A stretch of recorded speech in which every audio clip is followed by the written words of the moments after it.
This can't be happening. Kevin gasped as he held his cell phone to his ear. An eager voice replied, It is. You're rich again. But how? Kevin's banker smiled. Your investment in Orion Group paid off. You now have more money than your entire family combined. Your grandpa will be so proud of you for making such a smart move with your inheritance. Kevin clicked his tongue. I don't know about that. Don't you remember how my grandpa kicked me out of the family 2 years ago when I lost everything with this very same investment? That's the nice thing about stocks. It's a roller coaster. If you stay on long enough, you can rise up even higher than you dropped. Within one day, you can have an insta-empire. Looking at his lonely mattress on the floor, Kevin whispered, Has this news been made public?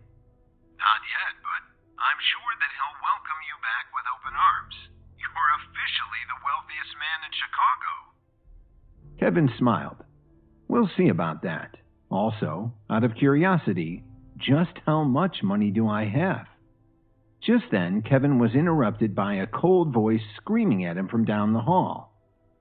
Kevin, where are you? You said that you would help me. I'll be right there, Kevin replied. Looking at his cell phone, Kevin dropped his voice. I have to go, but thank you for calling me with this great news. Just one last thing. Can you do me a favor? Of course. Anything. Please don't tell anyone. I want to keep this a secret for now. Understood. With a confident grin, Kevin hung up the phone and adjusted his clothing as he walked down the hallway to the kitchen. Standing in front of the sink, Kevin saw his mother-in-law, Dorothy, washing her hands with a nasty look on her face. Hearing Kevin, Dorothy turned around and barked. So glad that you could finally make it. These dishes aren't going to wash themselves. Kevin forced a smile. Sorry. I spilled on my shirt while I was doing the dishes earlier, so I quickly went to the room to change. I fully intended to come back and finish them. Dorothy sarcastically replied, Oh, whoa, thank you. That would be so very helpful. I mean, you've only been staying as a guest in our home for the past 2 years, but really, doing the dishes more than makes up for that. Kevin bit his tongue as he thought to himself, I pay rent to live here, plus I do a lot more than the dishes. I've become my mother-in-law's very own handyman. I mean, I have literally renovated their entire house these past few years. But I could never tell them the truth because it would upset Lily and I'm already on thin ice with her. The last thing that our relationship needs is for her parents to hate me even more than they already do. Silencing his thoughts, Kevin turned to his mother-in-law. Yes, of course. You've been so generous to me and Lily. The very least I can do is the dishes. I'll finish them right now. Please let me know if there's anything else I can do. You could make some money. You know, our Lily could have married anyone, but for whatever reason, she chose you. Remembering his recent phone call, Kevin nodded. I am going to work to prove my love for her. I promise you, one day, I will be worthy of Lily. Dorothy dried her hands and cackled. I highly doubt that. The only reason why we haven't pushed Lily to divorce you is because she was stupid enough not to get a prenup. She is the chairman of a huge corporation. I don't want you taking half of her money. Kevin paused. I would never do that. Dorothy, I love your daughter. I know that it may not seem like it to you now, but I promise you that I'm going to do right by her. Dorothy's face softened. My husband would kill me for saying this, but I really hope that you do. Thank you. Kevin nodded as he stepped around Dorothy and went to the sink. With a smile, Kevin picked up a dirty plate and continued. Now, I've got some dishes to wash. 15 minutes later, Kevin started the dishwasher and looked at his watch. It's after 5. Lily should be home by now. Walking down the hallway, Kevin heard the sound of the TV coming from the living room. Taking a deep breath, Kevin adjusted his shirt and entered the living room. Welcome home, babe. Kevin grinned at his wife, Lily. Sitting on the couch in front of him, Lily lifted her hand and politely waved. Staring at Lily's bright eyes and luscious lips, Kevin thought to himself, I still get butterflies every time that I look at her. Lily's beauty is undeniable, but that's not why I love her. She is the most driven woman I have ever met. I mean, in the past few years alone, Lily has worked her way up from assistant to chairman at her company in record time. She's incredible. Hey, Kevin. A woman who could only be described as basic chimed. Kevin nodded to his wife's best friend. Hi, Rachel. It's good to see you. Sitting next to Lily on the couch, Rachel smirked. Nice shirt.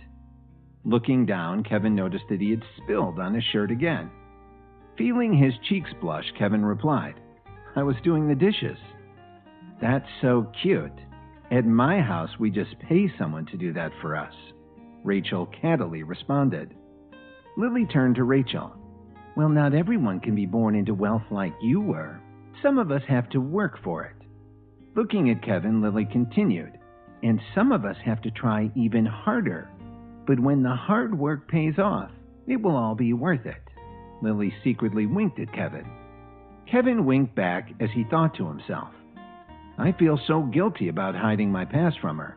Maybe she would understand if I just explained it to her, but at this point, it might be too late. I mean, we've been married for years now, and Lily still has no idea that I was born into one of the wealthiest families in Chicago. I hid it from her because I didn't want her to marry me because of my money. But then, as luck would have it, I literally lost everything the day that we got engaged. Closing his eyes, Kevin took a deep breath as he remembered. I'll never forget that day.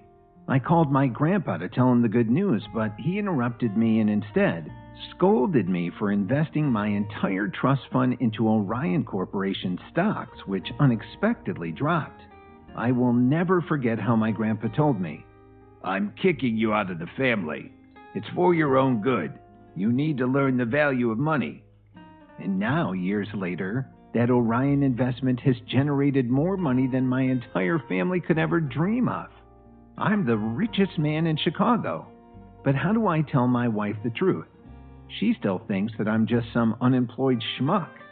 I need to show her that she can trust me before I reveal my secret. Lily stood up from the couch and came over and softly kissed Kevin on the cheek. Kevin, no offense, but Rachel's right. You look like a complete mess right now. Maybe you should go freshen up.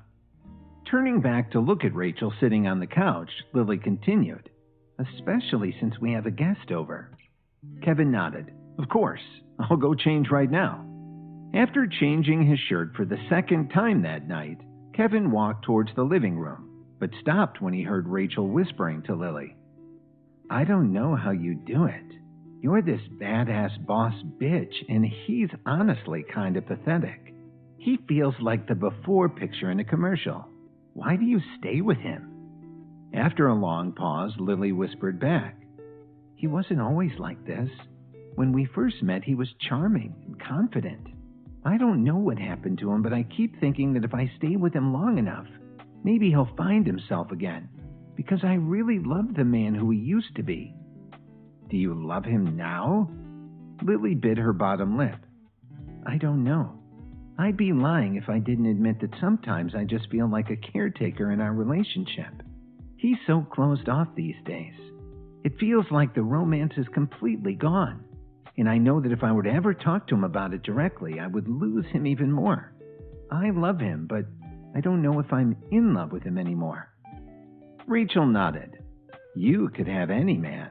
You're stunning, kind, and killing it at your job. Have you thought about getting a divorce? You shouldn't stay with someone because you pity them. I don't pity him. I just wish that he could be the man who he used to be. Honestly, I don't want to talk about this right now. I spend my entire day putting out fires at work. The last thing in the world that I want to do is put them out at home. Rachel paused. Of course, that makes sense. But what's going on at work? You seem more stressed than usual. Lily sighed. My company received a new contract last month, and there was an error in the calculation of the data. Our products did not meet the requirements, so we need to compensate them with $7 million. My company's funds are not going to be able to turn around, which means that I need to get at least $4 million of investment in a week. Otherwise, my company will most likely go bankrupt. I can't do that to my employees." Rachel's eyes widened. "How are you supposed to find someone willing to invest $4 million in less than a week?" Just then, Lily turned around and saw Kevin standing in the hallway. With a tear falling down her soft cheek, Lily whispered, "Kevin, I'm sorry to say this, but Rachel and I need some privacy. Can you please give me some space?" Feeling distraught over his wife's pain, Kevin slowly nodded. "Of course. I'll go back to the bedroom. It was good to see you, Rachel." Rushing back to his room, Kevin promised himself, "I have to help her. I will prove to Lily that I am the man who she married, not the shell of a human being who I've been these past 2 years. I'm going to create my own empire." Taking out his cell phone, Kevin gasped when he saw that he had over 10 missed calls from his grandfather's estate.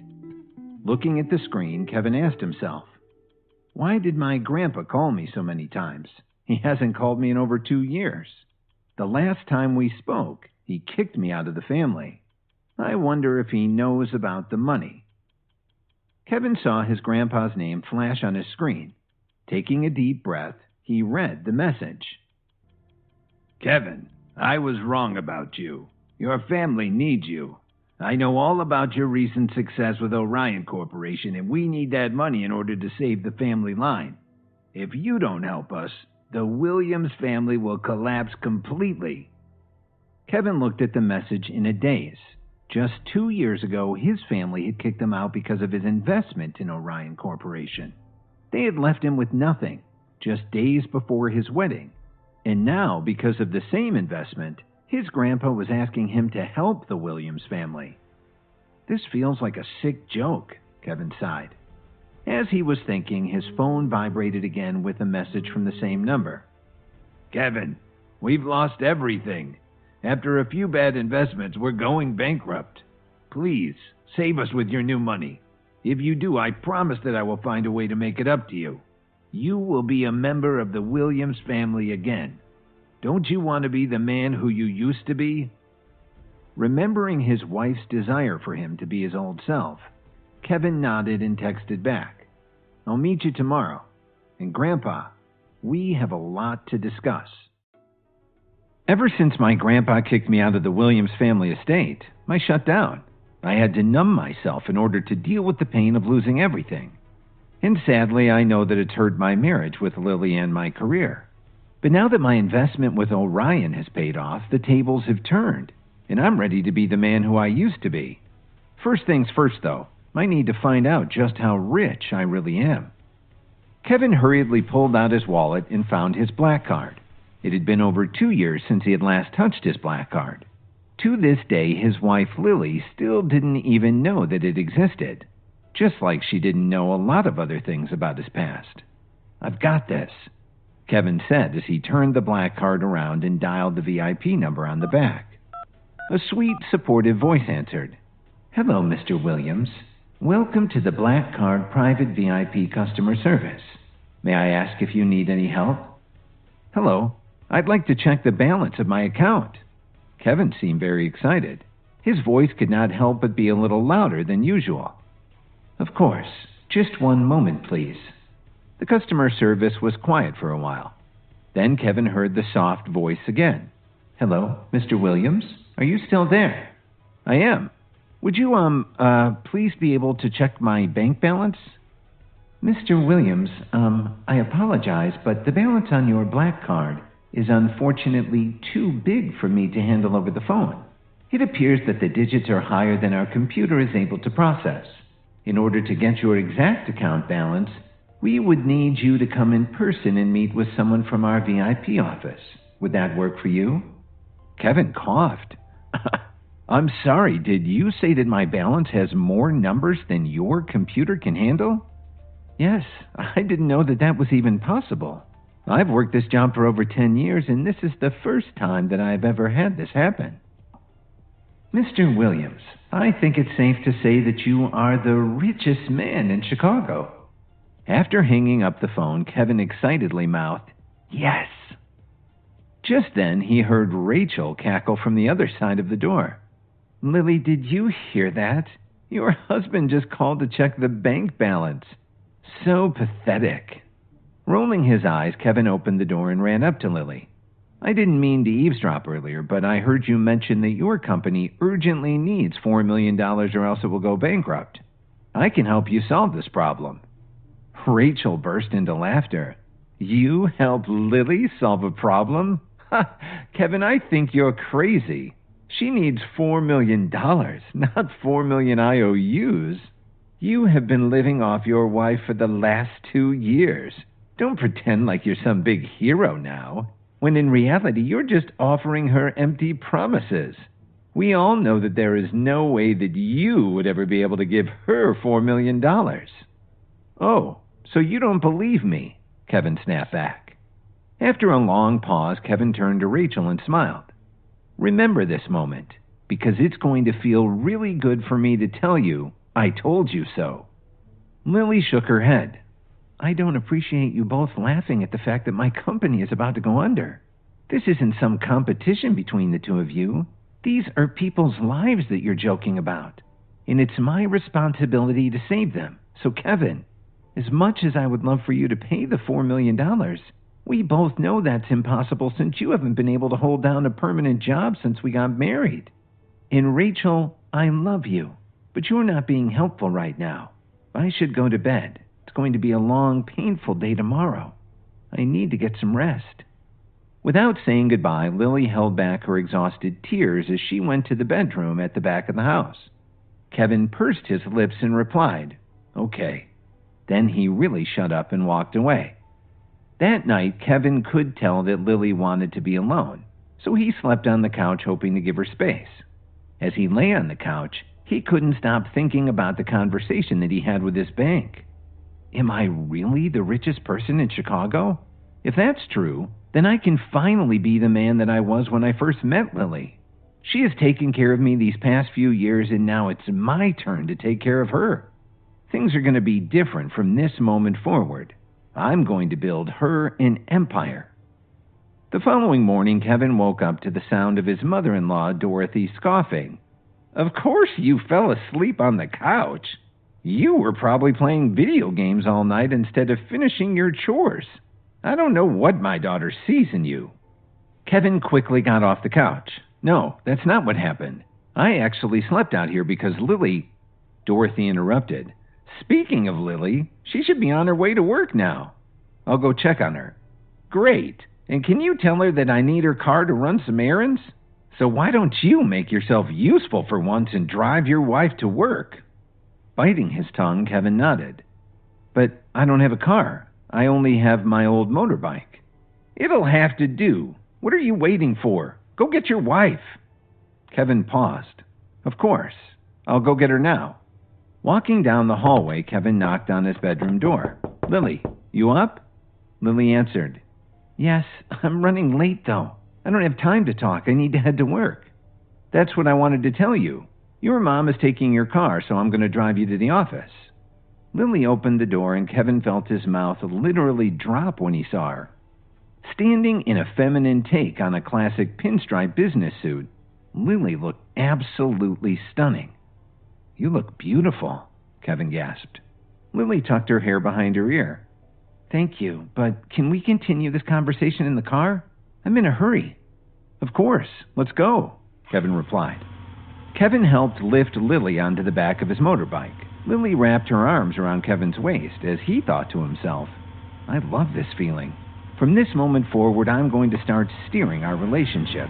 I'm going to be the man who Lily wants me to be, the man that she deserves. Stopping at a red light, Kevin turned around to find Lily biting her bottom lip. With a gentle sigh, Kevin asked, How are you feeling? You look great, but I know you, and you only bite your bottom lip when you're stressed. Lily nodded. You could say that I'm a little stressed. I checked the report this morning and it confirmed my worst nightmare. The company isn't going to get any external investor support, which means that by the end of the week, we're going to officially declare bankruptcy. This morning, the major shareholders are holding a shareholders meeting. As the company's chairman, I have to be there. And to be honest, I just feel so terrible about all of the employees that are going to lose their jobs. It's all my fault. You weren't the one who made the mistake which caused this, Kevin replied. Yes, but I'm the chairman, and as a boss, it is my job to hold myself accountable for everything that happens with the company. Lily stopped herself. The light turned green. Would you mind gunning it? I'm already so late. Kevin nodded and sped forward. Minutes later, they arrived at the company's entrance at a record time. Lily smiled as she let go of Kevin's waist. I can't believe how fast you got me here. Maybe I should have let you drive me to work months ago. Just as Kevin was about to respond, he was interrupted by the sound of a car parking next to them. Turning to their right, both Kevin and Lily saw a brand new BMW i8 pull up beside Kevin's old motorbike. The door opened and a tall man in a tailored suit stepped out of the car. Hi, Bradley, Lily politely smiled. Ignoring Kevin's presence, Bradley stepped forward and hugged Lily. Good morning, Lil. It's so good to see you. Bradley Smith then turned to Kevin and laughed. Lily, did you order the world's crappiest Uber or what? If you needed a ride, I could have driven you. That motorbike is pathetic. No offense. Kevin forced a smile. I'm not her Uber driver. I'm actually her husband. Seeing Bradley's shocked face, Kevin smirked as he reached his hand forward. I'm Kevin. It's nice to meet you. Reaching his manicured hand towards Kevin's, Bradley replied, So this is the famous Kevin. I've heard so much about you. You know Rachel, Lily's best friend. Well, she does the best impression of you. It's so nice to put a face to your, name. And Kev, you are exactly what I expected. Lily uncomfortably shook her head. Bradley, that's out of line. Of course. I was just messing with him. You can take a joke, can't you, Kevin? Kevin nodded. I can when they're funny. Bradley smirked. Touché. Lily, I'm so glad that I bumped into you this morning. I've heard about everything going on and my heart aches for you. So I brought you a little pick-me-up. Bradley went back to his car, opened the trunk, and took out a stunning rectangular gift box. With a snake-like smile, Bradley handed the box to Lily. Take a look. Do you like it? Lily opened the box and gasped. Oh, my goodness. This is the most beautiful necklace that I've ever seen. Bradley, you shouldn't have. This is much too extravagant of a gift. Bradley smiled. I knew you would like it. Feeling his chest tighten, Kevin thought to himself, I am going to help save Lily's company, but first things first, I need to handle Bradley. He's up to no good, and it's my job to stop him. A beautiful woman deserves a beautiful necklace. Ain't that right, Kevin? Bradley smirked. Kevin leaned forward and pursed his lips as he saw the necklace that Bradley had gifted his wife, Lily. The entire necklace was inlaid with countless dazzling crystals. Kevin couldn't take his eyes off the big diamond core pendant that weighed at least 3 carats in the center of it. The Dream Lover necklace, Kevin whispered to himself. What was that? Bradley asked. That's impossible. There's no way that that's real. The Dream Lover necklace was made by the famous French jewelry designer Diane. It was made up of 180 crystals in a 3-carat diamond. There are only 10 versions of the necklace in the world. That has to be a knockoff. It's not a knockoff, it's a top-of-the-line copy of one. Lily, I remember how much you loved the Dream Lover's necklace, and since it's impossible to buy a real one, I spent $100,000 to have a jeweler create a copy of it for you. And if you give me some more time, I will one day find the real Dream Lover for you. Lily closed the gift box and said with a somewhat regretful expression, It's normal that you can't buy it. After all, there are only 10 real Dream Lovers in the world. 2 years ago, I heard that in an auction, a Dream Lover was sold at a high price of $2.8 million. So you don't have to worry about finding me the real one. Plus, this is a really good copy. I love it. Thank you. When he heard Lily's words, Bradley's heart stopped as he thought to himself, $2.8 million? My entire net worth was only around $3 million. There is no way that I'll ever be able to buy it for her. With an awkward smile, Bradley replied, Sounds like this Dream Lover is very popular. Kevin reached forward. Here, Lily, why don't you let me bring the necklace home for you? After all, I'm your husband. It's the least I can do. Thank you, Kevin. That would be really helpful. Kevin reached for the necklace, but as soon as his hand grasped it, he felt it accidentally slip through his fingers onto the ground. With a fake shocked look on his face, Bradley gasped, "Kevin, how could you? You threw it on the ground on purpose. That necklace was for Lily. Why would you do that to her?" At that moment, Kevin turned around to see several of Lily's co-workers crowding around them. One woman whispered to the other, "I know. I don't know why she married him. She could do so much better." Lily took a deep breath. "I'm sure that it was an accident, wasn't it, Kevin?" Feeling his face turn red in anger, Kevin snapped, "I'm sorry that it happened. Lily, you deserve the real thing, not just some fake copy of it from a douche like Bradley."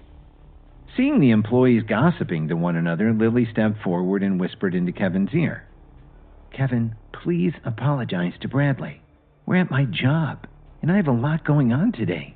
Even if it was an accident, you need to apologize to Bradley because this is my work. It's important to me. I can't have drama like this happen, especially not this week." Kevin slowly nodded and turned to Bradley. "I'm sorry that I dropped the necklace that you got from my wife." "Thank you," Lily mouthed to Kevin. Turning to both Kevin and Bradley, Lily continued, "I'm already running so late. I have to go. But thank you both. I'll talk to you soon." After Lily got into the elevator, Kevin bent down, picked the necklace up, and tossed it to Bradley. In shock, Bradley reached for the necklace but missed. This time when it fell, a fake diamond popped out onto the ground. Kevin turned around and began walking towards his motorbike as he heard Bradley's angry roar from behind him. "Stop! I know you can hear me. I command you to stop!" Bradley screamed as he chased Kevin. Bradley continued, "This necklace is worth more money than you could ever imagine, and you broke it. How do you expect to fix the damage? Poor Lily, you just won't let her have anything nice, will you?" Kevin turned around and looked at Bradley with an expressionless face. "1. Lily is my wife. You'd better stay away from her." Kevin calmly climbed onto his motorbike and continued, 2. It's my job to give gifts to my wife. So tonight, I'll give her the real dream lover. She deserves more than a knockoff, and she deserves it from her husband, not you." After a pause, Kevin looked at Bradley and smirked. 3. Move. You're blocking the exit." Bradley furiously watched Kevin drive away as he yelled, "Nice try, idiot. You can't even afford a car. How do you expect to buy the dream lover? You're such a loser." Bradley bent over and picked a rock off the ground. He threw it with all of his might and hit the back of Kevin's motorbike. Bradley gave himself a self-satisfied smile as Kevin drove away, unaware that his light was smashed. A couple of Lily's co-workers took out their cell phones and snuck photos of Kevin's broken motorbike as he drove away. On the top floor of the skyrise, Lily sat behind her desk. Her eyes were filled with anger as she looked out the window and thought to herself, "Kevin knew how important today is for me, and yet he still picked a fight with Bradley. I know that Bradley was out of line, but that's just who Bradley is. Besides, Bradley is the best shot that I have to finding an investor. I can't risk upsetting him now. The company depends on it. And now that Kevin offended him, how am I going to get Bradley to get his boss at the Williams Company to invest $4 million into my company to save it?" Seeing Kevin's name on her phone, Lily bit her bottom lip and answered, "I can't talk right now." "Lily, I'm sorry about earlier. I know how stressed you are, and I shouldn't have taken Bradley's bait. It's just that guy gets under my skin." Lily shook her head. "That guy is the best chance that I have for saving my company. He directly reports to the Williams family, and I don't know if you know who they are, but they are the richest family in Chicago. They could save my company." Kevin laughed to himself. It still amazes me how after all of these years, Lily still hasn't connected the fact that my last name is the same last name as the Williams Company. She must think that it's just a coincidence. Well, she is right about one thing. Even though the Williams family is secretly bankrupt, there is a Williams family member who is now officially the richest man in Chicago, and I'm going to save her company. I can't tell her the truth just yet, though. I mean, I've lied to her for too long about my true family. I need to pick the right moment to be honest with her, or else I could risk losing her forever. I promise that things are going to be okay. Now I'll let you go because I know you're busy, but I just wanted to say that I love you, Lily. Lily felt her eyes well with tears. I know you do. Hanging up, Kevin declared to himself, I'm going to make Lily love me again. It's not her fault, it's mine. I let myself disappear after the money went away. But I'm going to make things better. I'm finally feeling like myself again, and that means I can finally be the man that Lily deserves. Taking a deep breath, Kevin looked at his phone and pressed the name of the person who had exiled him and left him with nothing only 2 years ago. I knew you would call. An old, rough voice answered. Hello, Grandpa. Let's not waste any time with fake formalities. I'm calling to let you know that I can help solve the crisis of Williams' family with my money. But in exchange for that, I have 2 conditions. 1, before 6 o'clock tonight, you will give me a Dream Lover necklace. 2nd, at the downtown family branch, there is a person named Bradley. I want him removed from the building immediately. Still sitting on his motorbike, Kevin hung up the phone with his grandpa and thought to himself, the tables have turned. Now I finally have all the power. This is going to be fun. Just then, Kevin received a text message from his wife, Lily. Kevin took a deep breath and read, I'm sorry about our call earlier. I wish that things could feel like they used to between us. But I wanted to remind you about my family gathering tonight. Could you please pick up something new to wear? You know how judgmental my family can be. It would mean a lot if you made a good impression since I already have so much pressure from them about my job. Thank you. X's and O's. Kevin smiled as he typed back. Of course. Anything for you. I promise to make you and your family proud tonight. I love you. Taking off his helmet, Kevin got off his motorbike and looked straight ahead at the luxury neighborhood in front of him. What Lily didn't know was that Kevin had just arrived at the Golden Domain, also known as the most luxurious neighborhood in Chicago. Minutes later, Kevin was sitting on a familiar couch in his grandfather's foyer. Standing on the opposite side of the room, Kevin's Uncle Thomas took a deep breath. Your grandfather couldn't be here, so he sent me in his place. Kevin stayed sitting on the couch as his father's brother stepped forward and gave him an awkward hug. It's good to see you, nephew. You look very different than you did the last time we spoke. If anything, I would say that you look like you've been enjoying your freedom. This sabbatical has done wonders for you, Uncle Thomas continued. Kevin rolled his eyes. Are we calling me being kicked out of the family a sabbatical now? Kevin, I want you to know that I never meant for that to happen. It was just an unfortunate... Kevin interrupted. I'm not here to argue about the past, so let's just get straight to the point. How much money does the Williams family need? Always used to being in charge, Uncle Thomas pursed his lips and answered. Actually, it's not a lot of money. Kevin raised his eyebrows. How much is not a lot of money? $8 billion. Kevin laughed. $8 billion isn't a lot of money? You kicked me out of the family for investing a lot less than that. Uncle Thomas paused. Well, we were wrong. It turns out that your bad investment is the only thing that can save our family dynasty. So what do you say? Can we borrow $8 billion? Kevin stood up and replied, Uncle, I suddenly remembered that I have something very important to do. Don't worry, I'll see myself out. Uncle Thomas quickly stopped him. If you don't give us the $8 billion, the Williams family legacy will be destroyed. Kevin, please, I'm begging you. You're the only person who can save the family empire. I have already asked my men to complete the 2 requests that you mentioned.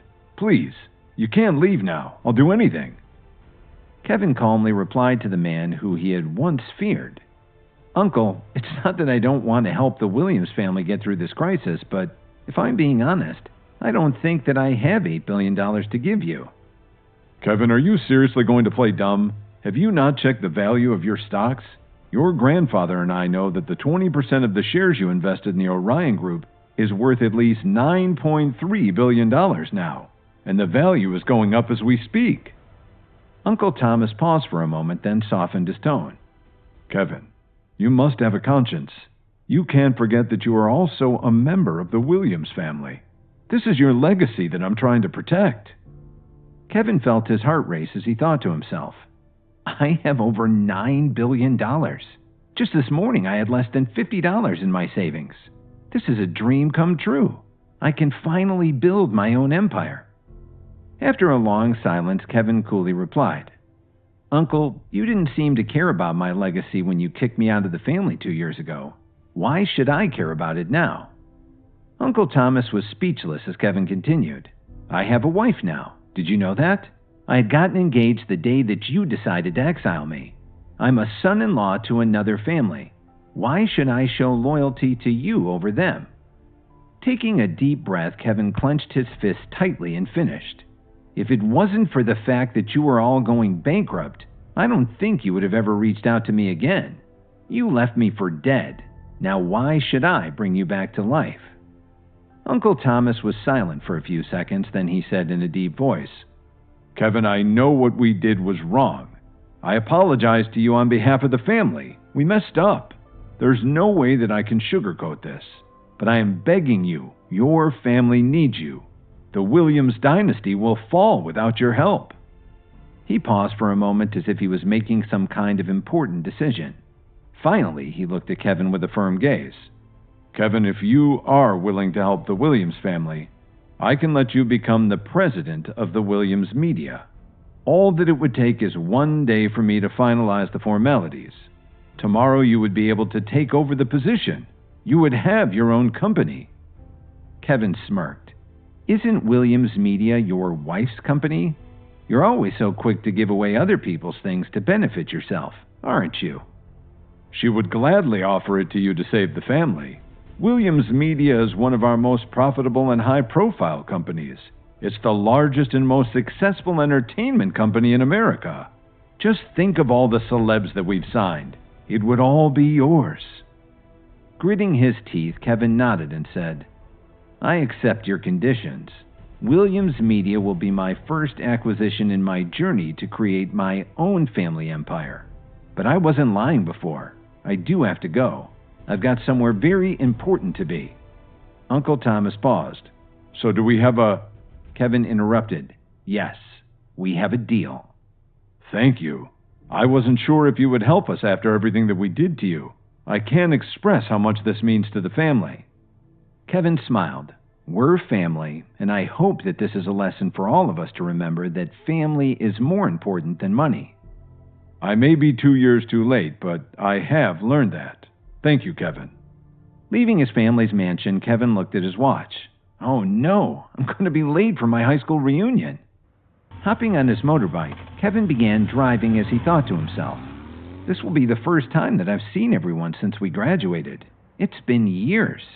I'm excited to go to the reunion and show them the man that I've become. Driving back home to change, Kevin smiled. My luck is changing. I can feel it. By the end of today, I will have earned my family's respect, my old classmates' envy, my in-laws' approval, and most importantly, my wife's love. On the other side of town, Lily walked down the hallway at her office and heard her coworkers giggling. Entering the break room, Lily saw a few of her coworkers staring at their phones and cackling. Through the gap between them, Lily saw the video that they were watching. It was Kevin driving away on his old motorbike with the shattered light in the back. One of Lily's coworkers smirked. That's so embarrassing. How is our chairwoman married to a man who rides a broken-down motorbike? It looks like something you would find in the dump. I know. He's such a loser. It's a miracle that they haven't divorced yet. A catty girl took a sip of water and interrupted. You'll never guess what I heard him say earlier. He swore that he was going to buy the Dream Lover necklace for the chairman. He wants to buy the Dream Lover? I'm going to die of laughter. We've seen what he drives. How in the world would he ever be able to afford something as rare and luxurious as the Dream Lover necklace? He isn't just broke, he's delusional. That's too funny. He's such an idiot. The co-workers all burst into laughter until one of them turned, saw Lily, and gasped. Chairman, so sorry. We didn't know you were here. Lily paused and calmly replied. It seems like there are a lot of things that you don't know. Maybe you should be more careful the next time you call someone an idiot. Kevin felt a little excited at the idea of running Williams Media and talking with Brittany, who would be his newest client. However, just as his butt touched the chair, Brittany looked at him indifferently. "Sorry, I'm saving this seat for Jessica." "Huh? I thought Jessica was sitting over there." Kevin pointed at a voluptuous woman who was at least 7 or 8 seats away from them. His face was filled with confusion. Brittany frowned and looked very unhappy. She raised her hand to cover her nose and said in a muffled voice, "You seem to have a strange smell. I feel uncomfortable, so can I trouble you to change seats?" Kevin was stunned. He raised his arm to sniff. It didn't smell. He had just changed into clean clothes before he went out. This woman must have a problem with her nose. "Kevin, you haven't taken a shower for a few days, have you?" commented one of the guys. A female classmate sitting next to him quickly said, "Come on now, I'll change seats with you, Kevin. Don't make Beauty Brit so sick that she can't eat." Kevin wanted to argue, but at that moment his old friend Zach walked over and urged Kevin to get up. They found a corner and sat down together. Zach explained, "Look, Kevin, Brittany is not a woman we can get close to. You are asking for trouble. Come on, we haven't seen each other for a long time. Let's have a drink." Kevin looked at Brittany, who was talking and laughing with Tucker. He shook his head and sneered. He picked up the glass and clinked it with Zach. The two of them drank as if there was no one else around. Zach might be the only one among the group of old classmates who treated him sincerely. When Zach was bullied in school, Kevin had helped him with his fights in the past. As the drinks began to flow, the guests suggested that they should all play music, dance together, and play a game or something.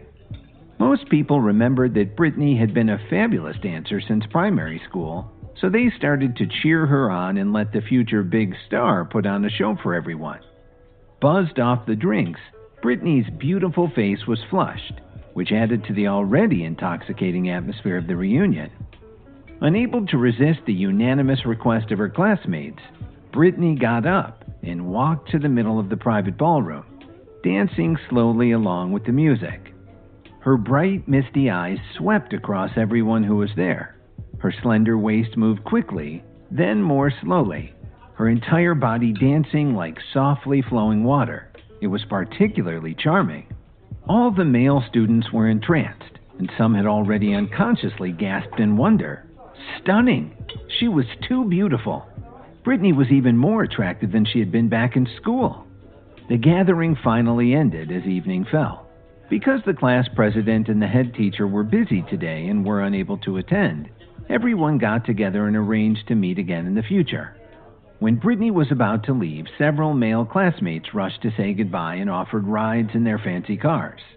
In the end, Brittany said that she already had a car, and the driver was already waiting outside. So everyone watched Brittany get into the latest Maserati and speed away. The guys who were still fighting over the chance to see Brittany off were all left with embarrassed expressions on their faces. Zach saw the Maserati turn around and could not help but whisper in Kevin's ear, "Brittany is so beautiful. I would give up 5 years of my life just to sleep with her once." Kevin smiled helplessly. Just as he was about to say something, the phone in his pocket suddenly rang. "Fly me to the moon." Everyone within earshot immediately looked at Kevin. What year was this? Why did he still use such an old-fashioned song as a ringtone? Kevin took out his phone. When he saw that the caller was his wife, he smiled and answered the call. Lily asked him, "Did you buy the clothes I asked you to get for the meeting? After you take care of that, we'll meet at home." Her tone was very cold. After she'd finished speaking, she hung up the phone. Only then did Kevin remember that he had not bought the clothes yet. He quickly exchanged contact information with Zach and then rode away on his little electric scooter in a hurry. The women who saw this snickered. Oh my God, Kevin actually rode a tiny electric bike to attend the get-together. Do you think he'll run out of juice before he gets there? They burst into laughter. Even though Kevin was already pretty far away, he could still hear them clearly. On the other side of town, Lily was about to leave the office when a man in a black suit suddenly appeared in front of her with a gift box in his arms. "You are?" Lily said as she looked at the unfamiliar man in front of her with a puzzled expression.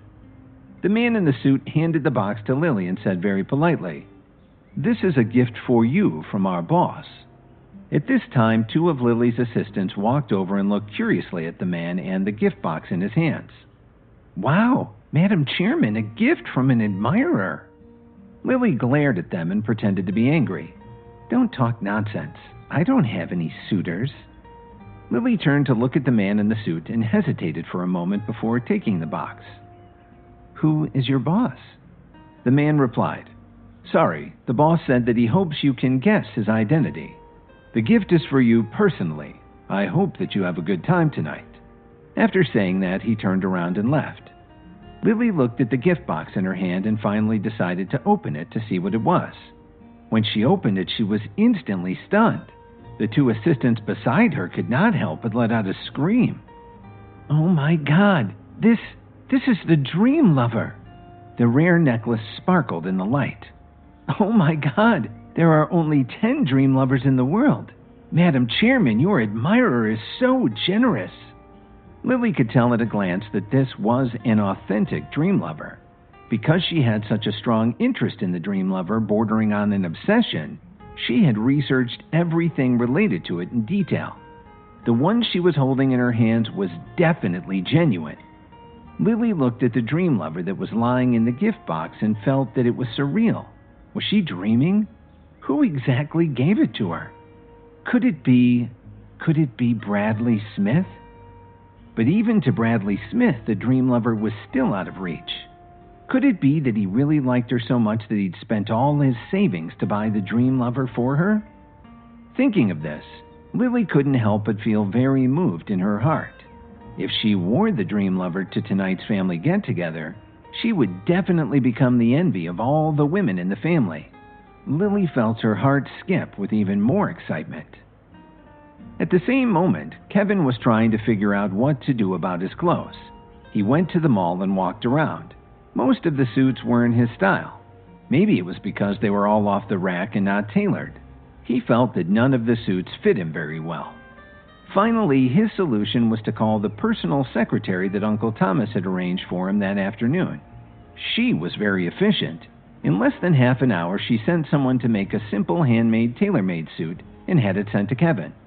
He carried his clothes under his arm as he rode the electric scooter back to the Joneses family neighborhood. As soon as he entered the house, he saw his wife Lily standing in front of the mirror in the living room, admiring the Dream Lover on her neck. It seemed like his wife was very satisfied with the gift he had given her. She quickly put it on the moment she received it. With the Dream Lover on her graceful swan-like neck, she became even more noble and elegant. Upon seeing Kevin as she walked back from the mirror, Lily instantly hid her exhilarated expression. She looked away to check her clothes and did not look back. She completely ignored that Kevin even existed. Dorothy, who was on the sofa, frowned as she looked at the dark black bag in Kevin's hand. She urged, "Are those the clothes you bought? Hurry up and change. We'll leave in 5 minutes." "Okay, I'll get dressed right away," Kevin responded and quickly went into the other room. He changed his clothes as fast as he could, combed his hair, and then walked out. Dorothy looked at Kevin, who was wearing a dark gray suit, and her face showed a rare look of satisfaction. She nodded and said, "This suit isn't bad. You're finally dressed like a man who has some class." "Hurry up. I don't want to be late again," Lily said as she sized Kevin up. The unhappiness in her eyes also melted away a little. She slipped her feet into her high heels and walked out first. With Kevin driving, the three of them soon arrived at the Jones family's mansion. By now, there were dozens of cars parked outside the mansion. At a glance, they were all makes and models of high-end cars. It was like a luxury car show. Dorothy was wearing a long peacock green dress with an apricot-colored cape. She looked very sexy and elegant as she walked. Her clear, smooth face looked radiant as she walked with her daughter Lily. You couldn't tell at all that they were mother and daughter. Instead, they looked more like sisters. So when the two of them walked into the Jones family's hall, they instantly attracted everyone's attention. Many relatives and friends who knew Dorothy and her daughter stepped up to greet the two of them. Kevin, who was following behind them, was ignored by most people as usual. However, there were some people who liked to pay more attention to Kevin. For example, there was Jason. If he didn't cause trouble for Kevin every time he saw him, it wouldn't be normal. Jason mocked him. "Hey, isn't this Kevin? It's rare to see him dressed like a human. I almost didn't recognize you." Jason walked to Kevin's side and patted him on the shoulder. His voice was so loud that almost everyone in the hall could hear him. Kevin looked at him with a smile and didn't say anything. Jason snorted in disdain. "You got these clothes on sale, right? I remember I saw the exact clothing down at the mall. Was it $75 or $100? Quality stuff, right?" Hearing this, many people looked at Kevin with scorn. Some even laughed out loud. Lily looked at Kevin with an embarrassed expression on her face. She was definitely angry. To think that she had given him $1,000 to buy himself some decent clothes. He, on the other hand, he actually went and bought a cheap suit for $100. Why did he always make things so difficult for her? Kevin adjusted his collar and responded casually. "I'm really disappointed to hear that. Actually, I didn't pay for my clothes." Jason laughed. "You didn't pay for it? Could it be that the owner of the store saw that you were too pathetic and out of pity gave you a new suit?" The people around them started laughing as well. They looked at Kevin like he was a fool. Lily and Dorothy's faces showed their embarrassment.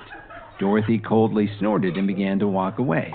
She didn't want to stand anywhere near Kevin, her stupid son-in-law, for another second. "We should go sit down," Lily disappointingly whispered to Kevin.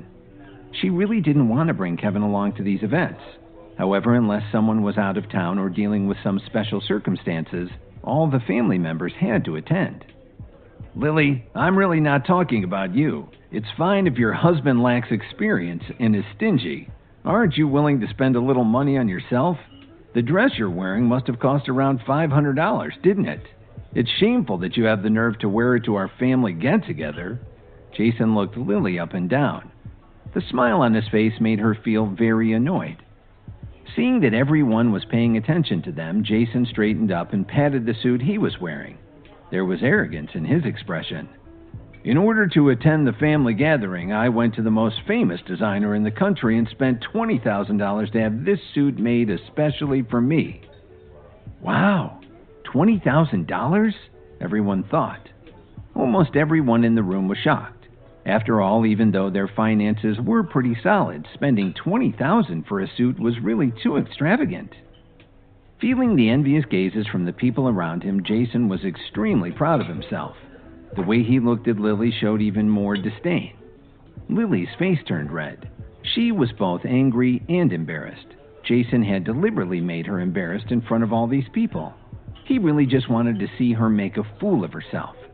But there was nothing Lily could do. When she glanced over at Kevin, who still had a smile on his face, she felt even more choked up. Kevin noticed Lily's eyes and turned his head to smile at her. After a moment, she quickly turned her head away. Kevin raised his eyebrows and looked at Jason, who had a smug look on his face.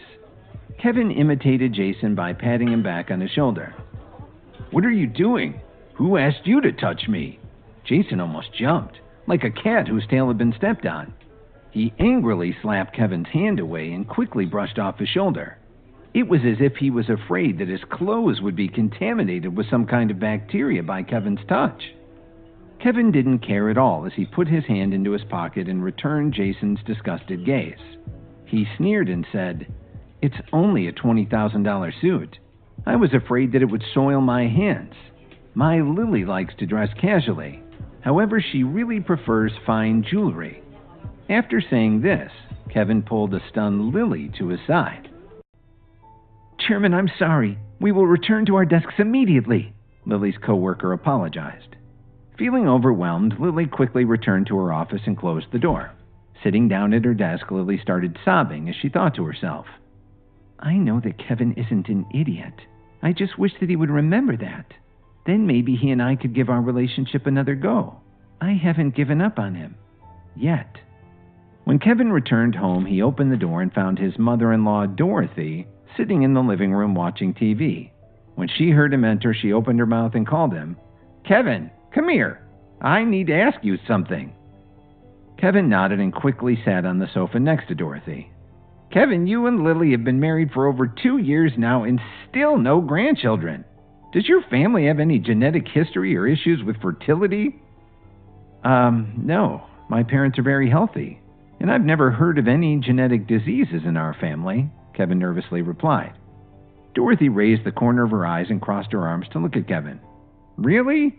You know, it's weird that I don't know that much about your parents. Maybe we should schedule a doctor's appointment for you and your parents to get tested. That way we can see if there are any bad genes on your side. There's no need. I have always been in good health. I don't want to waste any money, Kevin awkwardly responded. Why are you being so defensive? All that I'm asking is for your parents to get a checkup. Honestly, Kevin, it's for their own good. I won't take no for an answer. Now, I have to go run an errand, but I'll see you tonight at the family get-together. After his mother-in-law left the room, Kevin shook his head and checked his watch. I need to change ASAP. I'll deal with my mother-in-law's issue later. I have a class reunion to attend. After changing his clothes, Kevin hopped on his motorbike and rode to the fanciest hotel in Chicago, the Rose Hotel. After parking his motorbike outside the lobby, Kevin quickly fixed his windswept hair and stepped down onto the pavement. Kevin, is that you? A handsome man called out from a parked Mercedes-Benz S32. The man stuck his head out of his car window and flashed $1 million smile at Kevin. The moment Kevin saw him, his eyes were filled with surprise. Tucker, look at you. You haven't aged a day. Something tells me you're still just as popular as you always were. Tucker grinned back. Let's just say I'm a lucky guy. Glad to hear. That's a nice car you've got there. Tucker looked at Kevin's motorbike. And you're still as eccentric as ever. Did you really ride that here? Yes, it was one of the first things that I bought with my own money. Earning something feels different than being handed it. Tucker paused and shrugged his shoulders. Cool story, bro. What do you say? Should we head in and see who's aged beautifully and who's aged poorly? As soon as Kevin and Tucker entered the ballroom, everyone turned to greet them. Tucker, it's so good to see you, a familiar man yelled. Tucker waved back. And look who I've brought with me. Little Kevin is all grown up. The man waved to Kevin and then whispered to another student. Kevin was always a bit of an outsider back in high school, but now he's hanging out with someone as cool as Tucker. Maybe there's more to Kevin than meets the eye. I think you're right, the former classmate replied. Looking around the room, Kevin thought to himself, wow, I'm the most underdressed person here. I like being underestimated. With a big smile, Kevin turned to his right. Hey, Tucker, I'm going to go grab a seat. Let's catch up more later. Sure thing, dude, Tucker replied. Sitting at an empty table, Kevin was happy to have a little space. It had been a while since he had seen everyone, and it was nice to be able to sit back and take everything in. Kevin gasped when he saw his former classmate, Brittany, enter the room. Wow, she looks stunning. I'm not surprised, though. Brittany was the most popular girl in high school. I figured she would have left Chicago by now. Just as Kevin lifted his hand to wave at Brittany, Tucker quickly jumped in front of him and yelled, Hey, Brit, did you forget about me? Brittany walked over with an all-knowing smile on her face. Tucker, you haven't changed one bit. Tucker laughed. You say that like it's a bad thing. Brittany tilted her head to the side and laughed. We did date on and off throughout high school, so it can't be too bad. You're right, Brit. We had some good times back in the day, but look at you now. You look amazing. What are you up to? Brittany bit her bottom lip. Well, I know it's a bit cliché, but I'm about to sign with an agency. No shit. You're really doing it. Brittany's cheeks turned red. Well, I'm trying to. I haven't signed anything yet, but it's looking good. You were always meant for bigger things, Britt. To think, I'll be able to say I knew her when. Tucker grinned. Suddenly, a group of girls sat down at the table with Kevin. One of the girls turned to the other and whispered, I heard that Brittany is about to become a superstar. She's too sweet to ever brag about it, but Brittany is going to sign with Williams Media next week. Another girl replied, No way. Williams Media is the biggest media company in America. If Brittany signs with them, then she'll be famous before we know it. A small mousy girl popped up from her seat. I'm going to ask Brittany for an autograph. The two other girls nodded. Good idea. It might be worth something one day. Hey, Brittany, can we get your autograph? The three girls harmonized as they stepped in between Brittany and Tucker. Seeing Brittany handle them with grace and humility, Kevin smiled to himself. Good for Brittany. I'm so glad that she's still pursuing her dream. And if she is really signing with Williams Media, then I should get to know her a little better. After all, as of tomorrow, I will be the official owner of Williams Media. This will be a good chance for me to familiarize myself with my clients. Just then, Brittany and Tucker came and sat down at the table with Kevin. Turning to his right, Kevin gasped to himself, "Just my luck. Brittany sat down right next to me. Something tells me I'm going to love running Williams Media. I'll finally have a chance to create my own empire." Looking into Brittany's beautiful almond-shaped eyes, Kevin smiled to himself. But first things first, I need to go talk to my newest client. Now that Kevin had put Jason in his place, he looked around and then looked directly at him. "Didn't you see the dream lever on Lily's neck? It's worth 100 of your fancy suits." Everyone's gaze shifted to Lily. To be precise, they were all staring at Lily's neck. Following Kevin's rebuke, the entire audience suddenly fell silent, so quiet that all you could hear was the delicate piano music in the background. The crowd exploded with questions and comments. One relative said, "Or am I seeing things? Is she actually wearing a dream lever?" Another said, "Heavens, that's really a dream lever. There are only 10 of them in the world. It's a woman's dream." All the women present were excited. Even most of the men were shocked. There were a few people there who had never heard of the dream lever necklace, but now they were well aware of it. Everyone looked at her in amazement. For a moment, Lily became the most eye-catching woman in the entire hall. Countless envious gazes fell on her body, which definitely was a boost to her ego. Lily unconsciously shifted her attention to Kevin, who was standing at her side. He seemed somewhat different tonight, she thought. Jason stared at the necklace on Lily's neck and lied. "I think you're just trying to trick everyone. That's no dream lever. Where did your family get enough money to buy such a rare piece of jewelry? I think you're just wearing a fake." Kevin snapped back. "It's none of your business how much money we have. We don't answer to you." Dorothy walked over and called to her son-in-law. "Kevin." After giving Kevin a warning look, Dorothy smiled and stepped in front of Jason. "Jason, Kevin is younger than you, so he doesn't know how to bite his tongue. Why are you arguing with him anyway? And where are your parents? Why didn't I see them come today?" Dorothy wanted to change the topic to give everyone a diplomatic way out, but Jason's heart was burning with anger. How could he let Kevin get to him so easily? "My parents are overseas on company business. They aren't lazy like you. You don't have anything to do all day long, do you? You have your little son-in-law to wait on you hand and foot, and you don't even need to babysit him." Jason's words made Dorothy extremely embarrassed. At that moment, a mature older voice interrupted them. "What in heaven's name is everyone doing here?" "Grandma!" Jason's face lit up. He turned around and saw that someone was supporting the family matriarch, Mrs. Victoria Jones, as she slowly walked over. He practically ran to her. Mrs. Jones, or Grandma Jones as everyone called her, looked at her favorite grandson. Her wrinkled face broke into a kind, warm smile. But when she saw Kevin standing beside Lily, her smile vanished. Kevin knew that Grandma Jones had always disliked him, but he didn't really care. "All right, since everyone is almost here, we can all take a seat," Grandma Jones said as she looked at the crowd of relatives. After she had finished speaking, she took Jason by the hand and walked towards the main table. After everyone took a seat, Grandma Jones said a few pleasant words and encouraged everyone to work hard for the family. Then the banquet began. Kevin looked at the table full of exquisite food. Boy, was he hungry. Once he heard the banquet was starting, he dug in. He really didn't care if he grossed out the other people at the table. Lily and Dorothy stared at him a few times, but Kevin pretended not to see. After all, it was just a meal, and he would eat however he wanted. And his table manners weren't that bad. He just ate a little fast. At the main table, Grandma Jones spoke again. "Before the banquet, I heard from a reliable source that the CEO of Williams Media has changed. I was told that he is a young man about the same age as JJ. She looked lovingly at her grandson Jason.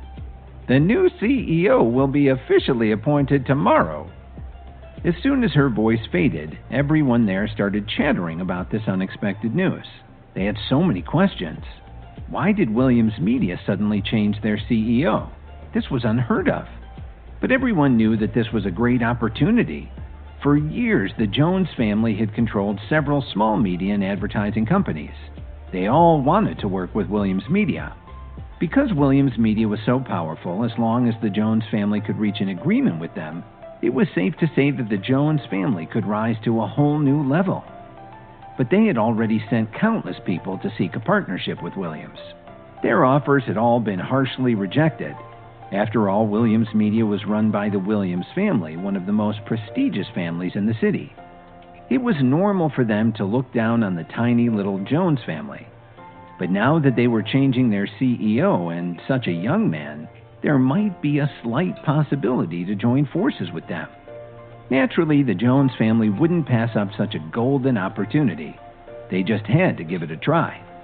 When Kevin, who was busy with his meal, heard the news about Williams Media, he raised his head. There was a hint of amusement in his eyes. Grandma Jones was pretty well informed.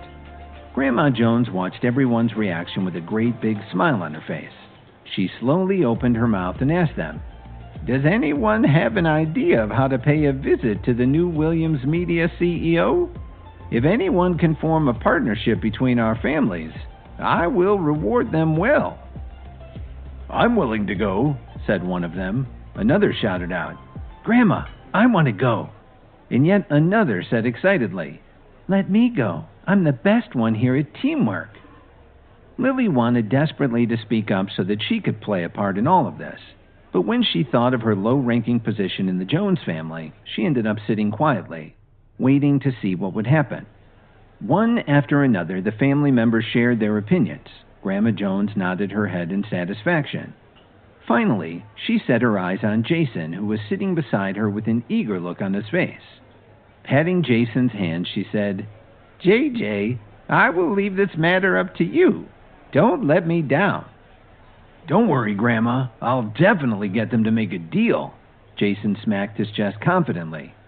Kevin put down his fork and picked up a napkin to wipe his mouth. He looked over at Jason, who was now standing in front of Grandma Jones, and he couldn't help laughing to himself. He wanted to make a deal? What gave him such confidence? Jason didn't know that he had already deeply offended the new head of Williams Media. And he still wanted to talk about cooperating with Williams Media. Kevin thought to himself with a slight chuckle. After the gathering was over, Kevin took Lily and Dorothy home. As they drove along, Lily didn't pay any attention to what Kevin was saying.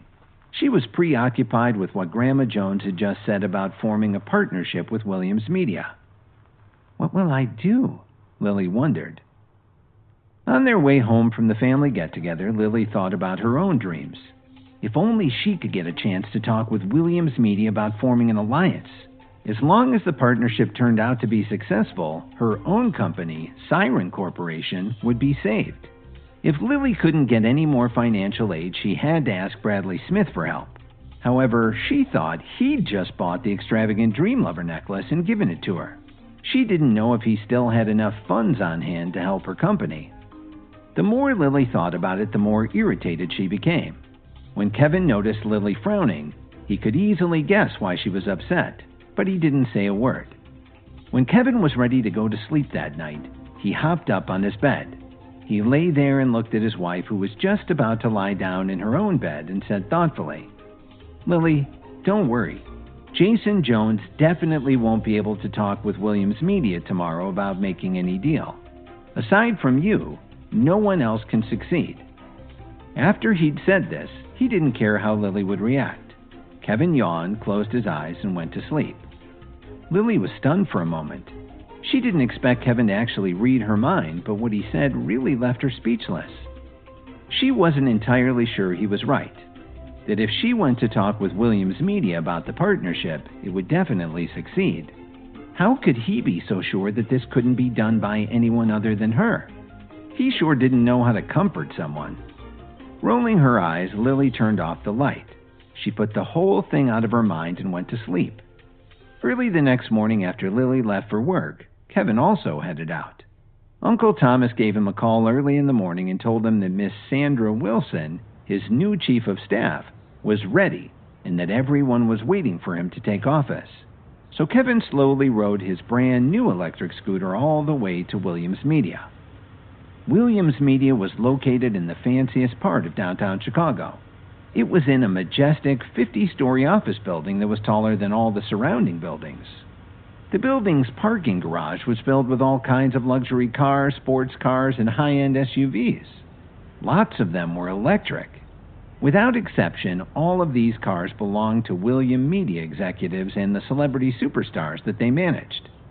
There was a reason why Williams Media was known as an industry leader in entertainment. They managed their artists very closely and saw them regularly. So the lot was always filled with luxury cars. Looking at all the fancy rides, Kevin thought that it seemed unusual for a CEO like him to ride an electric scooter to work. Just as Kevin was about to park his scooter in a small space at the edge of the lot, a red Ferrari suddenly appeared out of nowhere. What? Kevin screamed as he quickly leapt off his scooter. He must have jumped nearly 6 feet away.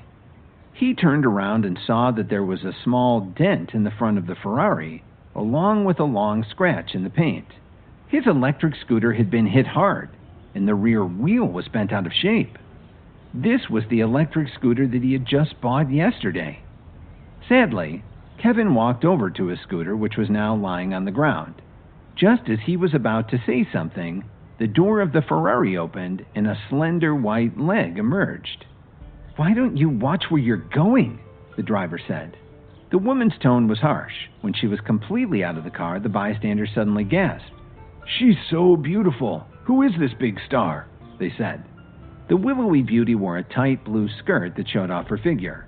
Her high heels made her legs look even more attractive. Kevin looked at this beautiful woman in front of him, and he couldn't hide his excitement. Brittany! He hadn't expected to meet her here today. Could it be that she was here to sign a contract with Williams Media? That was quite a coincidence. Although his electric scooter was wrecked, Kevin wasn't injured. Brittany was a new performer who was about to sign a contract with his company, so naturally he wasn't going to argue with her. Brittany recognized Kevin. She frowned and asked, "Kevin, what are you doing here?" She looked at him and then looked at the electric scooter on the ground. She remembered that 2 nights ago she heard someone mention that the security guard at Williams Media suddenly had a heart attack and was sent to the hospital. So the company hired a young man as a security guard. Could it be Kevin? "Why don't you watch what you're doing? Look at all the damage to my car. I'm sure you can't afford to fix it." Brittany looked at the dents and scratches on the front of the Ferrari and felt her heart sink. This was her brand new car. It had now been trashed the first time she drove it. Hearing this, Kevin immediately furrowed his brow. "It was clearly you who hit me. Why are you blaming me instead?" At the moment, a deep male voice came from nearby. "What happened here?" The onlooker stepped out of the way, and Kevin saw a man in a blue suit walking over with 2 security guards. When Victor Martin saw the scene in front of him, he was instantly stunned by Brittany's beauty. He stepped forward and said with a smile, "You're Brittany Davis, aren't you? A few days ago I heard that you'd be coming in to sign your contract. I didn't expect you to be here yet." Brittany gave him a faint smile. Now she looked gentle and polite, completely different from a minute ago when she was chastising Kevin. "I'm sorry," she said. "This happened as I was coming in. What can you do about it?" On hearing this, Mr. Martin instantly felt more self-assured and cocky. He had to help Brittany right away. He said, "Don't worry. This is just a small matter." Looking at Kevin, the man said with a serious face, "Do you know where you are? Who said you could ride an electric bike here?" Kevin looked around and said, "Who says I can't ride an electric bike in here? Besides, she's the one who hit me. Can't you figure that out?" "If I say you can't ride here, then you can't ride here. Why would someone in a Ferrari hit someone on a scooter?" While the man spoke, he pointed at Kevin with a disdainful expression. Kevin looked at the man, and his good mood was ruined. Brittany's mouth trembled as she complained, "Mr. Martin, is he the new guard you just hired? I'm afraid he'll annoy a lot of people." When Victor Martin heard Brittany's words, he suddenly remembered that the old guard had suddenly left yesterday. He was told that the new guard would come to work today. He looked at Kevin, who was wearing a baggy t-shirt and shorts, and then looked at the electric scooter lying on the ground. He was sure that Kevin was the new security guard. "I definitely won't allow someone like this to continue working here. Don't worry, ma'am. I'll fire him right now." After he finished speaking, he pointed at Kevin and said, "You're fired. Please pack up your things and leave." Kevin still had a scowl on his face. He read the nameplate on the man's chest. His title was Victor Martin, Production Assistant. What was the company structure like at Williams Media anyway? A production assistant could fire another employee at will? He replied, "You want to fire me, Assistant Victor Martin, right? I would like to ask you a simple question. Who gave you the right to fire someone all by yourself?"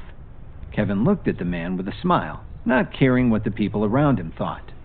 Kevin's question made Mr. Martin's face harden. He didn't really have the right to fire anyone he wanted. After all, he was just a production assistant. He glared at Kevin angrily. He was about to curse at him when he was interrupted by Brittany. "You said Mr. Martin isn't qualified to fire you, right? Then the department manager should be qualified. You just wait." Brittany looked at Kevin with disgust. After she finished speaking, she took out her phone, wrote 2 text messages, and sent them out. In less than 5 minutes, a woman wearing a gray professional suit walked up to them with a cold, bitter expression on her face. Kevin waited patiently by his wrecked scooter to see what would happen. Brittany was still angry about her dented Ferrari and had texted her contacts at Williams Media for help. The mature, stunning woman who came to her rescue looked to be about 40 years old. Her professional attire gave her an air of experience and charm. She was Claire Davis, the manager of Williams Media's publicity department. She was also Brittany's aunt. It was thanks to her that Brittany had gotten the chance to sign a contract with Williams Media. "Auntie!" Brittany called out like a spoiled child. She then walked to her aunt's side and held her arm as she whispered a few words into her ear. When Victor Martin, the other Williams Media employees, and the 2 security guards saw Claire, they immediately greeted her with smiling faces. "Miss Davis, good morning." Claire Davis politely returned their greetings with a casual, "Good morning." Then she turned her attention to Kevin and said sternly, "Did you hit her car? Apologize to her right now, or we will call the police and ask them to handle this matter." Hearing her threat, Kevin let out a laugh. "I don't know you. Why should I listen to you? If you want to call the police, go ahead. Anyway, I didn't crash into her. She crashed into me. So what am I afraid of?" One of the bystanders said, "He doesn't even know the publicity manager. He really should be fired." "Just wait. Miss Davis will definitely fire him," another Williams Media employee added. Seeing Kevin's nonchalant look, Claire's expression became even colder. She raised her hand, pointed right at Kevin, and said, "You're the new security guard, aren't you? I'll tell you right now, you've been fired. Get out of here or I'll call the police and they'll take you down to the police station." "Ha! Send me to the police station?" Kevin raised his eyebrows and pointed at himself. Brittany sneered. "Don't you understand English? Just my luck to see you today. I'll bet you can't even afford to fix my car. I won't argue with you anymore. Just hurry up and get out of here." Kevin smirked and didn't say anything. Just when Claire was about to scold him some more, they were all startled by the sound of a car horn. A brand new Lamborghini pulled up and stopped in front of everyone.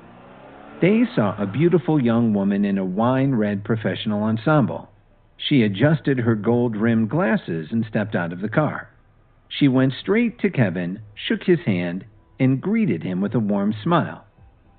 "Sorry, sir. I went to get the company's new quarterly reports for you, but I lost track of the time. I hope you can forgive me." At a glance, Kevin already knew that this was Miss Wilson, the chief of staff that his uncle had told him about. Miss Wilson straightened her back and looked at the young man in front of her nervously. She explained again, "I'm sorry, sir, but I didn't expect the expressway to be so backed up. This isn't how I wanted to greet our new CEO. It won't happen again." Everyone was stunned. What was going on? CEO? Claire definitely knew who Miss Wilson was. When she saw her showing so much respect towards Kevin, she was enraged. Claire grabbed Miss Wilson's arm and said angrily, "Miss Wilson, you're making a huge mistake. This is the new company security guard. What's wrong with you?" Miss Wilson frowned and pulled her arm away. She took her phone and a stack of documents out of her bag. "I assure you that I'm not mistaken. These are the documents that our Chief Operating Officer, Mr. Thomas Williams, personally gave me regarding our new CEO. This photo looks quite a lot like this gentleman, doesn't it?" Brittany, who was standing to the side, rushed over and looked at the photo on Miss Wilson's phone. It sure looked a lot like Kevin, but the man in the photo had a much more professional appearance. He also looked a lot younger and more handsome. "Miss Wilson, you must be wrong. This is Kevin Williams, my former classmate. Look at his sloppy appearance. How could he possibly be the CEO of Williams Media? Maybe he just looks a lot like him." Brittany pointed at Kevin's clothes with a look of utter disdain. They were all confused. How could the new CEO show up to the office wearing a t-shirt and baggy shorts, riding a tiny, broken electric scooter? Miss Wilson pushed up her glasses and her expression remained very calm. "That sounds right. The information our CEO gave me says that the new president's name is Kevin. And this photo was actually taken 3 years ago, so of course he looks a little older now." Miss Wilson flipped open the documents and Brittany and Claire immediately went over to look at them. When they saw the name Kevin written conspicuously on the front page, it was like they'd been struck by lightning. Claire Davis pretended to be calm and quickly flipped through the pages. As she read, her face got paler and paler. When she'd finished scanning them, she came to the realization that the young man in scruffy clothes standing in front of her was, in fact, their new CEO. Claire looked up at Kevin in disbelief, but when she saw the scorn in Kevin's eyes, she looked back down at her feet. What had she just done? She was an executive, the company's publicity manager. But in front of all these people, she had been shouting that she wanted to fire the new CEO and that she wanted to have him arrested. For a moment, Claire struggled to speak. She gritted her teeth, carefully stepped forward, and forced a smile. She said, Sir, I'm really sorry. We've made a huge mistake. Nothing like this will ever happen again in the future." "There will be a future?" Kevin looked at her out of the corner of his eye. Claire's face froze and she stuttered. "Please don't do this. I know what I did was wrong. Sir, will you please give me another chance?" Ignoring the puzzled looks from everyone around her, what Claire cared about the most right now was to protect her job and her position. Brittany, who was standing off to the side, also hurried to stand near Kevin. Her expression no longer looked so arrogant. "Mr. Williams, it's all my fault. Don't be angry. Please accept my apologies." Kevin looked at her with an enigmatic smile. He didn't say a word. Brittany's voice became softer and softer as he looked at her. Finally, she couldn't bear to look him in the eyes. Kevin glanced at the time on his watch. He had no intention of continuing to waste time at the door. After thinking for a while, he looked at Miss Wilson and pointed toward Victor Martin, who was trying desperately not to be noticed. "This man tried to fire me to protect the image of Williams Media." After saying this, he motioned towards Miss Wilson, and they both turned and headed towards the grand entrance to the Williams Media head office. Claire, Brittany, and the others quickly followed. Only Victor Martin, who had tears streaming down his face, was left behind. He looked sadly at the group as they walked away from him.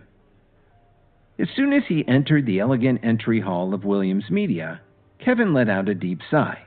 Williams Media was truly worthy of being the #1 entertainment company in Chicago.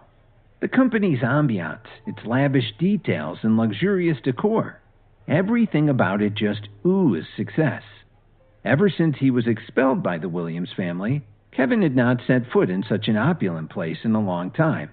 It could best be described as exquisite, from its world-class design to its perfectly chosen color scheme. And this wasn't limited to the entry hall. The overall style of Williams Media's headquarters was truly stunning. The news of the new CEO taking office today had already spread throughout the entire company. Everyone who saw Kevin smiled and greeted him, wanting to make a good first impression on the new CEO. Of course, many people were surprised when they first saw Kevin, but none of them showed it. His simple, unpretentious appearance seemed to contrast with his new surroundings. He took the elevator to the 18th floor, where his office was located. After entering the office, Kevin sat on the big leather chair and looked at Claire and Brittany, who had entered the room with him. "Do you have anything else to talk to me about?" He flipped open some of the folders on his enormous desk and asked casually as he looked at the contents of the folders. Brittany and Claire looked at each other, and Claire gave her niece a slight smile to comfort her. She took 2 steps forward and said, "Sir, about what happened today, I'm really very sorry. Now, about the matter of Brittany signing her contract." Claire paused before finishing her sentence. Kevin didn't even raise his head as he chuckled to himself. "Sign the contract?" he asked. Brittany smiled awkwardly as she replied, "Mr. Williams, did you forget that I came here today to sign my contract?" She bit her lower lip and looked at Kevin uncertainly. Kevin put down the folder that he'd been reviewing and leaned back in his very comfortable leather chair. "This chair is really nice," he thought to himself. He smiled at the two of them, but didn't answer them right away. Seeing Kevin's reaction, Claire wasn't sure what to think. "Sir, how about this? I can accept any punishment you give me, but please don't cancel Brittany's contract, okay?" Kevin laughed out loud. "It's funny, but someone who didn't know me well might think I'm a bully." Claire instantly blushed. Just as Claire was about to say something else, there was a knock on the CEO's office door. Miss Wilson walked over to the door and whispered a few words to someone outside. Then she closed the door and came to Kevin's side. "Sir, Jason Jones, the Jones family representative, is here. He said he wants to discuss the company's financial future with you." As soon as Miss Wilson finished speaking, Kevin got a stern look on his face. He was very unhappy to hear Jason Jones's name. "Get that fool out of my office immediately. And please inform the Jones family that if they want to cooperate with us, they shouldn't let that bonehead show his face around here. They can try again with a new representative. As long as I approve of the new rep, I'll have no problem negotiating with them." Meanwhile, Jason was waiting outside Kevin's office, fantasizing about the new sports car Grandma Jones would surely give him for setting up this deal. But he was shocked when Miss Wilson passed along the CEO's message. As he watched Miss Wilson turn around to leave, Jason was stunned for a moment before he realized what had just happened. "That bastard!" As soon as he swore, everyone in the hall turned to look at him. Jason realized that he was still in Williams Media territory. He immediately stopped talking and left the building while holding back the anger that was welling up inside him. At the Jones family mansion, Grandma Jones reacted by calling everyone over for an emergency family meeting. Seeing that all the members of the family had arrived, Grandma Jones let out a sigh and said, "JJ went to discuss the deal with Williams Media, but he didn't succeed. I think some of you already know about it." Jason added, "Grandma, Williams Media obviously thinks they're better than us. They actually called me a fool. On top of that, they told me to get out and never show my face again." Jason's face was turning red from anger. Grandma Jones, who was sitting next to him, was obviously distressed. When the rest of the family heard this, they immediately started discussing amongst themselves. They were smart people, so they understood right away what had happened. Williams Media was the biggest entertainment company in Chicago, and they had told Jason to scram. Jason didn't dare to fight them head on. All he could do was run home and throw a tantrum. Even Grandma Jones didn't dare to ask Williams Media to explain themselves. She said to her grandson, "I'm sorry you have to suffer for this, JJ." Grandma Jones's heart ached the most for Jason. Seeing how upset he was, she patted his arm and comforted him. "The new CEO of Williams Media is a young man in his early 20s. That's a very young age for someone to take the helm of such a powerful corporation. Naturally, he has his pride, and it's normal that he doesn't like small families like ours." Grandma Jones paused for a moment and looked around the room. But the CEO of Williams Media also said that as long as the candidate is satisfactory, he won't have any problem working with them. So I want to ask everyone, who do you think is most suitable to represent us in these negotiations? The people in the room stopped talking and looked at each other. It was unusually quiet. Williams Media had already told Jason Jones to get lost. After that, who would have the nerve to go back in there? Grandma Jones was disappointed when nobody stepped up to volunteer. What? No one is willing to go? She asked them. While everyone else remained silent, Jason suddenly had what he thought was a particularly nasty idea. He stood up and said loudly, "Grandma, I think Lily is the ideal choice to talk with Williams Media about our offer." Jason's words suddenly made Lily the center of attention. She threw an angry look at Jason, who was standing beside Grandma, smiling maliciously. While she knew that Jason always liked to cause trouble, she didn't expect him to be so shameless as to involve her in this mess. Lily tried to speak, but only managed to stammer, But Grandma, Lily was angry, but at the same time she was trying to figure out how to get out of this horrible predicament. She was about to finish her thought when Jason interrupted her again. "Lily, Grandma just wants to give you a chance to help the family. Don't you care about our family?" Seeing the distraught look on Lily's face, Jason smiled. He continued, "I know that your Siren Corporation just lost millions. You still seem to be short $4 or $5 million in capital, right? I'm doing this for your own good. If you're willing to help all of us, the Jones family, and if the deal is successful, Grandma won't let your company go bankrupt." What choice did Lily have? Lily was still in shock after being nominated by Jason to represent the Jones family in their negotiations with Williams Media. She was at a loss for words. After Jason finished speaking, he walked over and stood in front of Grandma Jones. "I think Lily is really suitable. What do you think, Grandma?" In Grandma Jones's heart, Jason was the one that she liked the most, so she naturally took his suggestion more seriously than the others. She reflected for a while and nodded in agreement. Then she looked at Lily and smiled. "Lily, you will go to Williams Media tomorrow. Do your best, and above all, don't let me down." "Grandma, Lily was struggling to come up with a way to get out of this, but she saw Grandma Jones wave her hand dismissively and say, "Okay, today's meeting is adjourned.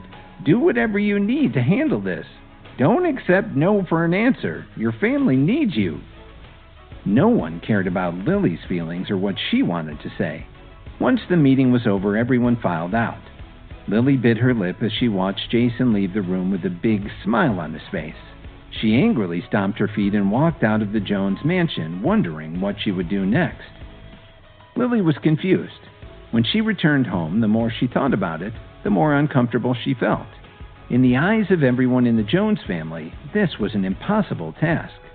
But now this hopeless task fell on her. She had no idea how she would approach the new CEO of Williams Media to talk about working together with her family. The more Lily thought about it, the more irritated she became. Finally, Lily decided to call Rachel and ask her to come over to keep her company. She also wanted to know if her friend had any good suggestions. After Rachel came over and the two of them chatted for a while, Lily felt a little less freaked out. Rachel got up and walked to the fridge. She took a can of soda and asked Lily as she drank, "Why isn't Kevin at home today?" Lily smiled helplessly. "When I left early this morning, he was already gone. I don't know where he went, but he still hasn't come back." Rachel curled her lips in disgust as she sat on the sofa. She leaned closer to Lily and said, "I really admire you. You haven't thought of getting a divorce after these 2 awful years?" Lily only sighed and didn't say anything, but Rachel pressed it further. "You should also think about yourself. Kevin is holding you back. Your parents want you to have a child, but you still haven't been able to get pregnant after 2 whole years. Plus, your company still owes you so much money. If you find a rich and powerful husband, your life won't be so hard." "It's pointless for you to say all this now. We're already married. What are you getting at?" "Those who get married can get a divorce," Rachel said indifferently. Lily shook her head and smiled. She didn't say anything else about it. After a few minutes, they heard someone at the door. The two women looked up at the same time and saw Kevin whistling as he walked in. With a contemptuous, mocking smile on her face, Rachel watched Kevin walk closer to them. As usual, Kevin was wearing a t-shirt and shorts. He looked like such a loser. Kevin naturally saw Rachel's disdain for him, but he didn't care. He strode up to Lily and sat on the sofa with a smile. He looked at her and said, "Lily, your company still needs $4 million, right?" Lily didn't even bother to look at him. She picked up an emery board and started to do her nails. "Why are you asking this?" "How dare you try to rub it in? Why do you always say things that make Lily unhappy? Are you afraid that her life will be too easy?" Rachel sat up straight and stared at Kevin. Lily sighed and gave Rachel a penetrating look that told her not to criticize Kevin anymore. After all, during the Joneses family quarterly meeting, when Jason embarrassed her in front of so many people, it was Kevin who helped Lily. Now she naturally didn't want Rachel to keep picking on him like this. Kevin turned his head and looked at Rachel. He smiled mysteriously and said, "I hope you haven't forgotten what I said 2 days ago. If I can find $4 million to help Lily get through this crisis, you should call me boss." When she heard him bring this up, Rachel instantly laughed. "I sure did say that. And if you can't find her $4 million, how about you call me boss? I've never seen someone as helpless as you who still likes to put on airs." Kevin sneered. He took out a bank card from his pocket and handed it to Lily. "Lily, I originally wanted to bring you cash, but it was too much to carry around. This card has $4 million on it. Take it." Lily took the card in a daze and didn't know how to react. Rachel laughed again. She felt that Kevin was acting like a fool again. "I can't believe you're still carrying on with this lie. I'm dying of laughter." "Who's the boss?" Kevin asked quickly. "It's not you." After saying this, Rachel realized that she had been tricked.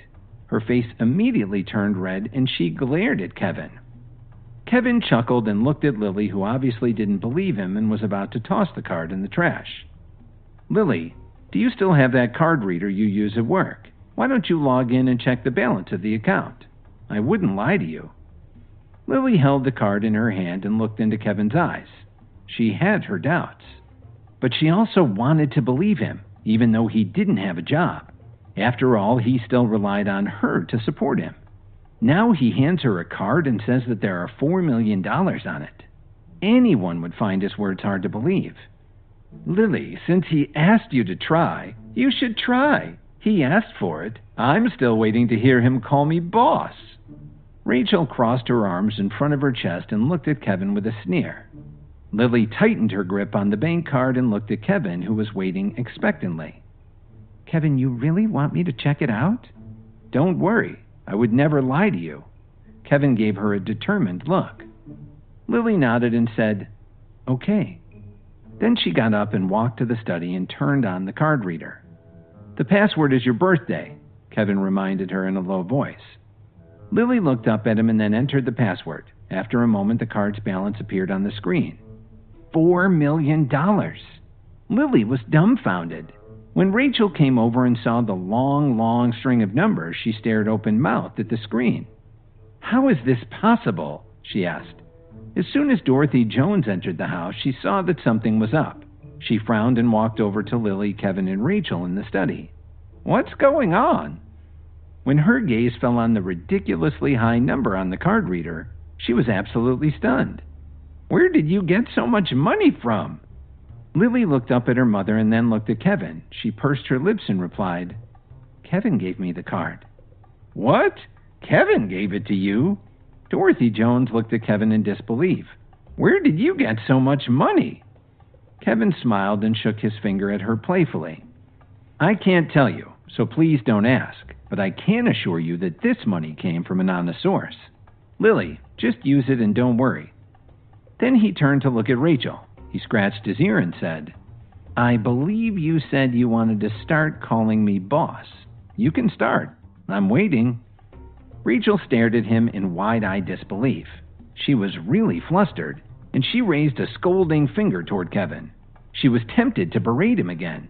Before Rachel did something rash, Lily quickly took the card and the reader and pulled Kevin into the bedroom. "We are the only ones in this room now. Kevin, tell me the truth. Where did you get this money from?" Lily asked softly.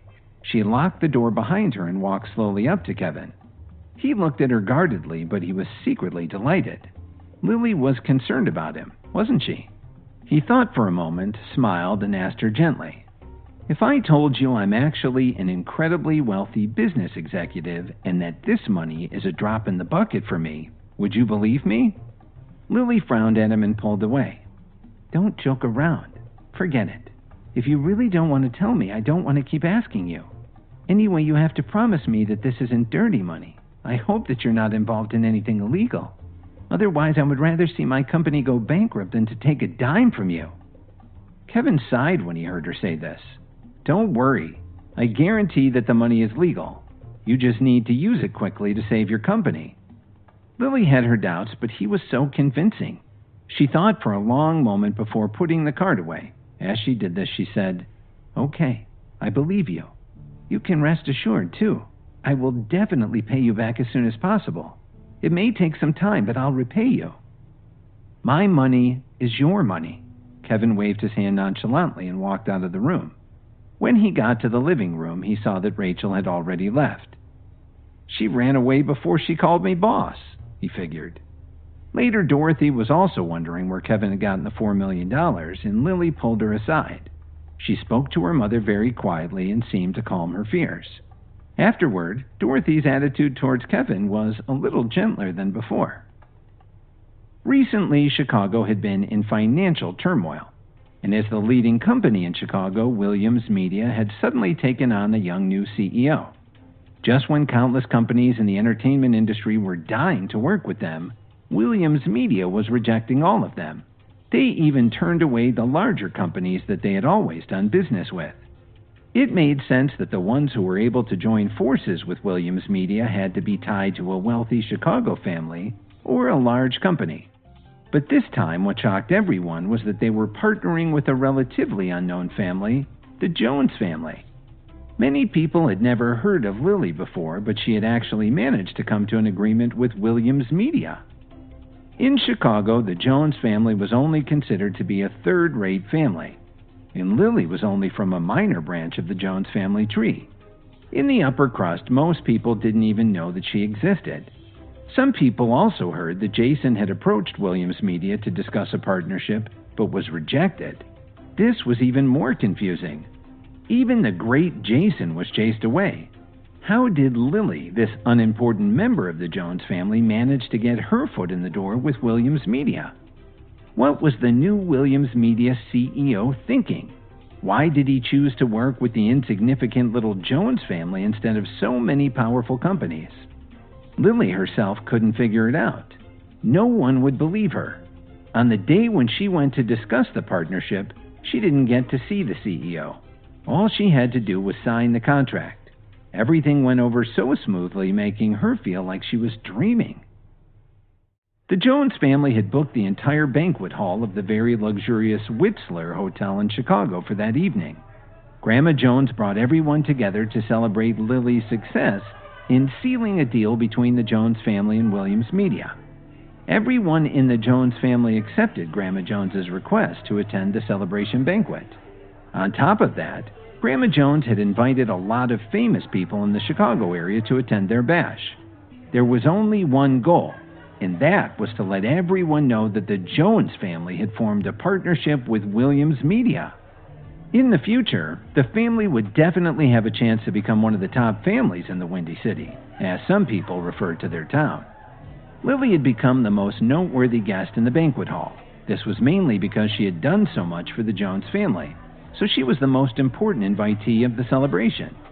Kevin followed behind Lily, who was dressed ever so elegantly. Just as he was about to take a seat, he heard a cold rebuke from someone beside him. "Please find another seat. This one is reserved for Miss Phoebe Anderson." Of course, it was Jason speaking. Behind him stood a beautiful young lady wearing an elegant silk dress that fit her very snugly from its low slit up to its high neckline. Kevin casually glanced up at her, looked away, then turned back again to get another look. He felt that this woman seemed somewhat familiar. He thought he'd seen her somewhere before. Jason saw that Kevin hadn't moved and was still staring at Phoebe. He took a step forward and deliberately bumped into him. "Didn't you hear me? This seat is reserved for Miss Anderson." Kevin wasn't prepared for this kind of physical aggression. He was a little shaken, but he still didn't leave his seat. He saw that Jason was trying to please Phoebe, but the young woman's face remained cold. Kevin raised his eyebrows. "Miss Anderson?" Kevin replied with a questioning tone. Jason glanced at Kevin out of the corner of his eye. He got more impatient. "You don't even know who Phoebe Anderson is?" A lot of people around them had noticed what was going on. Lily, who was nearby, had an embarrassed look on her face. She was very annoyed with Jason. Again. Lily had already noticed that Phoebe was sitting at another table. It was Jason who deliberately arranged to find a new seat for her. And Lily was certain that he must have done this to get even for her success with Williams Media. Jason was deeply jealous of her, and he had deliberately bullied Kevin just to embarrass her. Kevin remained in his seat, but when he looked over at Lily, he saw the pained expression on her face. In a concerned tone, he asked her, "What's wrong, Lily? Are you feeling okay?" Lily shook her head no. She was considering letting Kevin give up his seat. It was better to avoid any unnecessary conflict, which was sure to follow because Grandma Jones liked Jason the most. Dorothy Jones, who was also nearby this awkward scene, didn't say anything, but she kept motioning to Kevin that she wanted him to take the initiative and give Phoebe his seat. Phoebe was a distinguished guest invited by Grandma Jones. The Anderson family was one of the most prestigious families in Chicago. They had made billions in the global jewelry market and literally had countless assets. How could this squabble be resolved without insulting such an honored guest and her family, and without upsetting Grandma Jones? Lily was very worried that this whole argument with Jason about Phoebe's seat at the banquet would blow up and get her in trouble with the family. As the eldest daughter of the Anderson family, Phoebe was in the spotlight wherever she went. Dorothy Jones knew very well what kind of influence someone like her would have on Grandma Jones. And if Kevin offended Phoebe in any way, that would definitely have a negative impact on Lily. However, Kevin only cared about Lily and didn't even notice the look that Dorothy was giving him. Actually, he noticed, but didn't want to do anything about it. Finally, Jason exploded. "Don't you understand English? I've already told you 10 times to give up your seat. What's wrong with you? Just move so Miss Anderson can have a seat." Phoebe scowled and looked impatiently at Jason. Then her cool gaze fell on Kevin. Seeing Grandma Jones also look over at them, Lily was worried about the impression that all this would make on the family matriarch. This would definitely tarnish Lily's image. She turned her head to look at Kevin, who was completely ignoring Jason, and asked him quietly, "Kevin, why don't you change seats?" When Kevin heard his wife speak, he immediately smiled and nodded. "All right, Lily, as you wish." Then he stood up and walked to a different seat and sat down. But he didn't look at Jason and Phoebe Anderson again. Jason was livid, but after all, he had to protect his image in front of Phoebe, so he naturally couldn't act too impetuously. Phoebe had just sat down when she unconsciously looked at Lily with a gaze that pierced right through her. In fact, Phoebe was actually looking at the Dream Lover necklace on Lily's neck. The Dream Lover necklace was something Phoebe had desired for a long time, but up until now, even though her family was in the jewelry business, there was no way for her to actually get one herself. She couldn't have imagined that she would see the long-cherished Dream Lover necklace hanging gracefully on Lily's neck. With her professional and trained eye, she could tell right away that Lily's necklace was real. Lily felt weird to be stared at so intently and felt slightly self-conscious. "Miss Anderson, I can't help but notice that you're staring at me. Is there something wrong?" Phoebe smiled apologetically. "Sorry, Miss Williams. Actually, I wanted to ask, where did you buy your Dream Lover necklace?"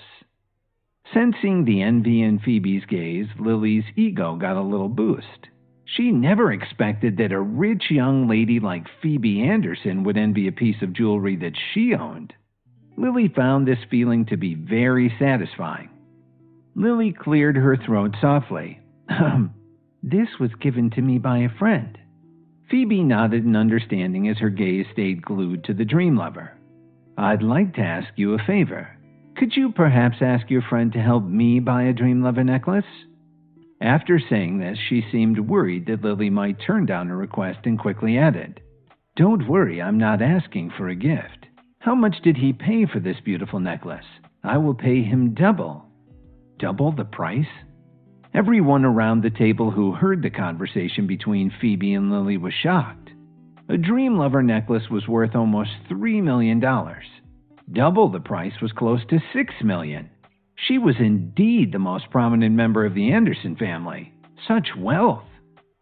As Lily and Phoebe were sitting together, the contrast between them was obvious. One was gentle and graceful, and the other was detached and elegant.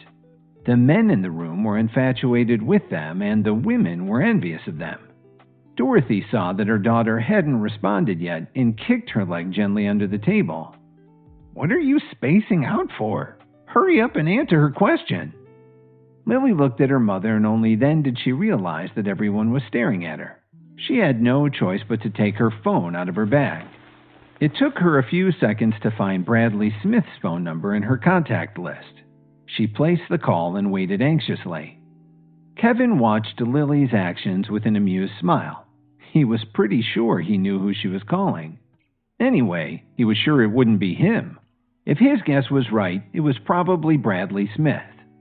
The call was answered pretty quickly. Lily saw Phoebe staring at her very intently and decided to put it on speaker. Dorothy was close enough to see Bradley Smith's name on the screen and couldn't hide her displeasure. She glanced in Kevin's direction. So it was Bradley Smith who gave Lily the necklace. Dorothy couldn't imagine what would happen if Kevin found out about this. She hoped that he and Lily wouldn't argue over it, especially here at the banquet. It would definitely be awkward for everyone. Bradley Smith was sitting alone at a roadside cafe drinking a beer when his phone rang. Someone from the Williams family had recently told him to keep his distance from them because he had offended one of them. Smith's finances were suddenly in jeopardy, and then the company's tax problem was discovered. He'd lost everything, practically overnight. Up until now, Smith still hadn't figured out who it was that he had offended. He didn't even look at the caller ID. He put down his beer and answered the phone with a gloomy voice. "Hello? Who is it?" Lily's face stiffened and she felt a little uncomfortable. After all, Bradley Smith had always been gentle and considerate to her. Why did he sound so down today? Bradley, it's me, Lily. I have something to ask you. Would it be possible for you to buy another Dream Lover necklace? When he realized that it was Lily calling, Bradley Smith immediately brightened up. He quickly cleared his throat and adjusted his tone of voice. "Lily, I'm really sorry. I was just having a rough day. So I'm sorry if my tone was so negative. Did you just ask me about the fake Dream Lover necklace?" Fake? Lily immediately frowned and looked at Phoebe, who also had the same surprised expression. This was impossible. They couldn't both be mistaken about this.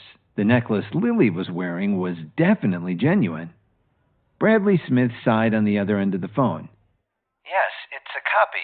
Unfortunately, your husband threw it on the ground, but luckily it wasn't broken. I took it home with me. If you want it, I'll send it over to you right now. Lily was incredibly confused. If the real necklace wasn't given to her by Bradley Smith, then who would have given it to her?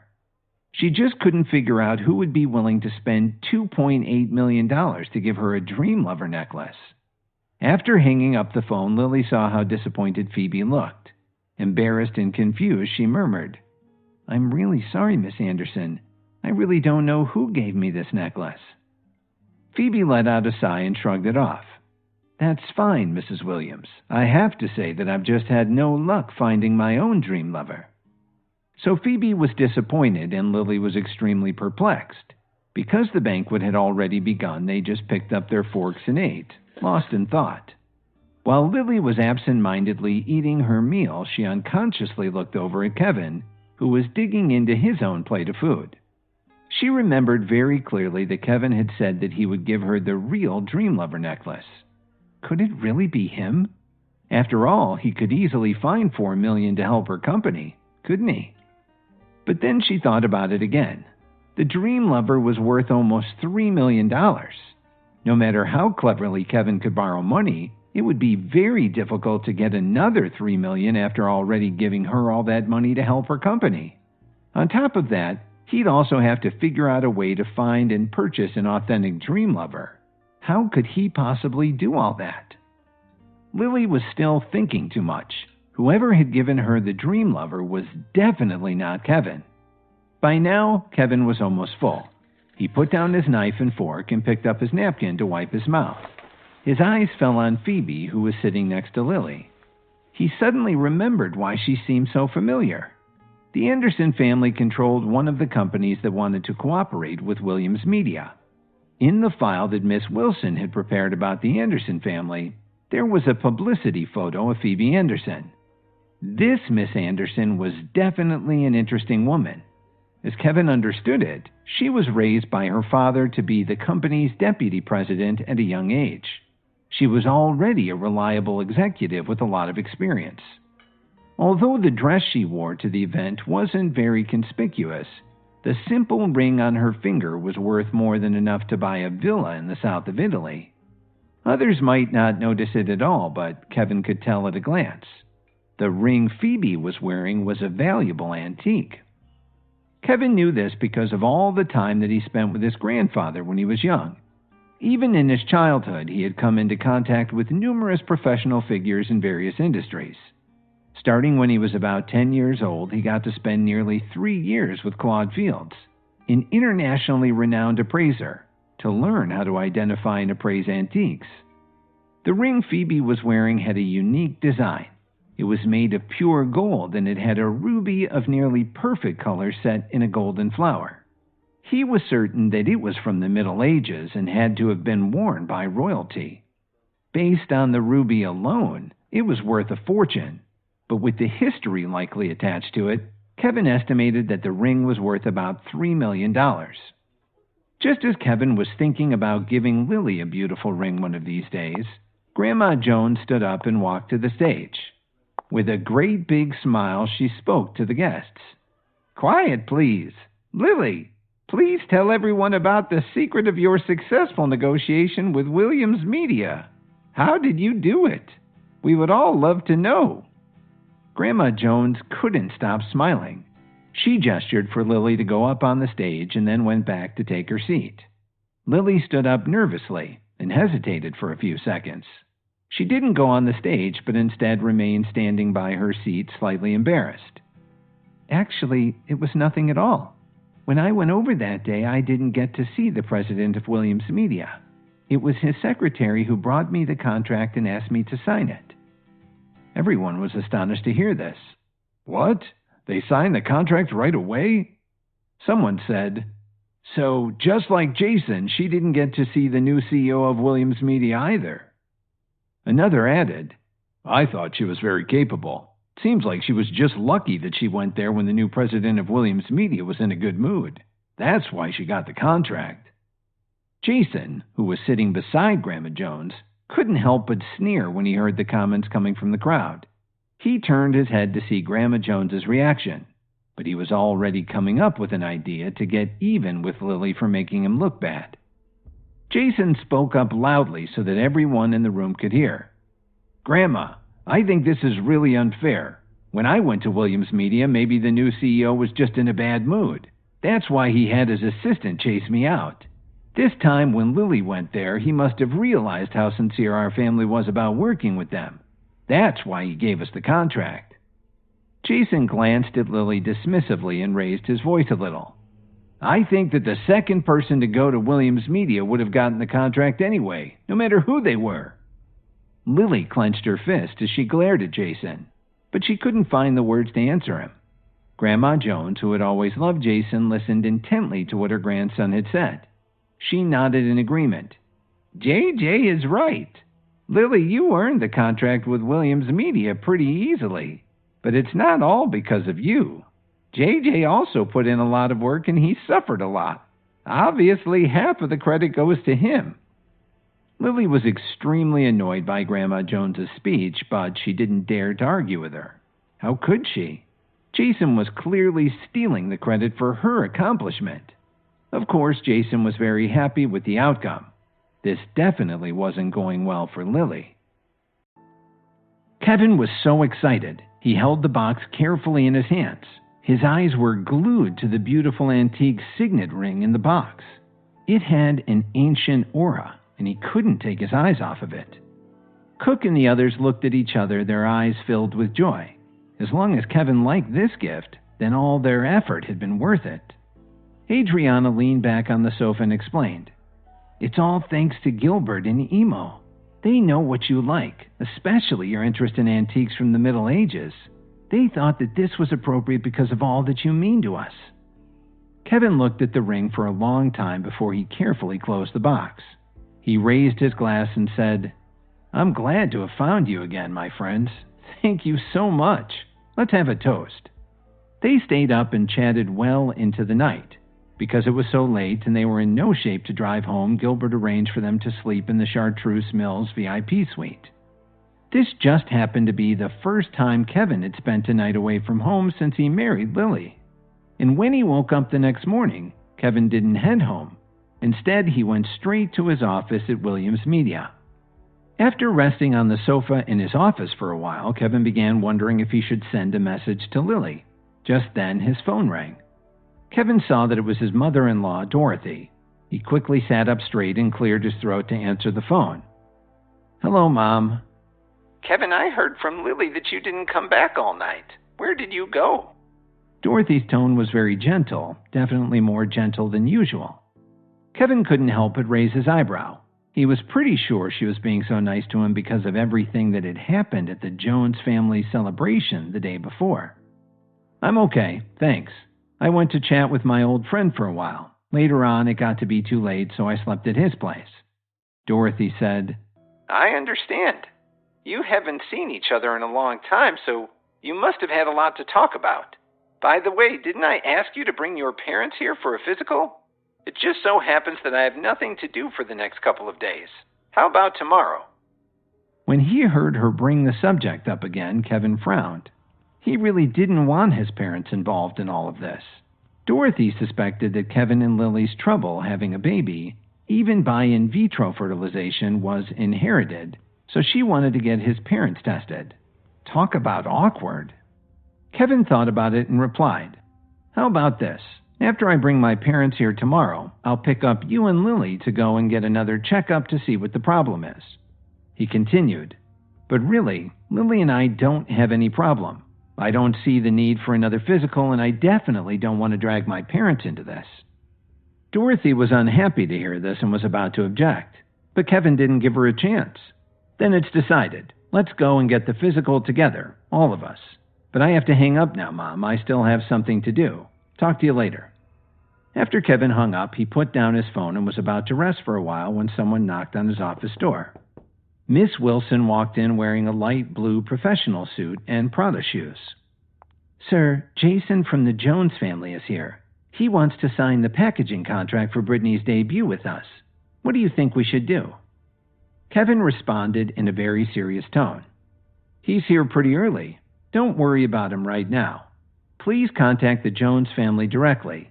Let them know that, since they've ignored my previous instructions, our agreement with them will be voided if they send him here again. If they want to continue to work with us, then they must ensure that all corporate matters will be handled by Lily and Lily alone. Otherwise, we have nothing to talk about." Kevin felt a headache coming on, so he closed his eyes and sat back on the plush sofa. He gently rubbed the space between his eyebrows. Miss Wilson nodded. "So Jason will have to wait for the Jones family to inform him to leave?" "Yes." Jason sat for a long time in the first floor waiting room. Just as he was getting impatient and was about to go to the front desk for an update, he received a call from Grandma Jones asking him to head home. When he hung up the phone, Jason had a puzzled look on his face. His grandmother had full confidence in him when he left this morning. Why did he feel that there was something wrong with his grandmother's tone just now? He looked in the direction of the elevator again. After waiting for another 5 minutes, it was obvious that nobody was coming to show him into the CEO's office. The only thing left for Jason to do was leave. In the old Jones family mansion, the key players of the family were sitting in the living room trying to figure out how to handle all of this. One of his uncles was wondering out loud, "Why are they doing this to us? Why did they prefer Lily to Jason? After all, her own company was about to close its doors until she got bailed out. I think the new CEO of Williams Media is a fool, and sooner or later, Williams Media will be history. When Jason returned, he heard from Grandma Jones that Williams Media was threatening to cancel their partnership with them. He immediately became furious. He couldn't understand why they seemed to have a grudge against him. It was fine if they didn't agree to his proposal, but why were they demanding to see Lily instead of him? Grandma Jones looked at Jason, who was flying into a rage, and felt empathy for her grandson's suffering. JJ, please calm down. Your aunts and uncles are all here. Jason turned and looked at them. What do you all think about this? A middle-aged man wearing an old-fashioned three-piece suit and glasses spoke first. He was one of Grandma Jones's nephews. Auntie, why did the CEO of Williams Media choose Lily over Jason? What kind of relationship do they have? The woman sitting beside him quickly continued. Yes, why don't we ask Lily to explain this? If they really do know each other, wouldn't that make it easier for us to work with Williams Media? One of the younger members of the Jones family, a young man who usually hung out with Jason, stood up and said, As I recall, Lily said that she didn't get to see their CEO when she went to Williams Media. She must have been lying to us. I don't believe it. There must be something tawdry going on between them. Many of them started to whisper to each other when they heard him say this. One of Jason's uncles added, Yeah, maybe Lily seduced him to smooth out the deal. Another piped up in her defense, sort of. That useless husband of hers doesn't even have a job. Lily is such a strong-willed person, she has to do something to provide for her future. Listening to everyone's reaction, Jason felt much better and began to smirk. Grandma Jones was upset, but Lily was her granddaughter after all.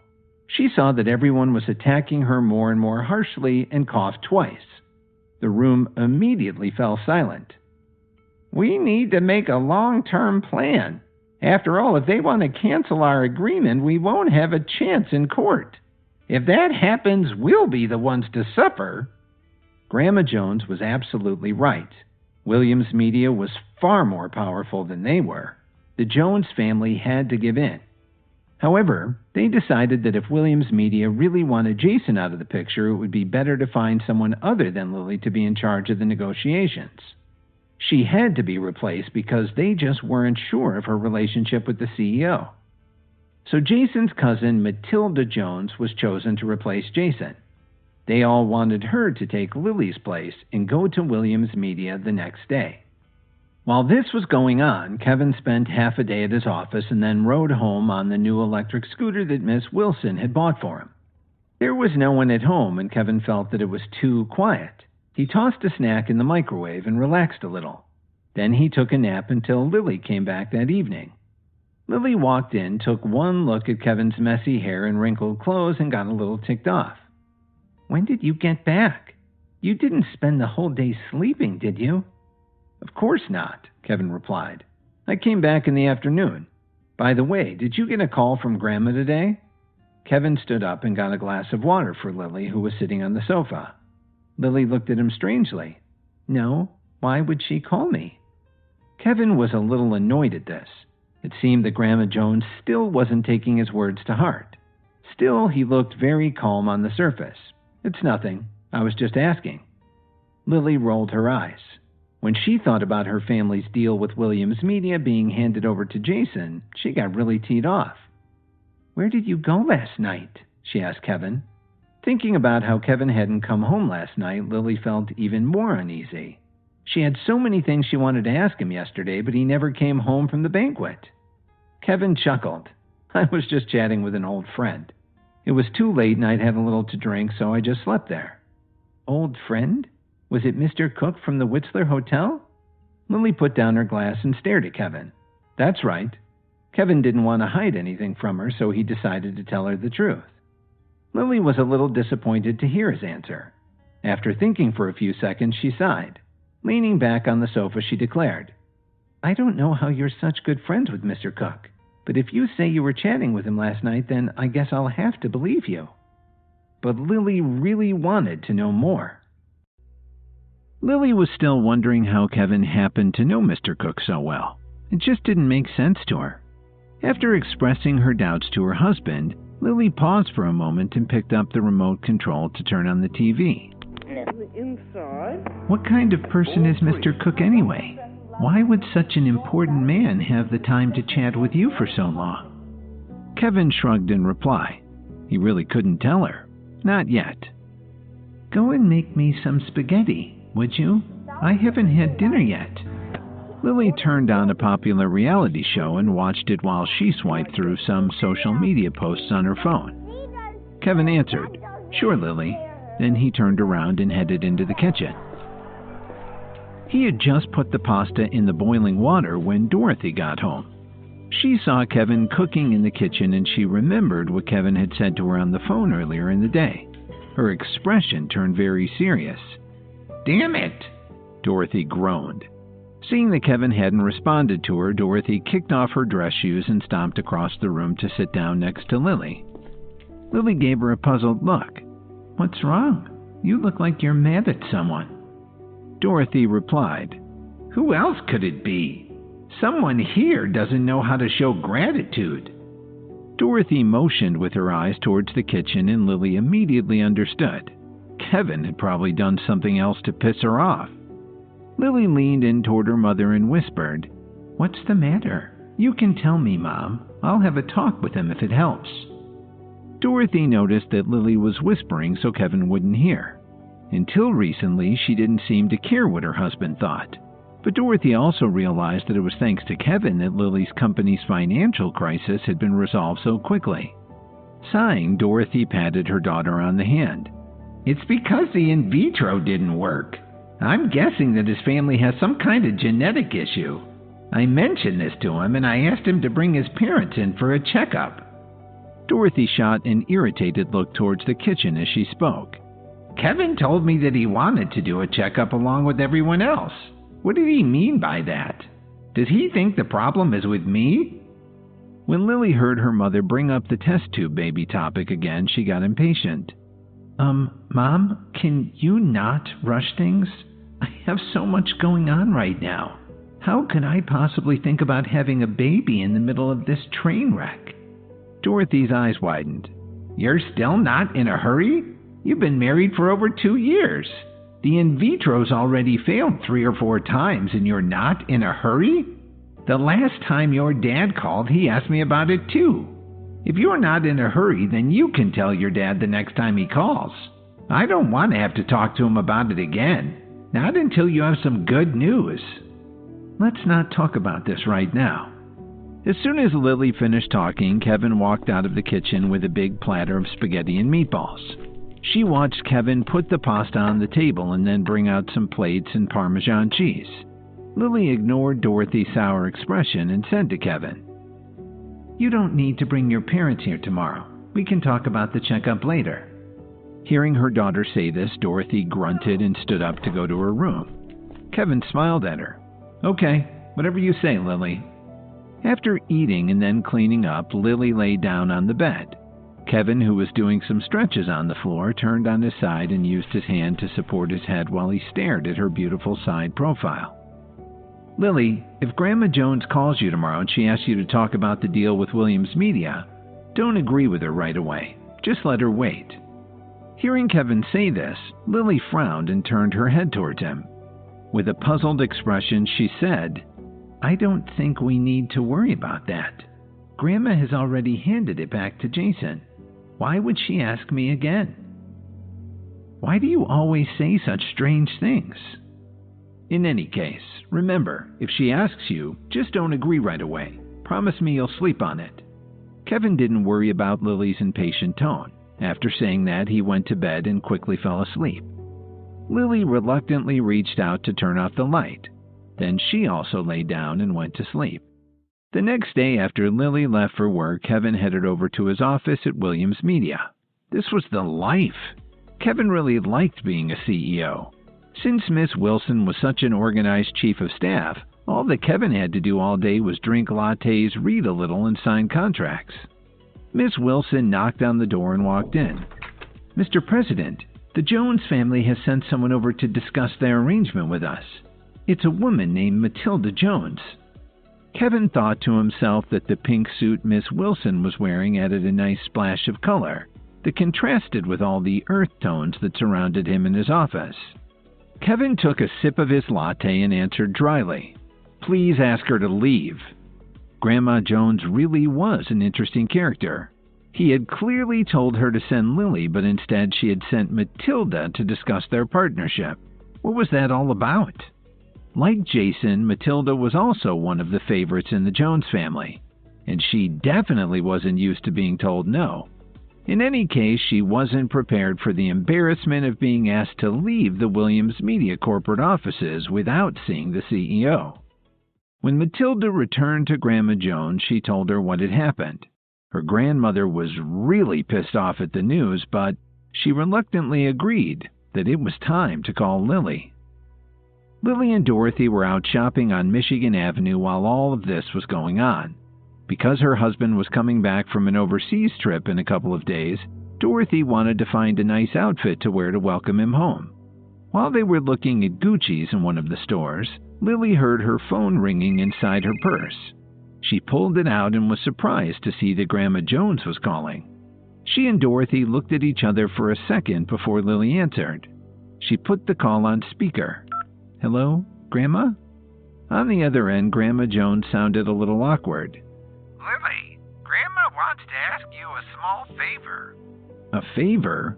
What kind of thing could make this usually arrogant and self-reliant woman use the word favor? Dorothy couldn't keep from sticking her nose in. "Auntie, don't be so polite. If there's anything Lily can do to help, just tell her." Lily gave her mother a dirty look but kept quiet and waited for Grandma Jones to speak. "It's about the partnership with Williams Media. I plan to let Lily handle it. She needs to go over there again tomorrow to meet with them in person. Try to get the packaging deal with their new client, Brittany Davis, as soon as possible." Grandma Jones had it all planned out. However, what Kevin had said the night before popped into Lily's mind. Before Dorothy had a chance to speak, Lily quickly took the phone and turned around. "Sorry, Grandma, since you already handed this over to Jason, I feel that it's not right for you to make a sudden change in the middle of negotiations. You really should let Jason take responsibility for the entire process. I still have a few things left to do today. Gotta go now. Bye, Grandma." Lily hung up the phone abruptly. Dorothy looked at her daughter in disbelief. "What the heck are you doing? Do you know what she could do to us?" Dorothy couldn't believe that Lily was willing to throw away such a golden opportunity. Lily ignored her mother and walked out of the store holding her phone in one hand and her bag in the other. Dorothy wanted to follow her out, but she was still trying on clothes and didn't want to set off the security alarm and be accused of shoplifting. She stamped her foot in frustration. Lily found a bench and sat down. She thought for a while and wrote a text to Kevin. Kevin had just gotten a call from his friend Cook and was planning to have lunch with him. But before he put down his phone, he saw Lily's message. "Grandma Jones just called. She said she wanted to let me take charge of Williams Media. I turned her down. What should I do next?" Kevin grinned. At least Lily was listening to him now. "Don't worry, she'll call you again soon. But you still shouldn't agree to anything until she offers you a good deal." After hitting send, Kevin put his phone in his pocket and headed out to lunch. He rode his scooter all the way to the Whistler Hotel. When Lily felt her phone vibrate, she quickly checked her messages. When she saw Kevin's text, she felt a lot more at ease. On the other side of town, Kevin arrived at the Whistler Hotel and was happy to see that Cook already had a table full of food waiting for him. "Hi, Kevin. Have a seat." Cook pulled out a chair for his friend and sat down next to him. He nodded to one of his assistants, one of the men in dark suits who usually followed him around. The man walked over to them with a covered tray. Kevin smiled as Cook opened the silver lid and took out a small velvet box. He was acting very mysterious. After his assistant walked away, Cook quietly put the box in front of Kevin. "I prepared this especially for you. It's a valuable item that I've kept for almost 4 years now." "Mitch, you've already given me a wonderful gift. I just can't accept anything else. Kevin politely pushed the box across the table back to Cook. Cook shook his head and grinned as he pushed the box back to Kevin. This thing is useless to me. I'm in great health. But you used to look pretty weak, so I tracked down this remedy just for you. And I'm glad I finally have a chance to give it to you. Before he was finished speaking, Cook's phone suddenly rang. He answered with an abrupt, "Yeah." As the call went on, his expression got more and more serious. After finishing the call, Cook gave Kevin an apologetic look. "My friend, I'm afraid you'll have to finish this meal by yourself. I have some urgent business to take care of. Please accept this. Consider it an early birthday present." Kevin smiled and nodded. "I got it, Mitch. Now hurry up and do what you've got to do." He paused and added, "Thank you for the gift." "Okay, let's get together another day when I'm not so busy." Then Cook hurried out. Kevin looked at the little box on the table and shook his head. He picked it up and put it in his pocket. "Sometimes I just can't figure that guy out," he thought. Then he turned his attention to the delicious meal in front of him. Since he was now eating alone, he didn't have to watch his manners. After Kevin finished lunch, he checked in with his office, but they didn't have any work lined up for him, so he headed home. When he got there, he took a shower and put on some more casual clothes. Then he pulled Cook's gift out of his pocket. As soon as Kevin opened the box, a light fragrance wafted through the air. As Kevin contemplated the smell, it seemed that his head was oddly clearer than before. In the middle of the velvet box was a pill the size of a small marble. Actually, it looked a little like a jelly bean, and the aroma definitely was coming from it. Kevin remembered Cook saying that he was looking a little gaunt, and he couldn't help muttering to himself, "Could this pill actually make me stronger? It sounds like science fiction to me. Maybe Mitch has been tricked by someone." Then Kevin recalled that Cook had said that the medication, whatever it was, had been prepared 3 or 4 years ago. He didn't know if it had expired, so he was hesitant about taking it. Kevin really didn't know what to do. He didn't want to disappoint his friend.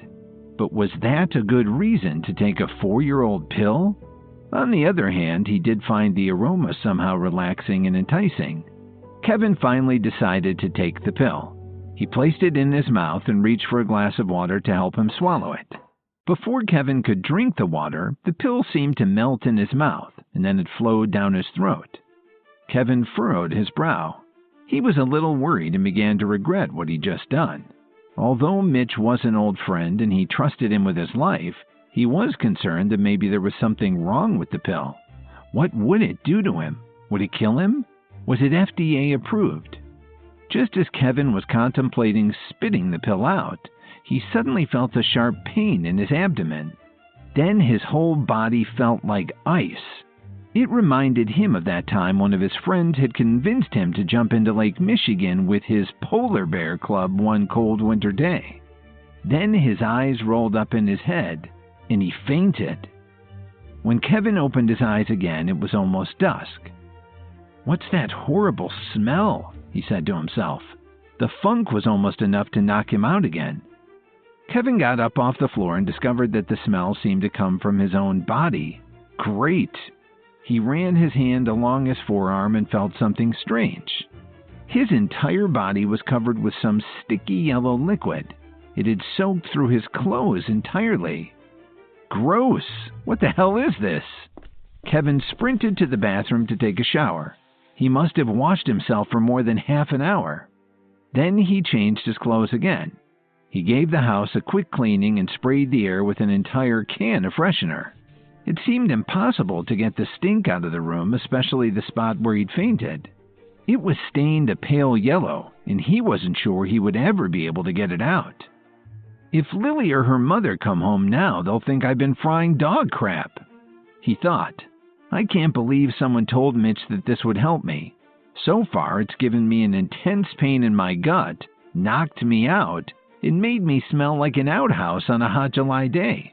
Are there any more fun side effects? Kevin kept muttering to himself as he cleaned the room furiously. Just as he finished, Lily and Dorothy came home. Hi, Kevin. What have you been cooking? Dorothy put her shopping bags on the sofa and turned her head to look at Kevin, who was helping Lily. Kevin coughed uncontrollably a few times.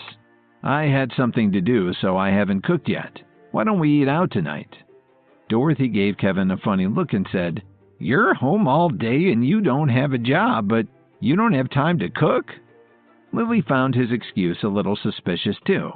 Even though she thought her mother was right, she wanted to give her husband the benefit of the doubt.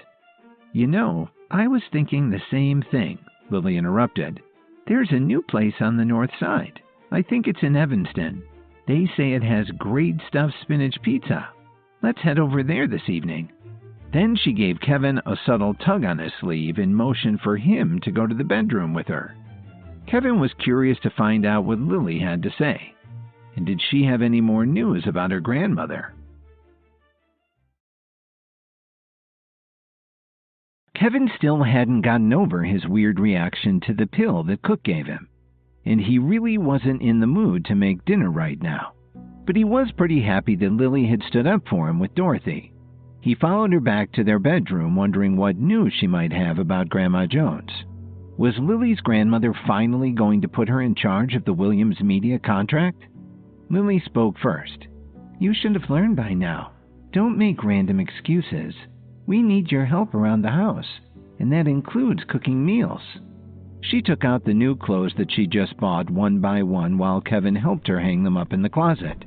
Kevin didn't offer any more explanations. He just nodded and replied, Okay. Lily was satisfied that they'd settled the matter, so she brought up the latest news of her grandmother. It's Grandma Jones's birthday the day after tomorrow, so you have 2 days to try and find something nice, and nothing cheap or tacky. Please don't embarrass me in front of my family again. When Lily told him this, Kevin remembered that he and Grandma Jones shared the same birthday.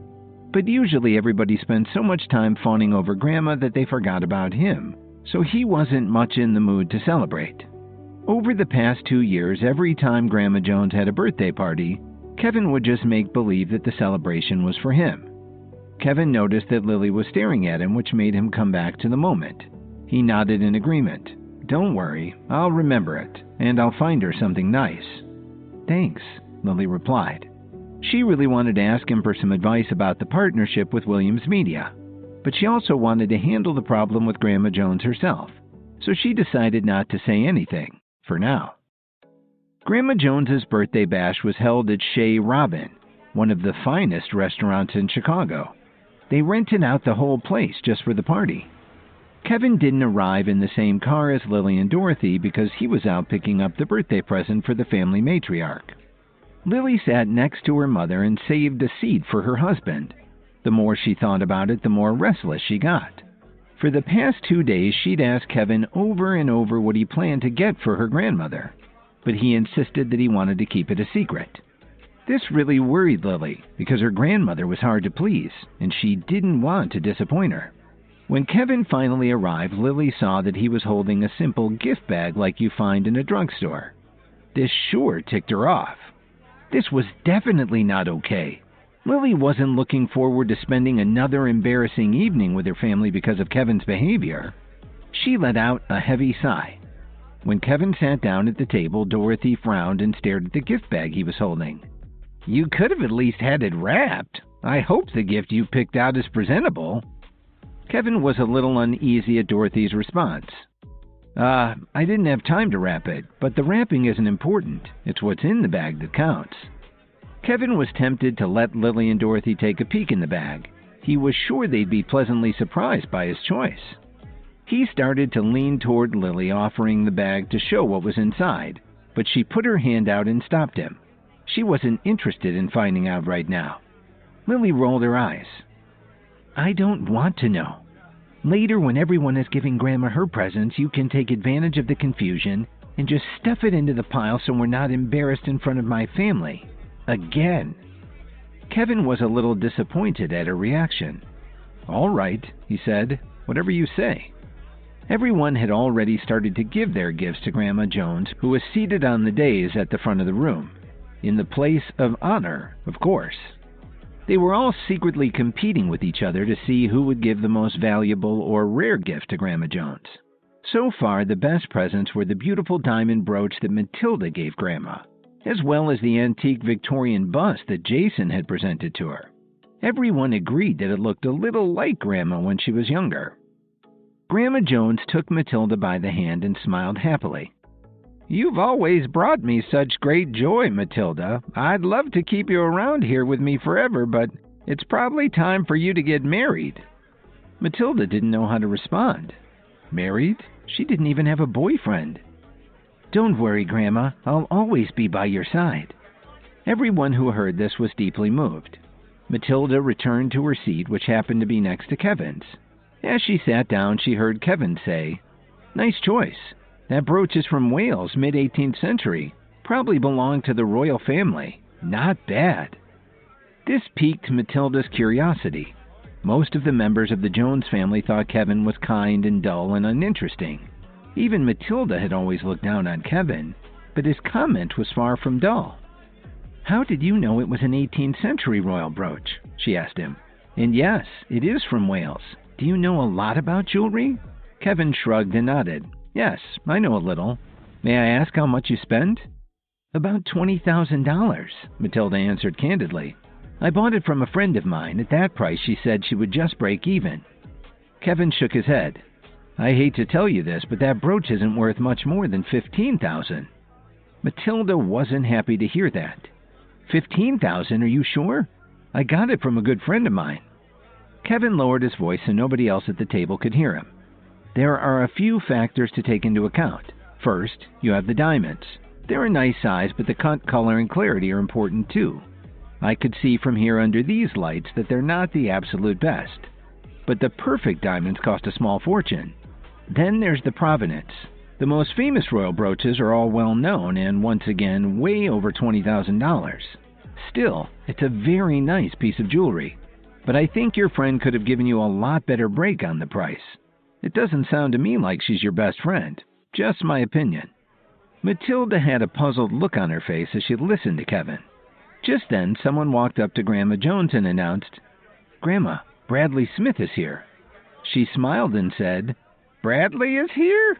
What a lovely surprise. Please show him in." Kevin and the others turned around to look when they heard this. They all watched Bradley Smith walk in wearing a navy blue Tom Ford suit and shiny new Oxford shoes. He was holding a small gift box in his hand. He'd spent his last penny on the clothes and the gift just to make a good impression on Grandma Jones. He knew that he had to succeed today or he'd be ruined. Bradley walked confidently up to Grandma Jones and gave her a kiss on each cheek. "Happy birthday, Grandma Jones. I wish you health, wealth, and happiness. I'm sorry that I'm a little late. The Dan Ryan Expressway was backed up with the construction traffic. Please forgive me." Grandma Jones knew that Bradley had always been interested in Lily. If only she had been able to match them up a few years ago. But instead she had married that failure Kevin. "Oh, I understand. I know you have a busy schedule. It's very considerate of you to come to my party." Bradley smiled and looked over toward Lily. "Actually, I'm not just here for your birthday. There's something else." He paused for a moment. "Grandma Jones, I want to ask your blessing to marry Lily." She looked Bradley in the eyes and then shifted her gaze to Lily. Was she actually taking this request seriously? Lily was already married to Kevin, but this didn't seem to bother the Joneses. Nobody had ever really accepted Kevin into the family. They even treated their hired help with more respect. And that's saying a lot because they didn't treat them that well either. "Bradley, you do realize that Lily is married. Doesn't that bother you?" she inquired, even though Grandma Jones knew what she wanted deep in her heart. "Grandma, I'd like to ask Lily to be my wife. You know I've always seen you as my very own Grandma. Please say yes." The whole time he was saying this, Bradley was acting like Kevin wasn't even there. Finally, Kevin had had enough of this. He stood up from his chair and yelled, "Stop!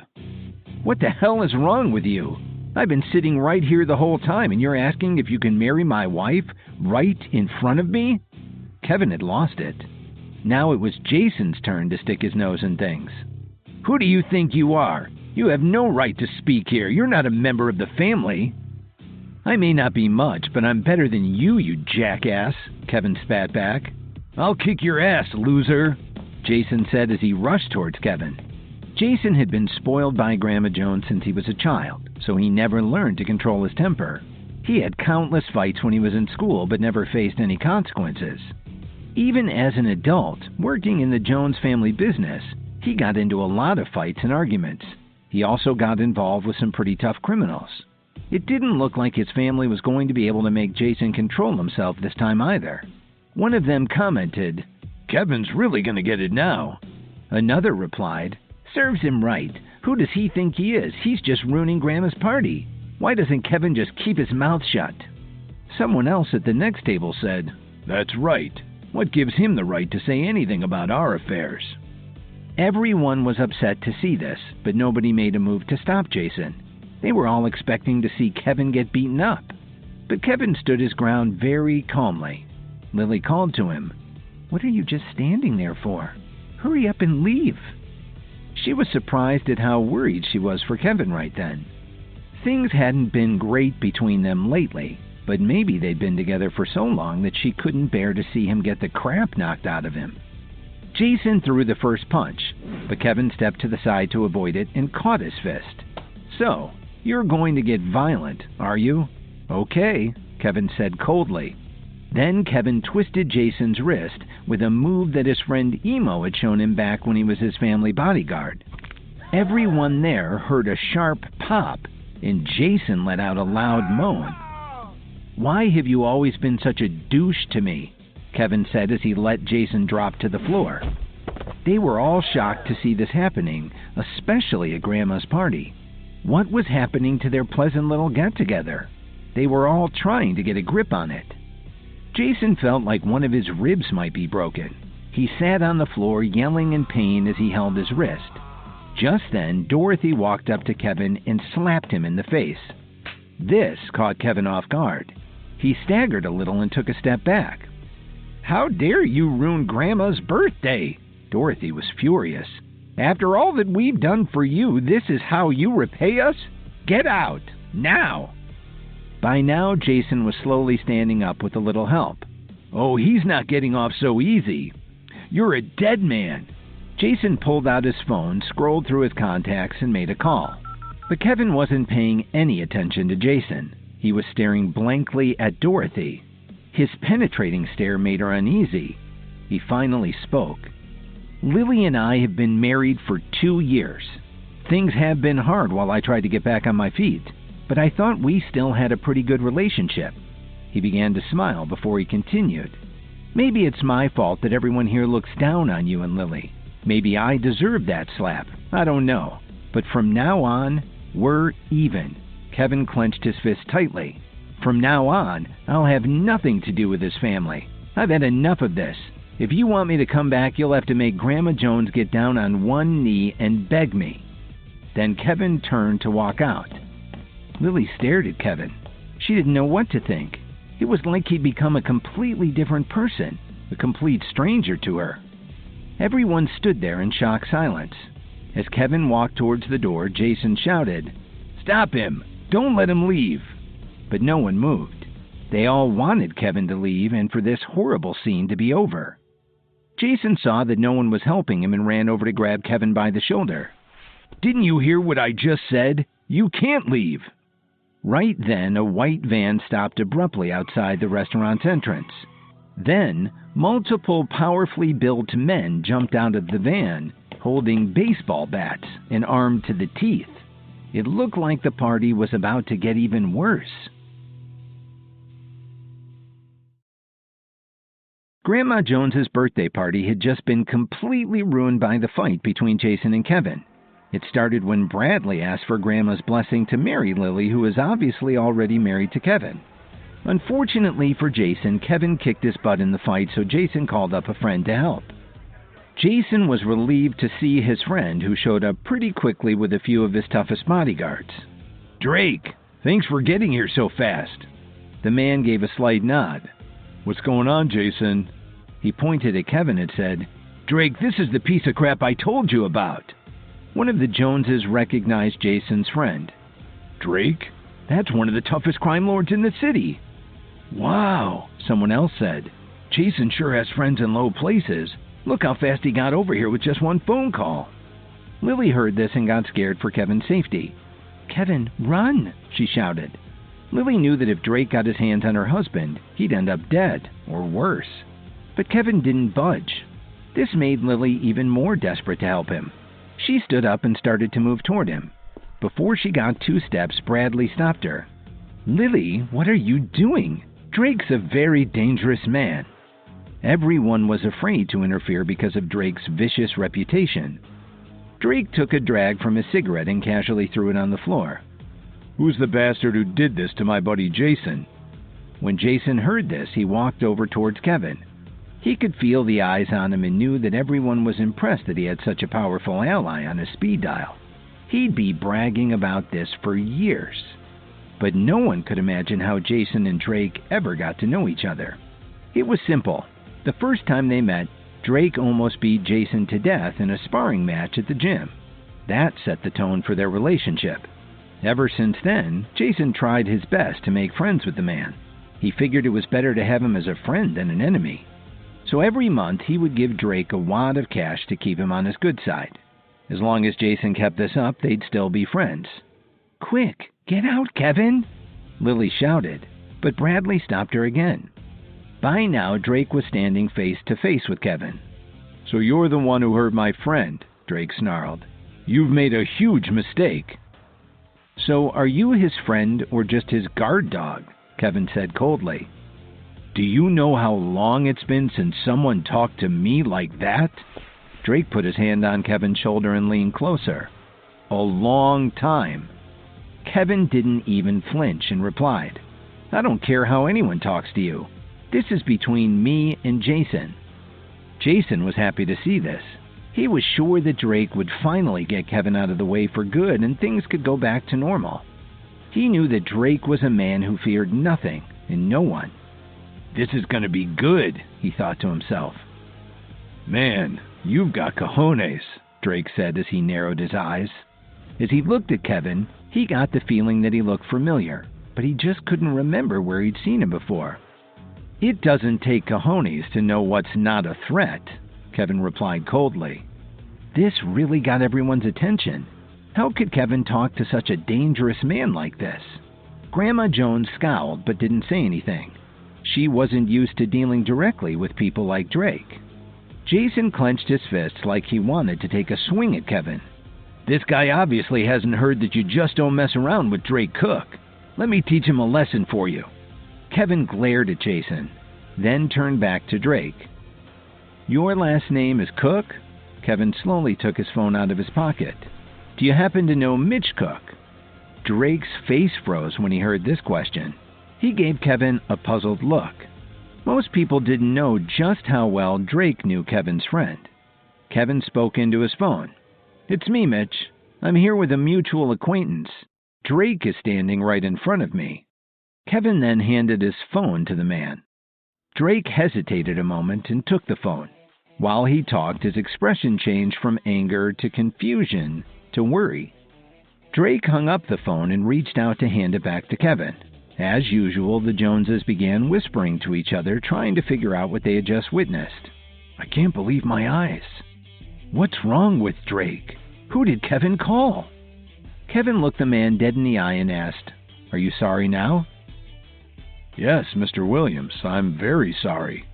Drake's forehead had started to bead with sweat. Of course, Kevin had just called his friend Mitch to set Drake straight. The message he gave him was short and sweet. If he touched a hair on Kevin's head, he would lose his own head. Jason was confused. "Drake, what are you waiting for?" Seeing that Drake still wasn't giving Kevin a beating, Jason couldn't hold back any longer. He decided to take another swing at Kevin. But before his fist even made contact with Kevin's face, Drake grabbed Jason and threw him to the ground. Then Drake picked Jason up by his tie and slapped him in the face. "What kind of mess have you gotten me into?" Drake kept cursing while he slapped Jason over and over. "But Drake, what did I do wrong?" Jason asked, holding back the pain. "You really screwed up this time." Drake spat on the floor. Then he turned to the men who had come with him and gave them an order. See if you can knock a little sense into him." They immediately surrounded Jason and started dragging him towards the side exit. Grandma Jones was distraught at the sight of this happening to her favorite grandson. She looked over at the other family members for help. A few of them started to move hesitantly towards Jason. They weren't really sure what they could do, but they knew they just had to obey Grandma Jones. But they stopped dead in their tracks when they saw Drake pull a knife out of his jacket and say, "If anyone lifts a hand to help him, he'll answer to me."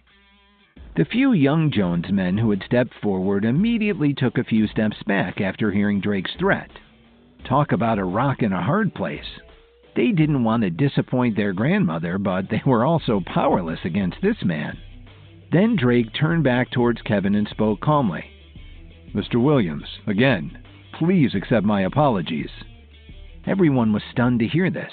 When they saw Drake apologizing to Kevin, they were very confused. Was this real? Kevin didn't reply. He just gave Drake a deadpan stare. "I'm very sorry to have bothered you, Mr. Williams," Drake apologized once more. "My phone, please," Kevin said. Drake handed him his phone and began to speak. "Sir," but Kevin cut him off. "Yeah, whatever." Then he impatiently took his phone back, turned around, and left the restaurant. When Kevin was gone, Drake let out a long breath and told his men to stop slapping Jason around. Then he walked over and spoke to Jason, who was lying on the floor in a daze. "Don't ever use me like that again, or you'll regret it for whatever remains of your useless life." Then he took his men and left. When the van had driven away, the Joneses slowly walked over and surrounded Jason. "Jason, are you all right?"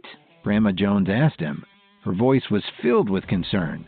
Suddenly, one of her other grandsons rushed into the room.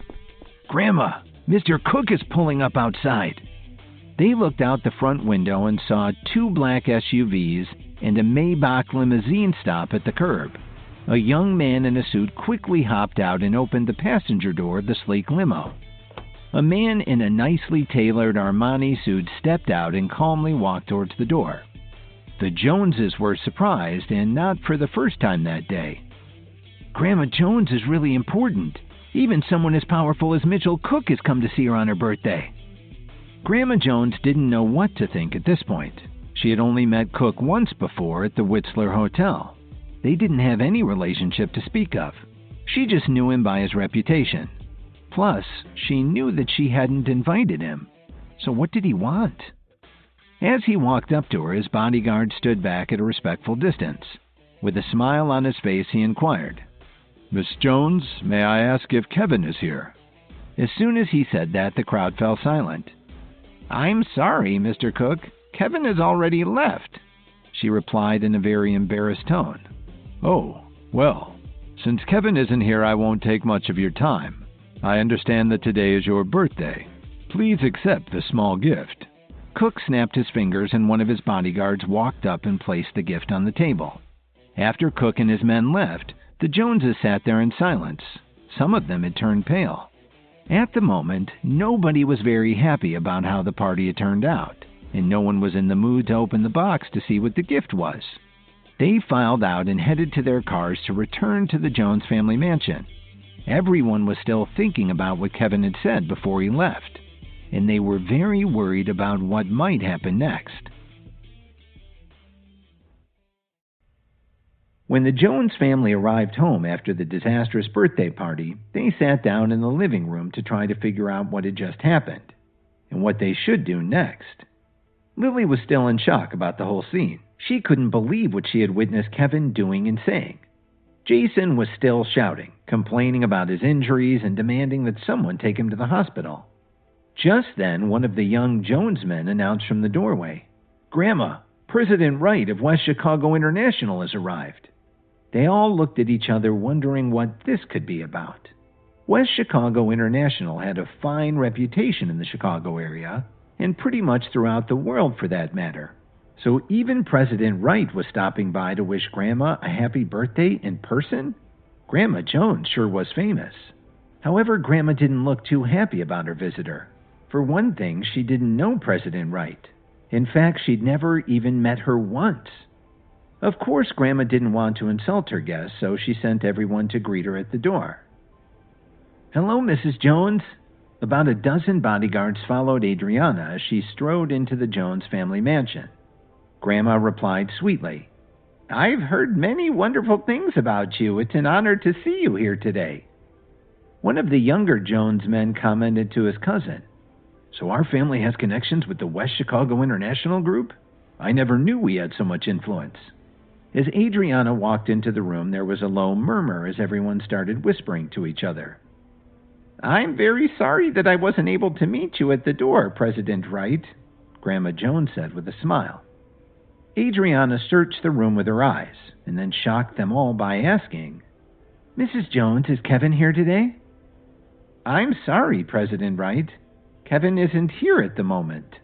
The disappointment was visible on Grandma Jones's face. "Since Kevin isn't here, I won't take up any more of your time." Adriana motioned for one of her bodyguards to place a beautifully wrapped gift box on the table. "This is a small token of my esteem. Happy birthday." After saying this, Adriana turned around and left with her entourage. Jason's face fell, and he wasn't the only one in the room who looked shocked. Why were all of these rich, powerful people looking for Kevin? What the hell was going on? "Someone go get Kevin and bring him back here," Grandma Jones barked at her family. Lily reacted first and immediately rushed out of the room. Bradley followed closely behind her. Then Grandma sent the young Jones men out of the mansion with orders to find Kevin and bring him to her. They weren't to return until they'd found him. Lily quickly took out her phone as she hurried toward the street. As she walked, she dialed Kevin's number. He answered after a couple of rings, and she asked excitedly, "Where are you?" "I'm on my way home. Don't worry, Lily. I'll go and pack my things. I'll be gone by the time you get home," Kevin replied coldly. "No, please wait for me. I'm on my way," Lily practically shouted. After Lily hung up the phone, she stopped a taxi that was passing by. When Bradley saw her getting into a taxi, he hurried to the parking lot and jumped in his car. Half an hour later, Lily arrived at home. When she got out of the cab, she was surprised to see Bradley running towards her. This wasn't something she wanted to deal with right now. Bradley grabbed Lily's wrist and asked her, "Lily, what are you doing here? Did you forget something at home?" He gave her a strange look and then continued, "As soon as you finish, come back with me. Grandma is about to make an announcement to everyone about our marriage." "Let me go," Lily struggled to say. "I'm not going with you." "Are you here to see Kevin?" Bradley took a deep breath and his eyes burned with anger when he thought about Kevin. "I have to admit that I underestimated him, but he's out of your life now. And Grandma has agreed to let me marry you. Don't you see? Now you can be my wife. Let the bastard go." Bradley was starting to get anxious. His biggest worry was that the birthday gift that he bought for Grandma was a fake. Once the family had it appraised, they would figure out his true intentions, and his whole plan would be exposed. Bradley was desperate. His only way into the Jones family was through Lily. After that, he planned on taking advantage of Grandma Jones's love for him. Then he could use the Jones family fortune to help him make a comeback. Bradley felt a little excited when he realized he would be able to kill two birds with one stone. "No, I have to see Kevin one last time." Lily hesitated for a moment before she continued. "Bradley, I don't care what Grandma said. I'm not going to marry you." "Why? Do you really like that bum?" Bradley roared angrily. "Holy crap, Bradley. I've been married to him for 3 years. Do you think I could have spent that much time with him if I didn't have some feelings for him?" It was hard for Lily to admit it, even to herself, but she did have feelings for Kevin. "No, you have to come with me, right now," Bradley roared. He started to pull at her arm, and Lily tried to pull herself away from him. While they were struggling like this, a black car slammed on its brakes and stopped at the side of the road. Dorothy quickly got out. "Lily, Bradley, what are you two doing here?" Dorothy said. "Why aren't you back at the mansion? Grandma's going to announce your marriage." Lily gritted her teeth and replied, "No, I'm not going back. I have to see Kevin." Bradley looked in Dorothy's eyes and then turned to Lily. He came up with an idea and forced a smile. "It's still very hot outside. Why don't you and Lily get in the car and cool off? Then you can talk some sense into her." Inside, Dorothy smiled and said, "Lily, look at how considerate Bradley is. He only wants what's best for you. That bum Kevin wouldn't think of doing something like this." "Lily, let's head straight back to Grandma's. Why would you want to stay with Kevin anyway?" After Dorothy said this, she handed her car keys to Bradley. Bradley grinned as he got into the driver's seat and locked the doors. What Dorothy and Lily didn't know was that Bradley had put child locks on the car door. They wouldn't be able to leave. "Bradley, pull over. I want to go home to Kevin," Lily demanded. "Can't do. I told you I would do whatever it takes to make you mine. And now that I have you, I'm not letting you go," Bradley threatened. Lily tried to get out of the car, but it was too late. She and her mother, Dorothy, were locked inside. The black car slowly drove away. Kevin, who had been watching from the window, saw everything. An hour later, Bradley parked outside of an ominous house and brought a rope over to tie both Dorothy and Lily up before bringing them inside. "Help! Someone come quickly!" Dorothy shouted, but to no avail as Bradley threw them in a dark back room. Hours later, Bradley returned to the room and nodded to both Lily and Dorothy, who were tied up on the ground and screaming for help. Bradley was drying his hair with a towel as he walked into the room. "You really ought to save your strength. Even if you scream until you're hoarse, no one will hear you." "Bradley, let us go this instant. You'll never get away with this." Dorothy was in a panic. She couldn't believe that the man she thought would make the perfect son-in-law would actually do something like this. "Shut the hell up!" Bradley yelled angrily. Then he grabbed Dorothy's hair and said, "I'm ruined. After all of these years of hard work, I've got nothing left." Lily was completely stunned to hear this. "What?" she said. "Didn't you buy the Dream Lover necklace for me?" Even though Bradley had told her over the phone that it wasn't him, she thought he was lying so she wouldn't worry about him. After all, an authentic Dream Lover was really too expensive. Bradley laughed at her naivety. "Ha! Lily, you really don't think I'd buy you a real Dream Lover, do you? You're not that special," Bradley added with a sneer. "I was just toying with you." Bradley let go of Dorothy's hair and knelt down in front of Lily. He looked into her eyes. It was a cold, harsh look. Then he put his hand under her chin. "What's wrong with you?" Lily gasped. There was venom in his voice as Bradley complained to Lily. "Don't pretend you're so innocent. How many men have you been hooking up with? Why else wouldn't you know who gave you the necklace?" This made Lily furious. "Bradley, what have you been smoking? I was sure the necklace couldn't have been from Kevin, so I had no idea who else would have given it to me." She really wanted to stand up and slap Bradley on the cheek, but she was still tied up. So Lily spat at him. Bradley's face turned bright red and his mouth twisted. He raised his hand like he was going to slap her. Dorothy tried to calm him down. In a stern voice, she asked him, "Bradley, how can you even think of hitting Lily? Weren't you talking about marrying her? Just let us go. We can all pretend this never happened." Bradley turned and raised his hand like he was going to give Dorothy a slap. "Do you think I'm a fool?" Bradley sneered. "I had tried to do this the right way, but Lily just had to reject my offer. So now I'm stuck with both of you." He slowly stood up and took out a cigarette. "Bradley, how can you do this? Let us go, do you hear me?" Dorothy was so mad she was on the verge of tears. He took a long drag on a cigarette. "How can you be so dense? I really don't know how Kevin puts up with you." Bradley flicked his cigarette ashes on Dorothy's face, making her wince. Then Bradley turned his back on Dorothy and stared at Lily with a deranged look on his face. He ran his hands through his hair as he sobbed. "I had adored you for so long. Today I can finally get what I wanted." Suddenly, the door burst open with a violent kick. Bradley spun around, but when he saw that it was only Kevin standing at the door, he relaxed a bit. Lily was the first to react and shouted, "Kevin, call the police!" "Kevin, save me!" Dorothy added. "Shut up or I'll shut your mouths for you," Bradley said as he glared at them. Kevin saw Lily with her hands tied and he became enraged. In spite of everything, Lily was his wife. Whatever problems they had in their relationship didn't matter now. This was a matter of life and death. Bradley, you'll never get away with this. Let Lily go. If you want revenge, take it out on me, Kevin said firmly. But Bradley wouldn't go for it. He taunted Kevin. What can a useless piece of crap like you do to someone like me? Then he added, I admit I was surprised to find out that you know Mitchell Cook and Adriana Wright, but so what?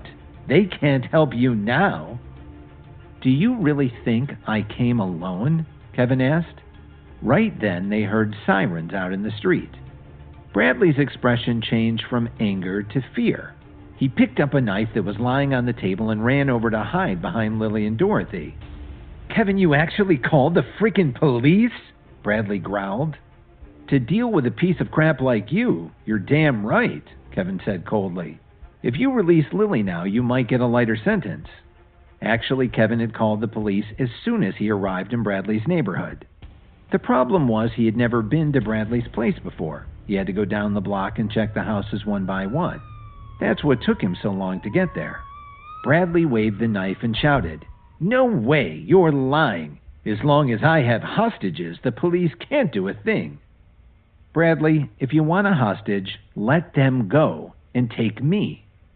Lily was floored when she heard Kevin say that. Her eyes filled with tears. But instead she said, Kevin, no. Get out of here while you can. But Dorothy was okay with the idea. Lily, what are you saying? If he wants to be Bradley's hostage, let him. Why should we stay here? Then she shouted at Kevin, What are you still standing there for? Get over here and take our place. Bradley stared at Kevin while he figured out what to do.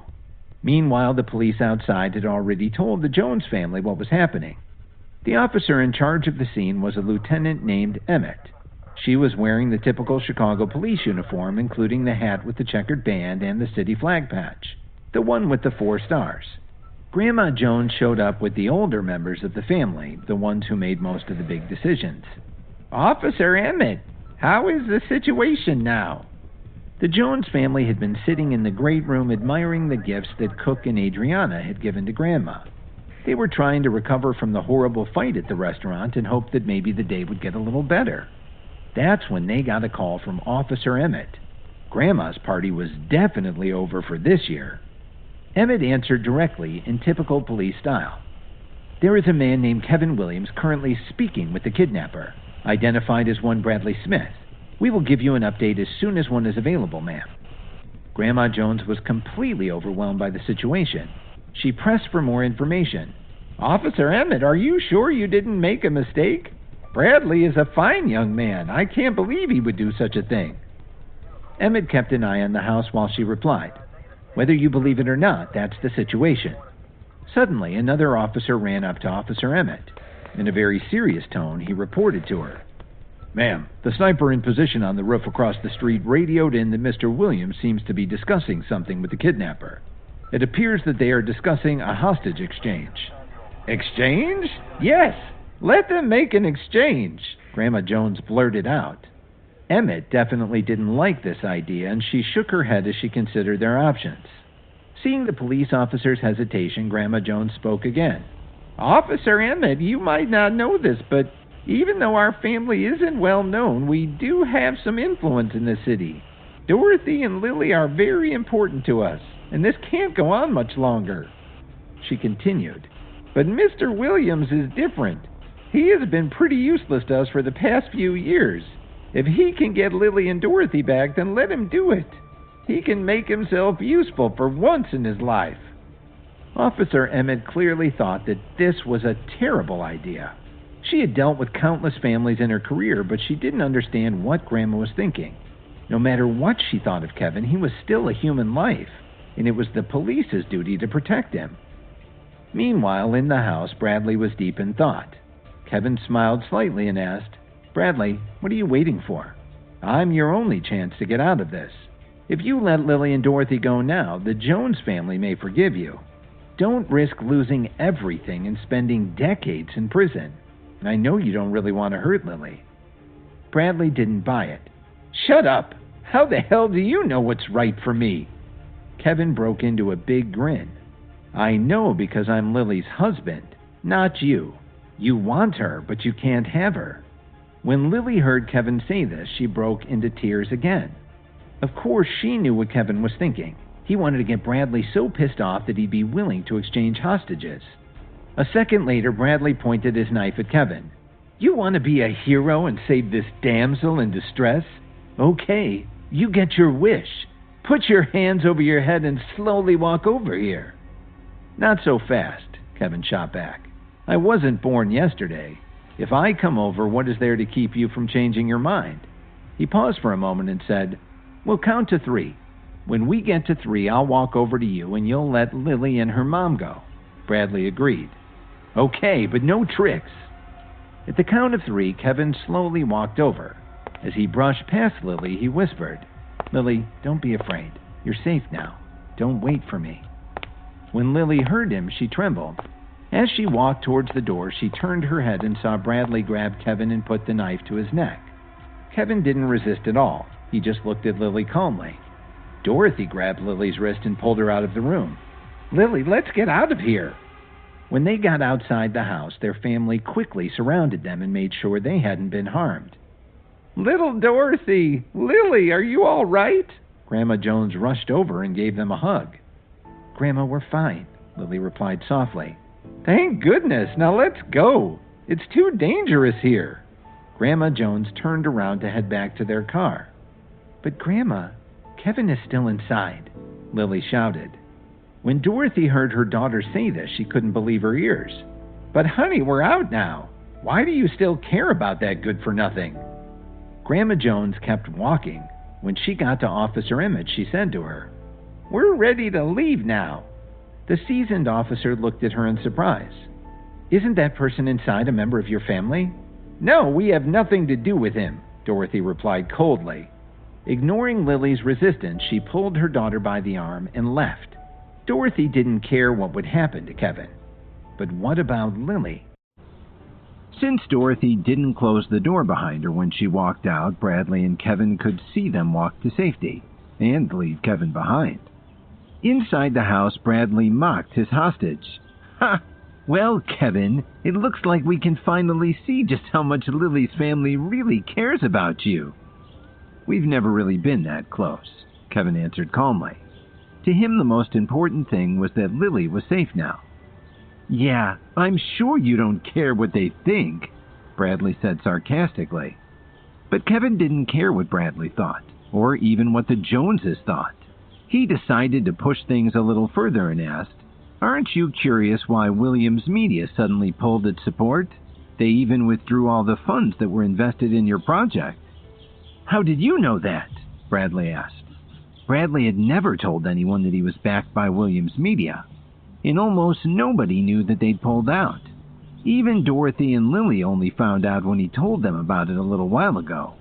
But how did Kevin, this nobody, know so much about his business? Kevin smirked and asked him, Did someone at Williams Media tell you that you'd offended someone? I'll bet you don't even know who it was. How the hell would you know? Bradley was pissed. The knife shook a little in his hand as he took this information in. Meanwhile, out in the street, a police officer suddenly ran up to Officer Emmett. The concern showed in his voice as he gave her the update. Ma'am, according to the observer's report, the hostage just said something that seems to have really upset the suspect. Are there any further details? What are they doing now? Emmett said. She was exhausted by the whole ordeal, especially trying to get cooperation from the Jones family. But she was trained to keep herself together and be patient. Just as she was about to give the order for the sniper to take a shot as soon as he had a clear line of sight on the kidnapper, another officer ran up to her. With a puzzled look on his face, he reported, Ma'am, for some unknown reason, the kidnapper suddenly knelt down in front of the hostage. What did you say? Officer Emmett was obviously shocked at this development. She quickly walked to the vantage point across the street from the house and took a pair of binoculars from one of the SWAT team members. She definitely saw Bradley kneeling in front of Kevin. Then Bradley threw his knife on the floor. What the hell is going on? Emmett couldn't help but ask. Nobody could have predicted this outcome. It was the first time that any of them had ever seen a kidnapper kneel in front of their hostage. Of course, none of them could possibly know that Kevin had just revealed his true identity to Bradley. At first, Bradley didn't believe it. He thought that Kevin was just a bum. How could he be related to the family that owned Williams Media? But when Kevin took out his phone and showed Bradley his bank balance, he believed him. Bradley was overwhelmed. It was like his whole world had turned upside down. He would never have believed that the person Williams Media said he had offended was Kevin, the most useless person he knew, or so he thought. Sobbing uncontrollably, Bradley hugged Kevin's leg and said, "Please, sir, I beg you to let me go. This was all my fault." Kevin thought for a moment. "Bradley, as long as you sincerely admit your mistake, I can let you go. But don't forget that you've broken the law. Even if I forgive you, all those police out in the street won't be so generous." "That's fine with me, Mr. Williams. After all, nobody really got hurt," Bradley blubbered. To him, Kevin was much more terrifying than the police waiting for him outside. As long as Kevin was serious about letting him go, then maybe he could return to his former life after he got out of prison. At least he'd have a chance. Kevin said firmly, "All right, you can go outside and surrender. After you get out of prison, if I never see your face again, then I won't press charges." What did Kevin care what happened to Bradley now? Then Kevin pushed him aside and walked out of the front door. With a curious expression on her face, Emmett walked up to Kevin and asked, "Are you hurt, sir?" "Thank you for your concern. I'm fine." Kevin shrugged his shoulders. "If there's nothing more, I think I'd like to leave." Emmett would have liked nothing better after this strange event, but there was always paperwork to do. "I'd like you to go back to the station with us first to make a statement. Do you have time right now?" "I'm sorry," he replied, "but I still have some things to do, so it isn't convenient for me at the moment." "All right then. Please give me your phone number. I'll contact you if we need any further information for this case." As Emmett said this, she took out her phone and opened her contact list. Just as Emmett was about to say something else, Bradley was brought out of his house by a group of officers in bulletproof vests. He was in handcuffs and tried his best to avoid having his face filmed by the news crews that had set up in his neighbor's yard. Kevin turned around and walked away. He had already made up his mind to never go back to the Jones family. He would buy a place closer to his office. Suddenly, a line of limousines pulled up along the curb. Cook quickly got out of the lead car and gave Kevin a warm handshake and a pat on the shoulder. "Kevin, I've been looking for you for hours. Are you all right?" "Let's get out of here and I'll tell you all about it," Kevin said as he followed Cook to his limo. Emmett watched all of this and took a mental note. Of course she knew what kind of person Mitchell Cook was. Even the chief of police had to be polite to him. But Cook practically gave Kevin a hug. Just who is this Kevin Williams anyway? Emmett wondered. A little while later, Cook was in his office at the Whistler Hotel. Drake was standing contritely in front of Kevin. You could see beads of sweat starting to form on his forehead. Cook spoke first. "I hope you can forgive me, Mr. Williams. It's my fault that Drake offended you." Then he walked over to Drake and gave him a patronizing pat on the cheek. "What do you have to say for yourself, Drake?" "I had no idea who you were, Mr. Williams, but I do now. Please let me go. I'll do anything you want to make it up to you." Drake was actually trembling with fear. Kevin thought for a moment and then realized that Drake could be of some use to him. "Sure, I'll let you go, but I'll just ask for one thing in return. You're going to keep an eye on Jason Jones for me from now on." "Thank you, sir." Drake was grateful, but Kevin didn't say anything more to him. He didn't even bother to look at him. Then Kevin looked at Cook and said, "Thanks for setting up this little get-together. I have something to take care of, so I can't hang around. Give me a call so we can finish that lunch that got interrupted." A couple of days later, Kevin went to a real estate agent down by the Loop in downtown Chicago. With his sleeve, he wiped the sweat off his forehead. It was a hot day, and he couldn't feel any breeze from the lake to help cool him off. "Damn, took me 2 hours to get here," Kevin muttered to himself as he walked into the reception area. "Hello, sir. Is there anything I can help you with?" A staff member asked as she walked up to greet him. Kevin scratched his chin and said hesitantly, I'm looking for a condo. I'm sorry, but we're on a break right now. The listings are over here in this corner. Feel free to take a look. As usual, Kevin had dressed down, so he didn't look like he could afford much of anything. They sized him up and decided not to waste any time with him. After all, the lowest price condo they had available was a studio for about $300,000. There's no way this guy could afford even that. On a break? Kevin thought to himself. Then why even let him in the door? The agent repeated, I'm sorry, sir. We're really on a break right now. Our lowest offering is $300,000. If there's nothing else we can do for you, please show yourself out. She really wasn't interested in helping him at all, was she? The agent had already made up her mind that Kevin was probably working on the construction site down the street. He just came in to look around and enjoy the air conditioning. At least that's what she assumed. At that moment, two people walked up. Kevin was startled to see them, and it showed on his face. Kevin, what are you doing here? Lily asked. She sounded a little embarrassed. Kevin didn't answer her question. He just looked at the man standing next to her. What's this? Kevin thought to himself. I've only been gone for 2 days and you can't wait to start looking for a new husband? The man with Lily suddenly blurted out. Lily, what did you just say? This is Kevin? That useless ex-husband of yours? This was Grant Butcher, the perfect son-in-law Dorothy had just found for Lily. When the real estate agent saw Garrett, she immediately walked up to him with a flattering smile. Why, Mr. Butcher, what brings you in today? The enthusiasm she showed was the exact opposite of the indifference and impatience she had just shown when speaking to Kevin. I just took my fiancé to take a look at the home you recommended. Please go back to what you were doing. We'll just browse some more listings, Garrett said with a smile. The agent thanked him and smiled. Then she turned around and said to Kevin, Why are you still here? Please leave or I'll ask security to show you out. But Kevin didn't pay any attention to her. He just kept staring at Lily. Kevin, please understand, it's my mother. As Lily's voice trailed off, she turned her head away. Oh, now I understand. Kevin was relieved to find out that this was Dorothy's idea, not Lily's.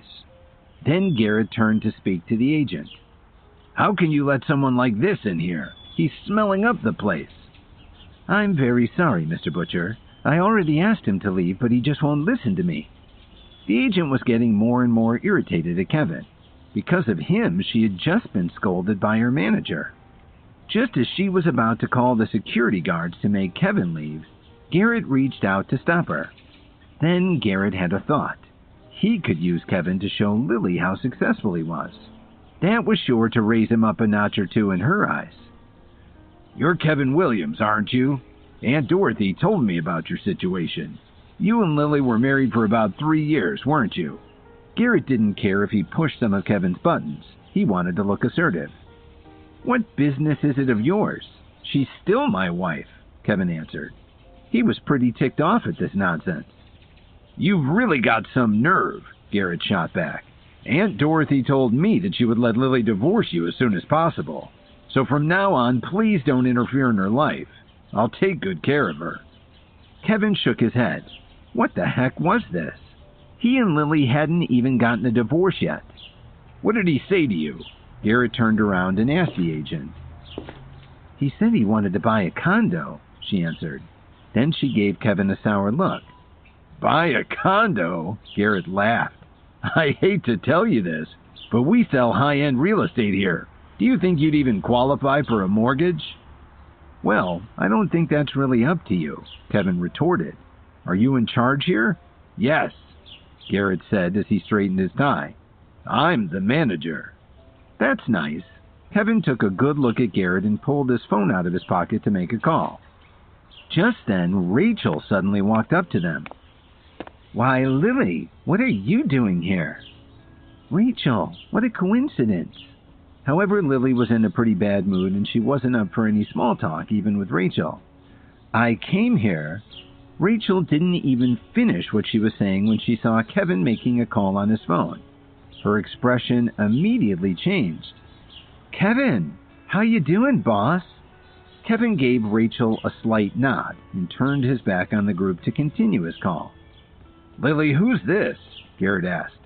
This is my best friend, Rachel, Lily replied faintly. Rachel added as she smiled and held on to Lily's arm. We're like sisters. Garrett seemed to understand now. So you're Lily's sister. I'm the manager. You're here to tour the property, right? Garrett smiled and reached out to shake her hand.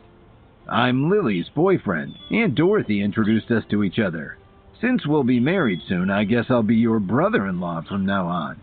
Take a look around. There's a place here that you like. I can give you a family discount. Garrett made sure that he looked over at Kevin proudly, like he was saying, See? You don't stand a chance against me. He wasn't ready for Rachel's response, though. She shouted at him, Who do you think you are? You don't deserve someone as nice as Lily, and my only brother-in-law is Kevin. Who the hell are you? In shock over her best friend's sudden shift, Lily wondered what had changed Rachel's opinion of Kevin. When Rachel finished speaking, she looked over at Kevin and saw that he had just finished his call. Garrett objected to Rachel's put-downs and snapped back at her. What do you know? Listen, I'm Lily's new boyfriend and Aunt Dorothy wants us to get married. So what do you say to that? Do you think you deserve her? Rachel turned and put her hand on Lily's arm. Lily, how can you even be with a schmuck like this? Rachel felt helpless. She never expected Lily to actually abandon Kevin. Then she thought to herself, maybe she still doesn't know who Kevin really is. Lily looked directly at Kevin and narrowed her eyes. My mother arranged it all. She still couldn't say no to her family. Hearing this, Rachel instantly understood and shook her head helplessly. Garrett didn't like Rachel's reaction at all. Lily, your friend seems to have already made up her mind about me. What have I done wrong? By then, Kevin had finished his call and walked back over to them. He stared intently at Garrett. But before Kevin could say anything, Garrett spoke again. What are you still standing here for? This isn't a grocery store. Not everyone can just walk in here off the street. Well, what if I want to buy one of your properties? Kevin asked nonchalantly. With what? Garrett asked. Did Lily give you some of her money? Kevin almost laughed out loud when he heard that. Why would he ask Lily for money? Lily interrupted them and spoke up to Garrett. You have no idea what you're talking about. No, Kevin didn't ask me for any money. Kevin snickered a little and said, I don't really like you, Garrett, but your company does have some good properties. You know, I think I'll buy the best one of your listings, Kevin continued. Since you're the manager here, you can probably answer this. Which one is the best? Wow, Aunt Dorothy said you're worthless, but you sure are good at bragging, Garrett said. He walked to a model on a table by the front window. Pointing at the beautiful tower, he said, This is the Corwin Tower. You've probably seen it going up a few blocks from here. The penthouse is available for anyone who can afford the price tag, $8 million. Garrett turned around and gave Kevin a pretentious look and asked him, Can you afford it? Kevin saw that Rachel was about to say something and he put his finger to his lips to ask her to be quiet. That's what I thought, Garrett said. This would be a good time for you to leave. Kevin didn't say anything. He just smiled. Who said I can't afford it? He replied. Didn't you hear what I said? The penthouse cost $8 million, Garrett said in a very snotty tone. Kevin ignored him. He just took out a black card from his wallet and looked at the rude agent who had greeted him when he walked in. Then he walked over and handed it to a different agent, the one who was standing near the reception desk. Wait. Garrett stopped her as she was about to go into the back room and swipe the card. Isn't this your first day of work? That's not the proper procedure. That's when the agent realized that Kevin's card didn't even have a name on it. I guess the only way to find out if my card is good is to swipe it, Kevin said confidently. Just then, Garrett's phone rang. When he saw the caller ID, he quickly stepped away and answered the call. Kevin spoke calmly to the agent, who was still holding onto his card, unsure of what to do next. It looks like your manager is on the phone. Go ahead and swipe my card, He smiled and added, "For the full amount." "Yes, sir. Please wait a moment." She didn't actually believe that Kevin had that much money on his card, but she thought she would give it a try anyway. "Where did you get that black card?" Lily asked him. Lily knew about this type of card from work. Her boss had negotiated with the CEO from an international corporation who used it for major expenses. She decided to look into it and found out as much information as she could. It was even more exclusive than the Sapphire Bank card. Way more. So when Kevin took out the card, she recognized it at a glance. The agent returned after a couple of minutes. She was incredibly excited. "Sir, I'm sorry to keep you waiting." "Is the transaction complete?" Kevin asked as he reached out to take his card back. "Yes, sir," she said with a huge smile. "You are now the new owner of the top 2 floors of the Corwin Tower. This is my first day, so I'm sure someone else will go over the paperwork with you." She was new to the company, but one thing she did know was she would be getting an enormous commission. "What did you just say?" The rude agent, the one who had met Kevin earlier at the door, was shocked. "Miss Moore, this gentleman has just bought the Corwin Tower penthouse, and he paid in full," she explained to her trainer. The young woman could barely contain her excitement. "And I get a 2% commission." Kevin looked at her name tag. "Well, Lisa, it looks like you earned $160,000 today." Garrett finished his call and walked back to them. "You still haven't left?" he asked Kevin. Kevin just grinned. Garrett, in his smug way, told him, "If you can buy the Corwin Tower penthouse, I will personally kiss your ass." "Are you sure you want to make that bet?" "Remember, there are a lot of witnesses here," Kevin replied. "Yes, that's what I said." Garrett straightened up and lifted his chin in a very snooty way. Rachel started to laugh hysterically.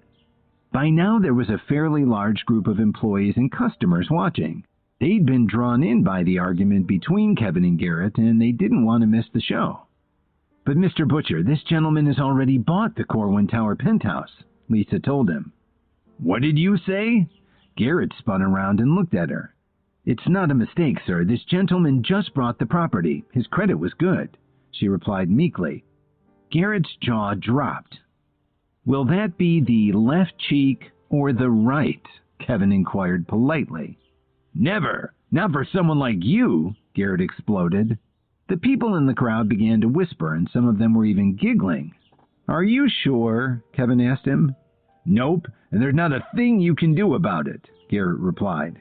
"How dare you talk to me like this? I'm not afraid of you. I work for the Williams Corporation." "Wow, I'm really impressed," Kevin said in an obviously sarcastic tone. But the onlookers were definitely impressed. They started talking about how important the Williams Corporation was and how they were building all the high-end real estate in the area. Rachel, who had already seen the extent of Kevin's influence, couldn't believe what she was hearing. "Yes," he said in a very matter-of-fact way, "I'm very high up in the organization. A good-for-nothing like you wouldn't even be able to get through our company's gate." Just then, everyone turned to see a distinguished-looking middle-aged man rush through the front door and race up to Garrett saying, "You are no longer an employee of the Williams Corporation. Please turn in your access badge." "Director Turner, what are you doing here?" Garrett didn't understand why one of the Williams directors was in his office. "It's a good thing I came down here. I wouldn't know how you treat our customers." After saying this, Turner pulled Garrett's name badge off his suit jacket. Then he walked up to Kevin. Lily, who thought that Turner was about to turn his wrath on Kevin, stepped between them and said, "Director Turner, please don't misunderstand. Kevin didn't deliberately cause any trouble here." Turner knew that Kevin liked to keep a low profile. When he noticed that his CEO was giving him a look that said, "Don't tell them who I am," he smiled kindly at Lily and told her, "Ma'am, that's not my intention at all. As a matter of fact, I want to apologize to this gentleman." The crowd, especially the employees, realized that Turner was one of the Williams executives. Lily nodded, even though she was still so confused by the whole situation. Turner approached Kevin very politely and said, "Sir, I'm really sorry that Mr. Butcher was put in a position of authority at our company. He was obviously very unprofessional toward you. Please accept our apologies." On the way over to the office, Turner had gotten a call from Miss Wilson, Kevin's chief of staff. She explained the situation and also sent the video surveillance from the office's security system, and he watched it on his phone. It was damning evidence. "I accept your apology, Mr. Turner, but if you don't fire this man in the future..." Kevin didn't finish his sentence. "Of course, sir." Turner understood right away what Kevin meant. He turned around to face Garrett and then pointed at the door. "Please leave." "Director Turner, please, you can't fire me. Vice President Ambrose is my uncle. Let me call him." Garrett pulled out his phone and called his uncle. "Uncle Ed, help! Director Turner said he wants to fire me." Garrett shouted into his phone. "Don't panic, Garrett. Where are you? I'll be right there." Everyone could hear Mr. Ambrose's deep voice coming from the earpiece. Turner snatched the phone from Garrett's hand and told him, "We're in the Corwin Tower sales office. When you get here, we'll all be in Mr. Butcher's office." Then he hung up the phone.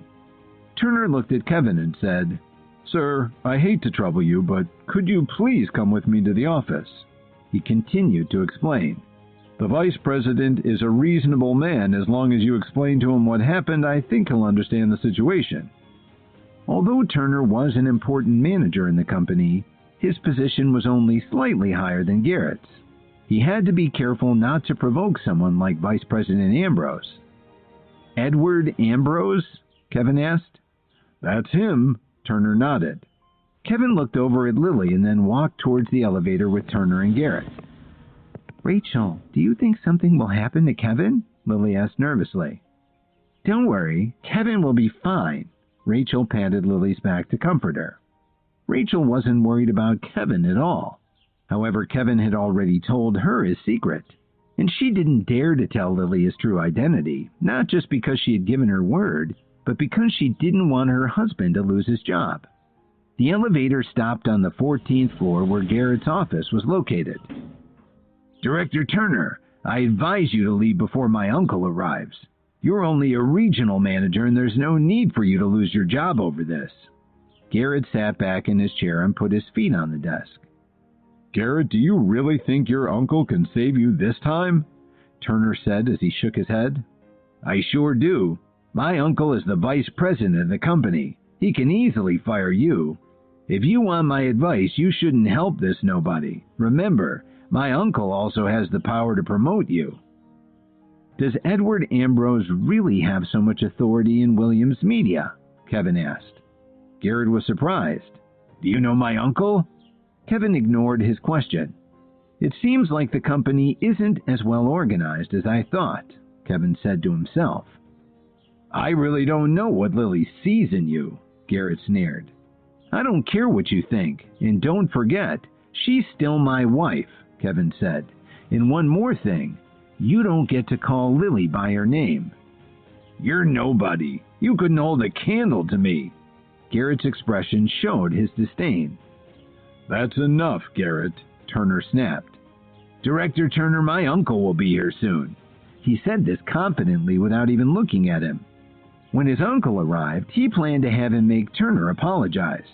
"How dare you fire me, especially in front of my employees? You won't get away with this," Garrett thought to himself.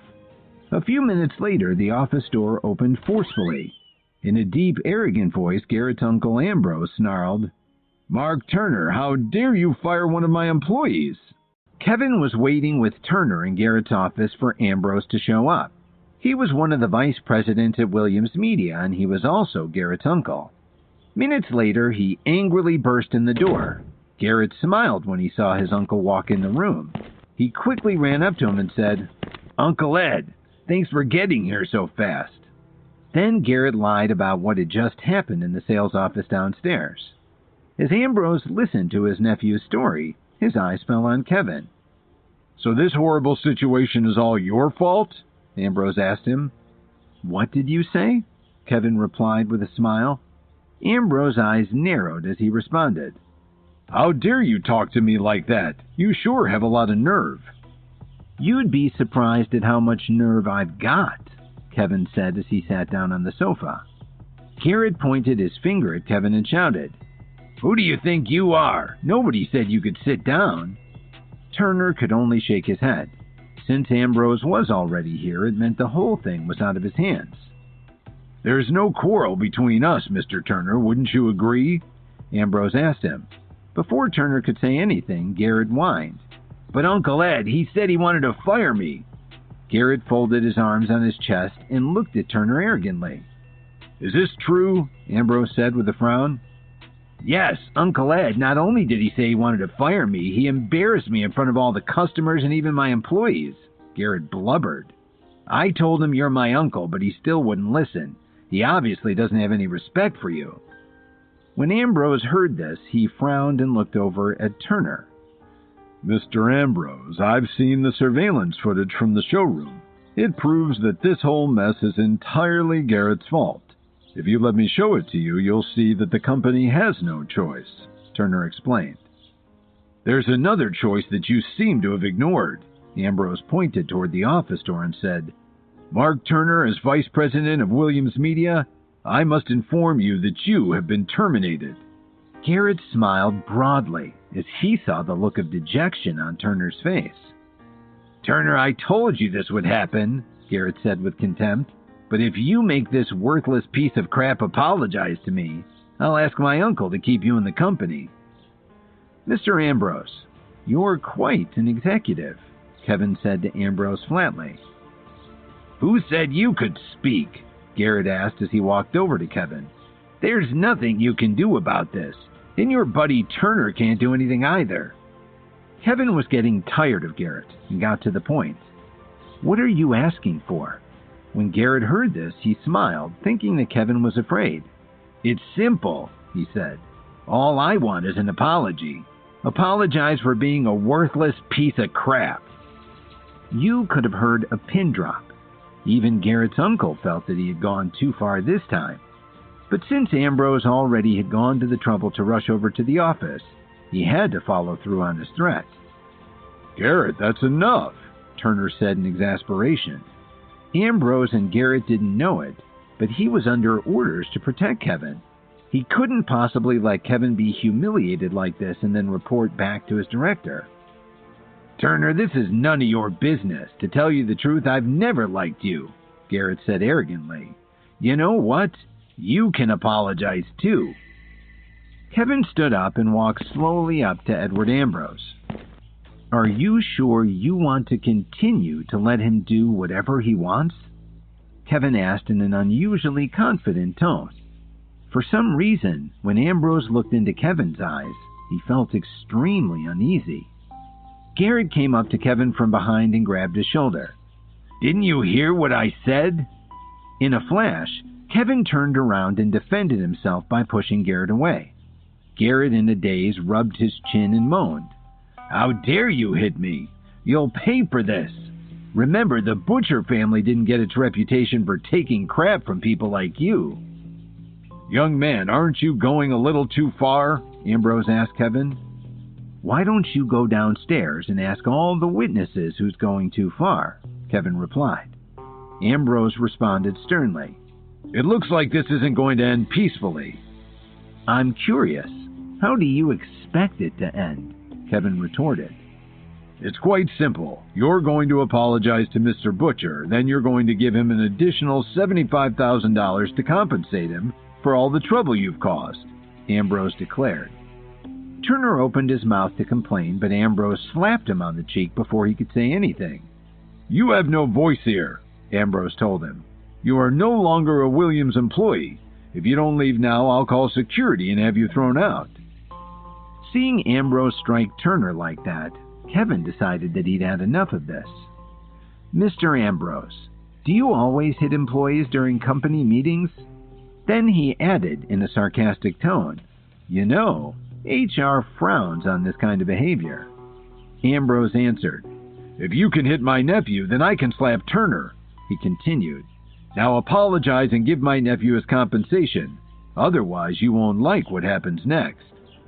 Kevin didn't answer. He just stared at him as he considered his options. "Uncle, finish him off!" Garrett shouted angrily. Then he took out his phone and made a call. "Mr. Foster, where are you? Someone else is threatening to beat me up. Hurry up and bring some of your men to my office." After Garrett finished speaking, he hung up and turned to Kevin. "Now you're going to get your legs broken," he roared.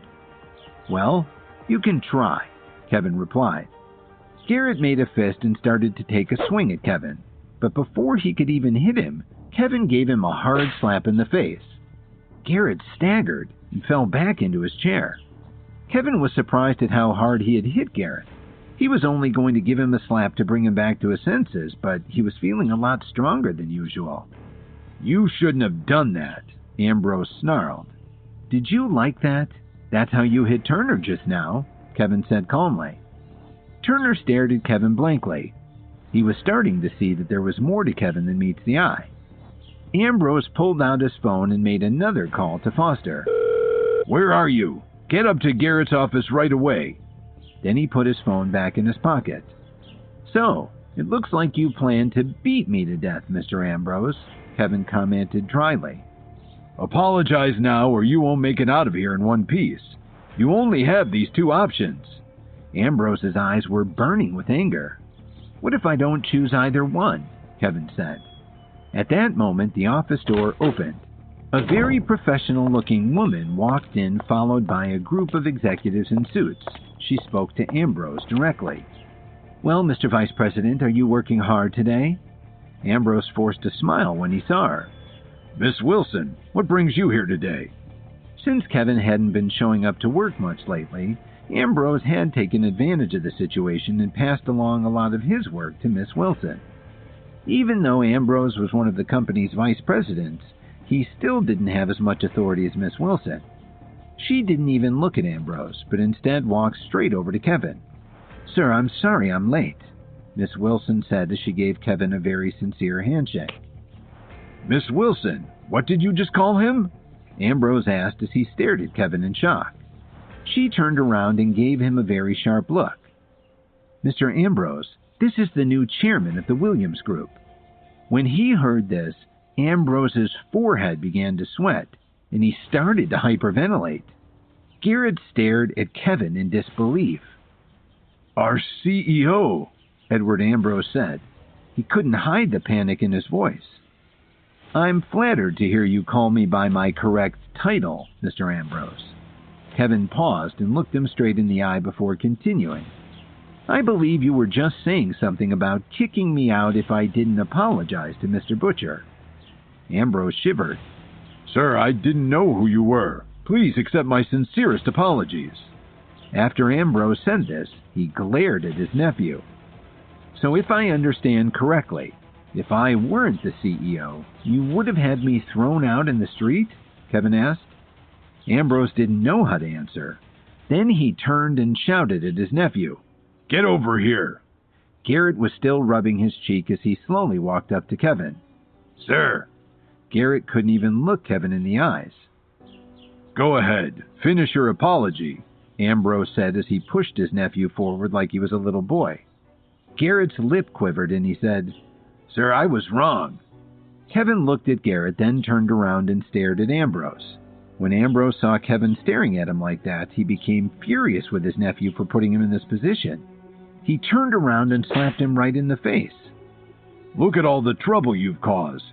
Do you still want the CEO to apologize to you?" Ambrose said as he gave Garrett a couple more smacks. He turned around and addressed Kevin again. "Sir, my nephew has made a serious error in judgment. His behavior is inexcusable. Please, let me handle this." Kevin glanced at Garrett, who was sprawled on the couch rubbing his cheek in pain. It looked like Ambrose may have knocked out one of his teeth. "Well, that takes care of Mr. Butcher, but Mr. Ambrose, I believe you made a few threats of your own," Kevin replied.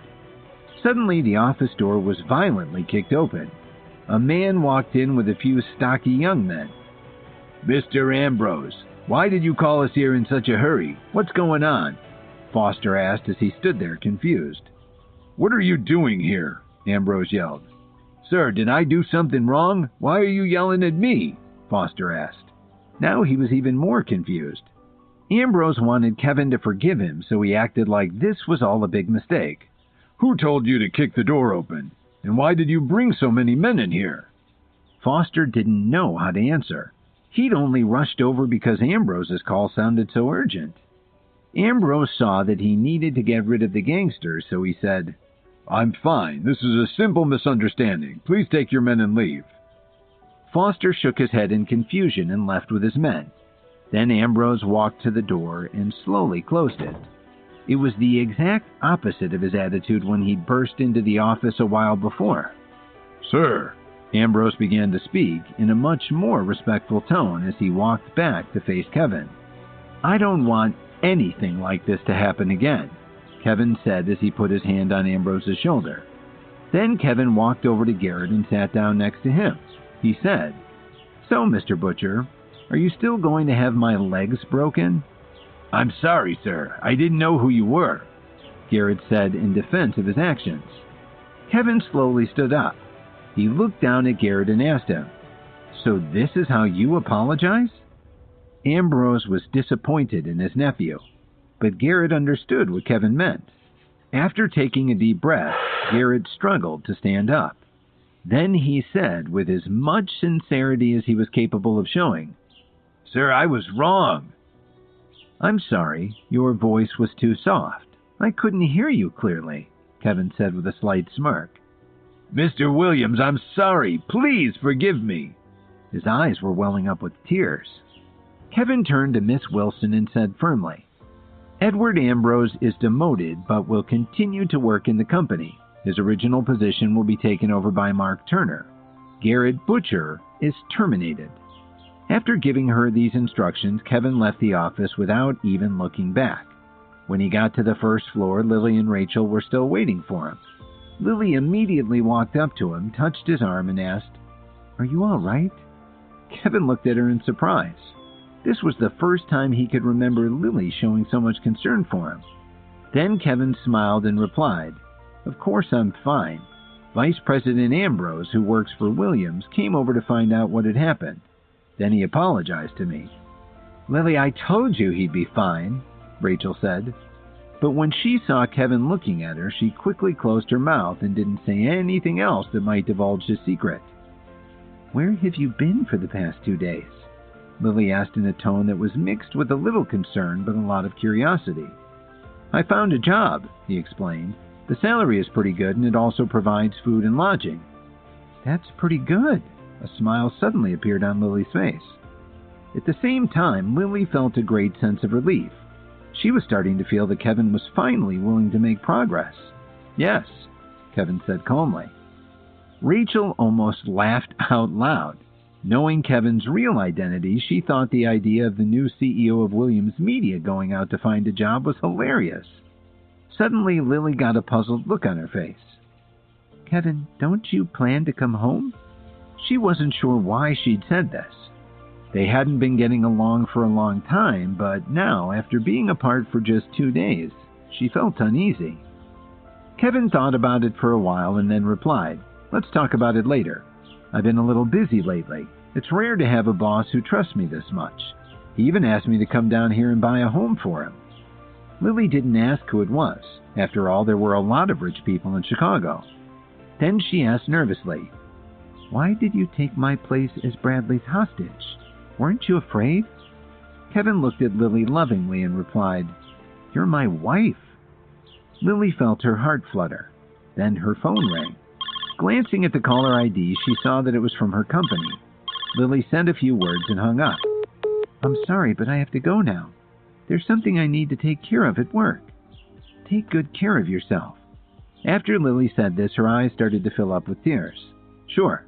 You take care of yourself too. See you in a few days, Kevin said. Then Lily tugged on Rachel's arm and turned around quickly to leave. Phoebe had just finished taking photos of Kevin's antique, the golden sunburst tiara. Her senior appraiser rushed into the studio to ask for help with a string of pearls that he was unsure of. Let's go take a look, Phoebe said to Kevin, and she immediately left the room. Mr. Landau looked at Kevin in surprise.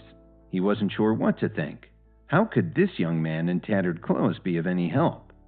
When they reached the main showroom, Kevin saw a group starting to form around a young man. On the table in front of him was an old mahogany box. "May I ask your name?" Phoebe inquired politely. "My name is Sam McKay. Are you the owner of this shop?" the surprised young man asked her. "Yes, Mr. McKay. May I have a look?" Phoebe said with a smile.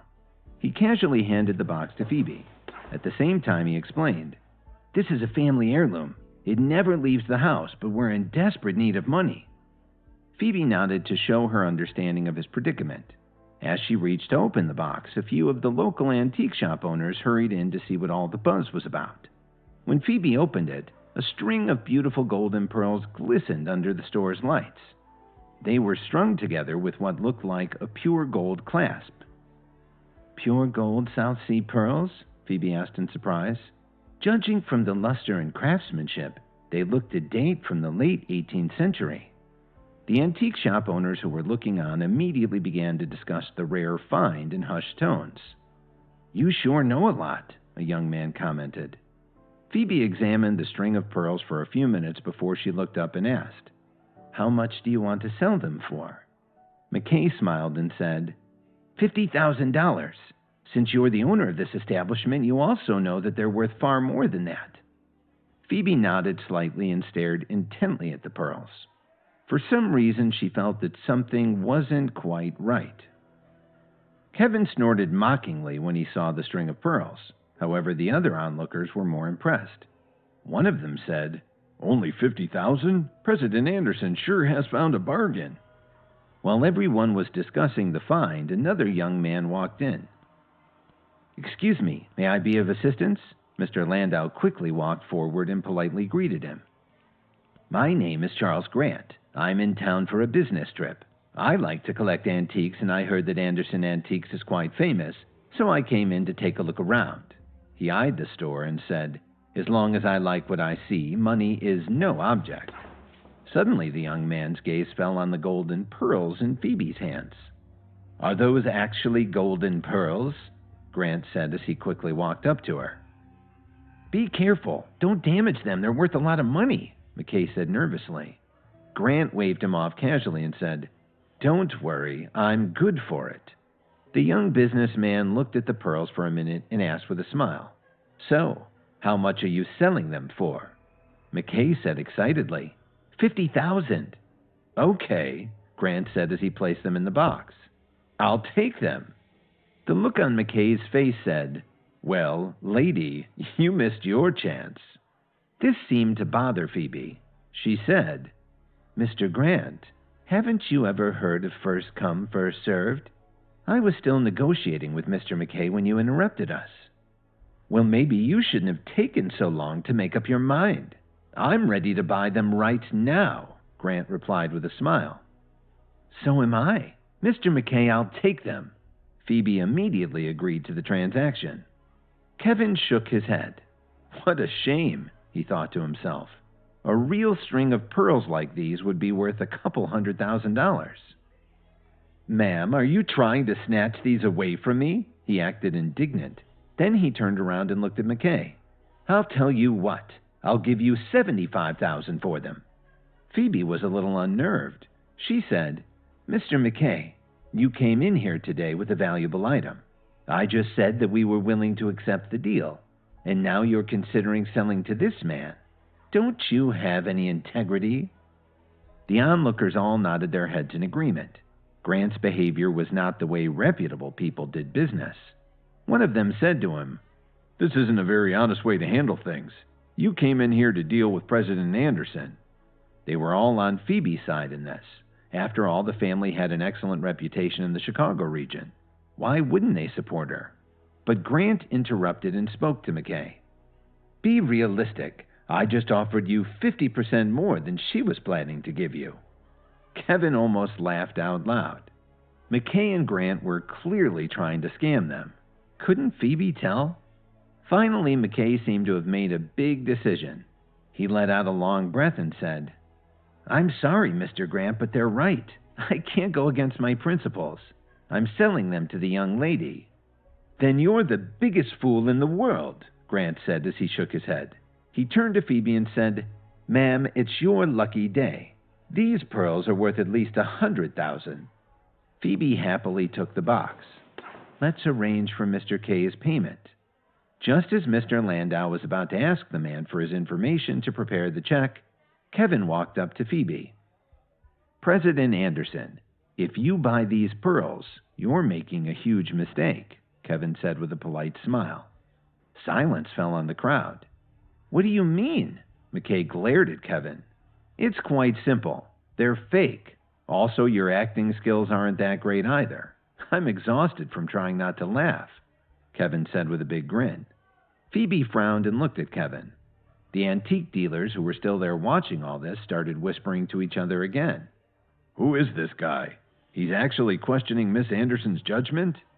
She's one of the best young antique appraisers in the city, added another. How does this guy dressed in rags know anything? We know it's genuine. McKay was indignant. Who are you? How can you say my family heirloom is a fake? Charles Grant glared at Kevin, too. Suddenly, one of the antique store owners pointed at Kevin. Aren't you married to one of the Joneses? What do you know about antiques? Everyone started laughing. Thanks to Jason's gossiping, almost everyone in the city knew about Kevin's relationship with the Jones family. One of the antique dealers said to him, You don't know what you're looking at. In any case, this is Anderson jewelry, not Jones. We don't care what you think. After hearing this, Phoebe looked at Kevin with a puzzled expression. This golden pearl necklace was gorgeous. Why did Kevin say it was fake? Maybe he doesn't know all that much about antiques, she thought. McKay was getting impatient. He turned to Phoebe and said, Ma'am, please make a decision. I came here to make an honest transaction, and now I'm being accused of trying to pass off a fake. Then he turned to Kevin and moaned, If you don't give me an explanation right now, I'll call the police and sue you for slander. Kevin mocked him, saying, Still sticking to your role, huh? You should leave acting to the professionals. Kevin took the wooden box from Phoebe and opened it. Everyone here is in the antique business. You should all know how to rate a pearl. Size, shape, color, luster, and all that. Kevin pulled the pearls out of the box and continued his lesson. You are about to pay a ridiculous price for pearls that are of the lowest grade. Sure, the size of these pearls is impressive. However, they've been treated to improve their color and luster. Even the clasp is cheap. Kevin held the string up for everyone to see. A large, perfect pearl should roll like a marble. These pearls are perfect, McKay argued. Kevin stared right in the man's eyes, took one of the pearls between his fingers, and pinched it hard. It turned into powder before their eyes. How dare you destroy my family's most precious treasure? McKay whined. Grant was beginning to regret the whole scheme. Now how am I supposed to pay my mother's hospital bills? McKay sobbed. Kevin applauded and said, There, that's a little better. Your acting is improving. McKay kept trying and said to Phoebe, This is outrageous. The pearls are worth at least 200,000. I demand that this man compensate me for my loss. Phoebe couldn't believe her ears. She looked at Kevin and realized he actually did know what he was talking about. Kevin spoke to the antique dealers who had come over to watch and said to them, You really ought to get your eyes checked. I can't believe you're in the antique business. They were indignant. What right do you have to say that about us? Grandma Jones will hear about this. Quiet, Phoebe shouted angrily. Everyone quieted down. Kevin, please continue, Phoebe said politely. Kevin looked at McKay and said, You should at least put some effort into your counterfeits. Has anybody fallen for this cheap crap? When Kevin finished talking, he threw the whole string of pearls onto the floor in disgust. They were all stunned, especially the two dealers who had been doubting Kevin. But it wasn't really their fault. The pearls that McKay claimed to have were extremely rare and valuable. They probably had never seen real ones in their entire lives. I demand proof, otherwise I'm calling the police, McKay continued. Wow, you really are stubborn. Kevin turned around and looked at Phoebe and said, I'm sure you have some modern equipment in your lab. Go ahead and check them out. I'm sure that they're cheap grade A pearls, maybe even beads of glass or plastic, that have been chemically treated to fool the eye. Phoebe handed them to Mr. Landau and said, "Go and examine them, quickly." "Yes, Madam President, right away." Mr. Landau quickly picked up the string of pearls and headed back to the lab. "How do I know you won't switch them with fakes?" McKay shouted loudly. "Don't worry, we would never do such a despicable thing," Phoebe answered sharply. She was no longer excited, but she definitely felt lucky. If Kevin hadn't been there, her reputation might have been tarnished. Mr. Landau returned quickly and whispered something in Phoebe's ear. She looked at the printout that Mr. Landau had handed her, and you could tell right away she wasn't pleased. McKay turned pale. His partner Grant was about to say something, but knew that the evidence was against them. "Call the police," Phoebe said to the security guards. "Run!" McKay shouted as he sprinted for the door.